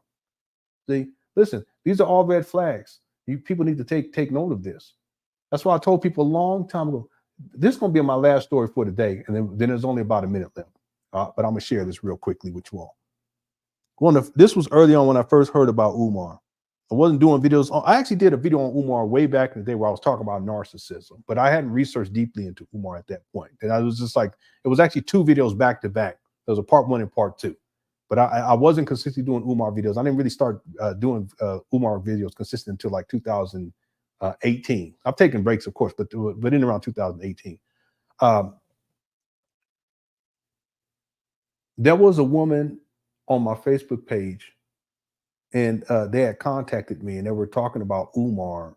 And I don't want to say too much because I don't want to. It's not like you guys could know who I was talking about, but I'm going to be careful what I say here. But I remember she was talking about Umar and how she was an Umar supporter, and I had made some comments of some concerns that I had. And I remember the last thing that I said to her, I said, well, you can support Umar if you believe in this school and you want to send him money. You're welcome to do that. I mean, I can't tell you not to. I can't tell you to do so. But what I can tell you is that under no circumstances you have your child in Umar's presence alone. And this was very early on. I mean, this was, I can't even remember. This was way before I started to read, but I already knew back then that something wasn't right. And then when I was started really deep diving and really looking at Umar, there's so many examples of him, just his whole orientation towards young girls is totally inappropriate and very concerning. And if nothing else, I mean, we can argue all day about Umar and whether he's a scammer or he's not, or, whether, Umar Johnson he's a dedicated father or not, boy, whatever. But at the end of the day, he has no business being around children, period. And I told this woman a long time ago, and here we are all these years later, and look at this guy talking now. See, again, this whole date with the doctor, all this is it's really just a veiled. These are the great deceivers. They'll present this idea, and it's really about fulfilling their sexual desires. That's really what it comes down to. And for him to say 25 and a little bit lower than that, see, it's like when he says, I need a massage, I need a back massage. No, that's just a precursor to sexual intercourse with Umar. These are buzzwords, was that the right word? These are there's another term that is being used. You can say one thing, but it means something different. So he can say, I want a back massage, but really what he's saying is I want sexual intercourse. You guys understand what I'm saying? So even this idea of slow dragging is really the precursor to sexual intercourse. The idea of having these dates is a precursor to sexual intercourse. And for him to say that I was going to say a little girl, but for a young lady who's 25 or a little bit less than that, 24, 23, 22, that he's going to be engaged. But what that's speaking to is this idea, the potential of sexual intercourse. And that in and of itself should be enough for anyone to take a step back, whether you are an Umar Johnson follower or not. You want to defend Umar, you want to come up with fake stats or whatever. I don't really give a shit. Understand that in and of itself is enough for people to go, listen, something's not right here. Let me close out this poll before we get up out of here too. By the way, we had over 1,000 people voted. Can Umar open a school, travel the world, and take care of his mama while doing a reality show? 84% say no, and 16% say yes. I want to thank everyone who voted on that poll. I'm gonna go ahead and close this poll out. I will be back tomorrow with another live stream. Again, we'll probably cover the video, and it's a shorter video. We'll cover the video where Umar is up there at the abandoned buildings, and there's a white man who approaches Umar, and they have this interesting conversation. And then there's the video of Father David, the most recent interview from, I think it's from yesterday. I will cover that tomorrow. But what I'm gonna need to do is I'll go through and I'll edit out all the commercials. I won't watch the video. I'll just edit out. I'll just go through the timeline and I'll see what commercials come up. I'll edit all that out. So that way we'll just see what Umar's on and see what he's talking about. All right, let's finish it up. Got about 2 minutes or less on this. Here we go. You feel me? Go a little younger and cut out the dance. So ladies, I just want you to know you got to be all natural. You got to be all natural. Application coming soon. Application coming soon. Yeah, but there's another term, Dover King. I can't remember what it is. Application coming soon. It's like when back in the, I think it was the 80s. Was it the 80s? Yeah, I think it was in the 80s, early 90s. They were using terms like super predators, but what they really were, it was like they're really talking about black men. They just used that term instead. That's what I'm talking about. I just can't remember what that phraseology is to explain what that the words that are being used, but they actually have a different meaning. Anyway, here we go. This your big brother King Kong, Toronto, Canada, Jamaican Canadian Association, it's about sex. 995 Arrow Road. The doors are open right now. The doors are open at the JCA right now. King Kong will take the microphone at 5 p.m. Nashville, I will see you Wednesday. Dallas, I will see you Saturday. Arlington, Virginia, Howard University, pre-homecoming comedy bash. Yeah, and Guana, this is such a good point. I got to read this real quick, and then we finish up. The point is to put young, impressionable, and vulnerable women in his company so he can push his agenda of self-gratification. Half the hunt is disarming the prey. This is perfectly stated. Thank you so much, Nguana wa Modimo.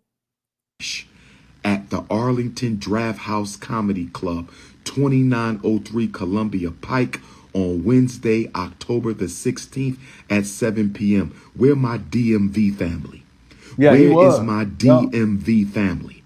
I will see you October the 16th, 7 p.m. in Arlington, Virginia at the Draft House Comedy Club, 2903 Columbia Pike. This is your big brother King Kong Consciousness.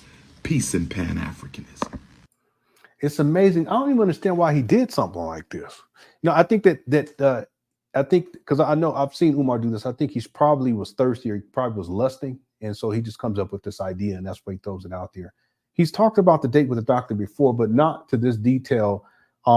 It almost sounds like grooming younger women, but then also some elements of like P. Diddy situation. I don't know. It's really weird, but Umar's like that. He's a weirdo. I mean, I would never, ever want to have any woman. I don't even care. It doesn't even got to be someone related to me or family member or daughter, any woman. I would not want them in this guy's presence, period.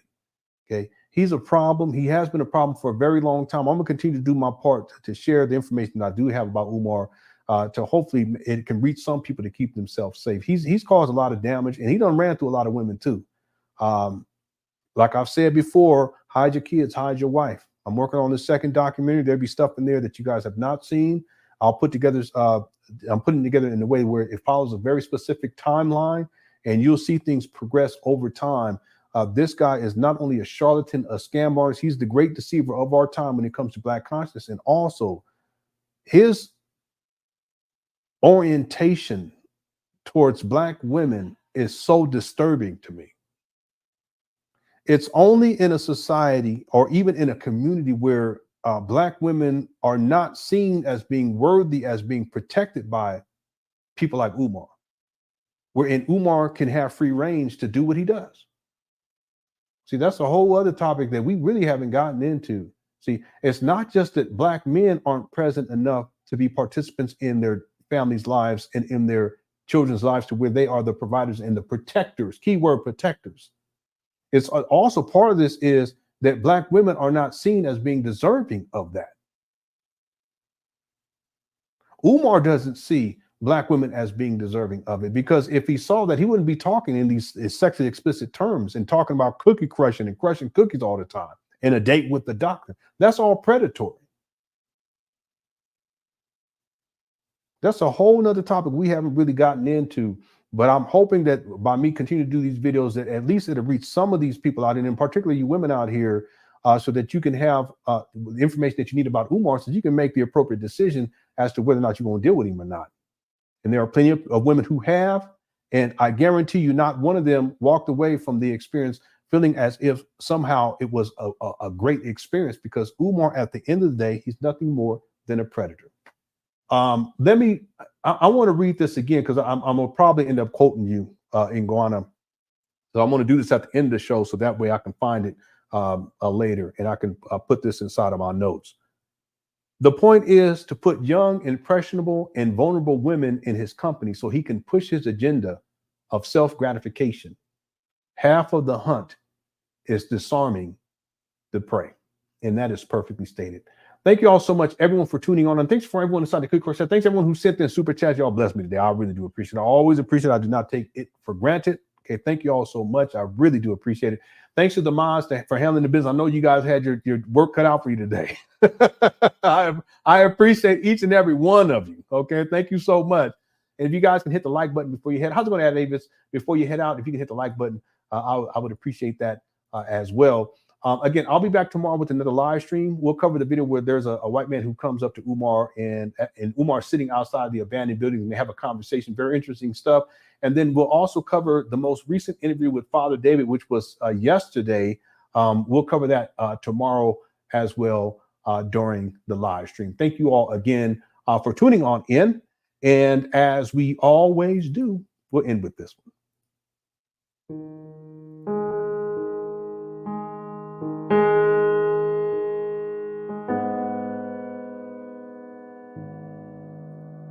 Oh, thank you. Yeah, and thanks for the comment. I will quote you, okay? Hope you don't mind.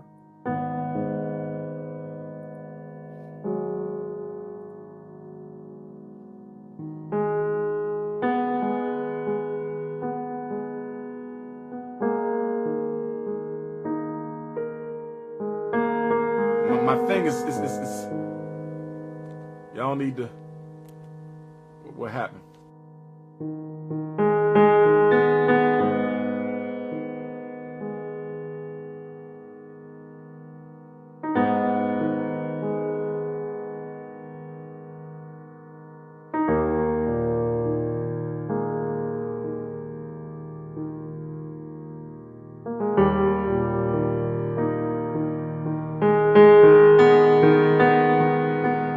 On August the 21st of 2019, this summer, I want to have a grand opening of the FDMG building, Team Pan-African headquarters. I want to have a conference. I want music. I want fashion show. I want seminar. I want yoga class. I want African language. I want a musical concert. Right across the street, we got a big park. We want to rent that out and do a big park, a big celebration with food and festivals and activities for the children with over 100 vendors.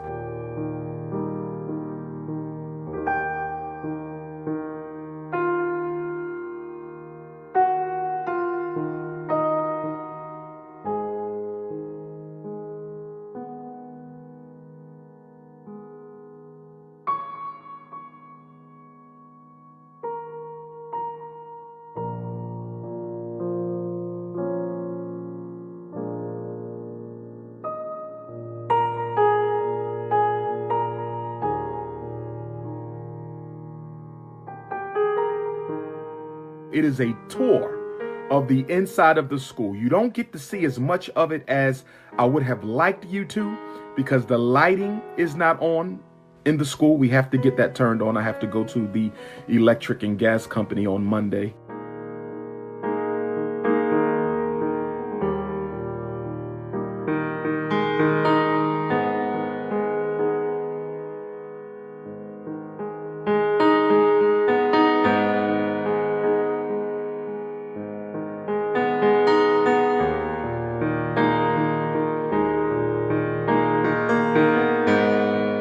Memphis, Tennessee, October 5th. So we got back-to-back Memphis. Back-to-back Memphis.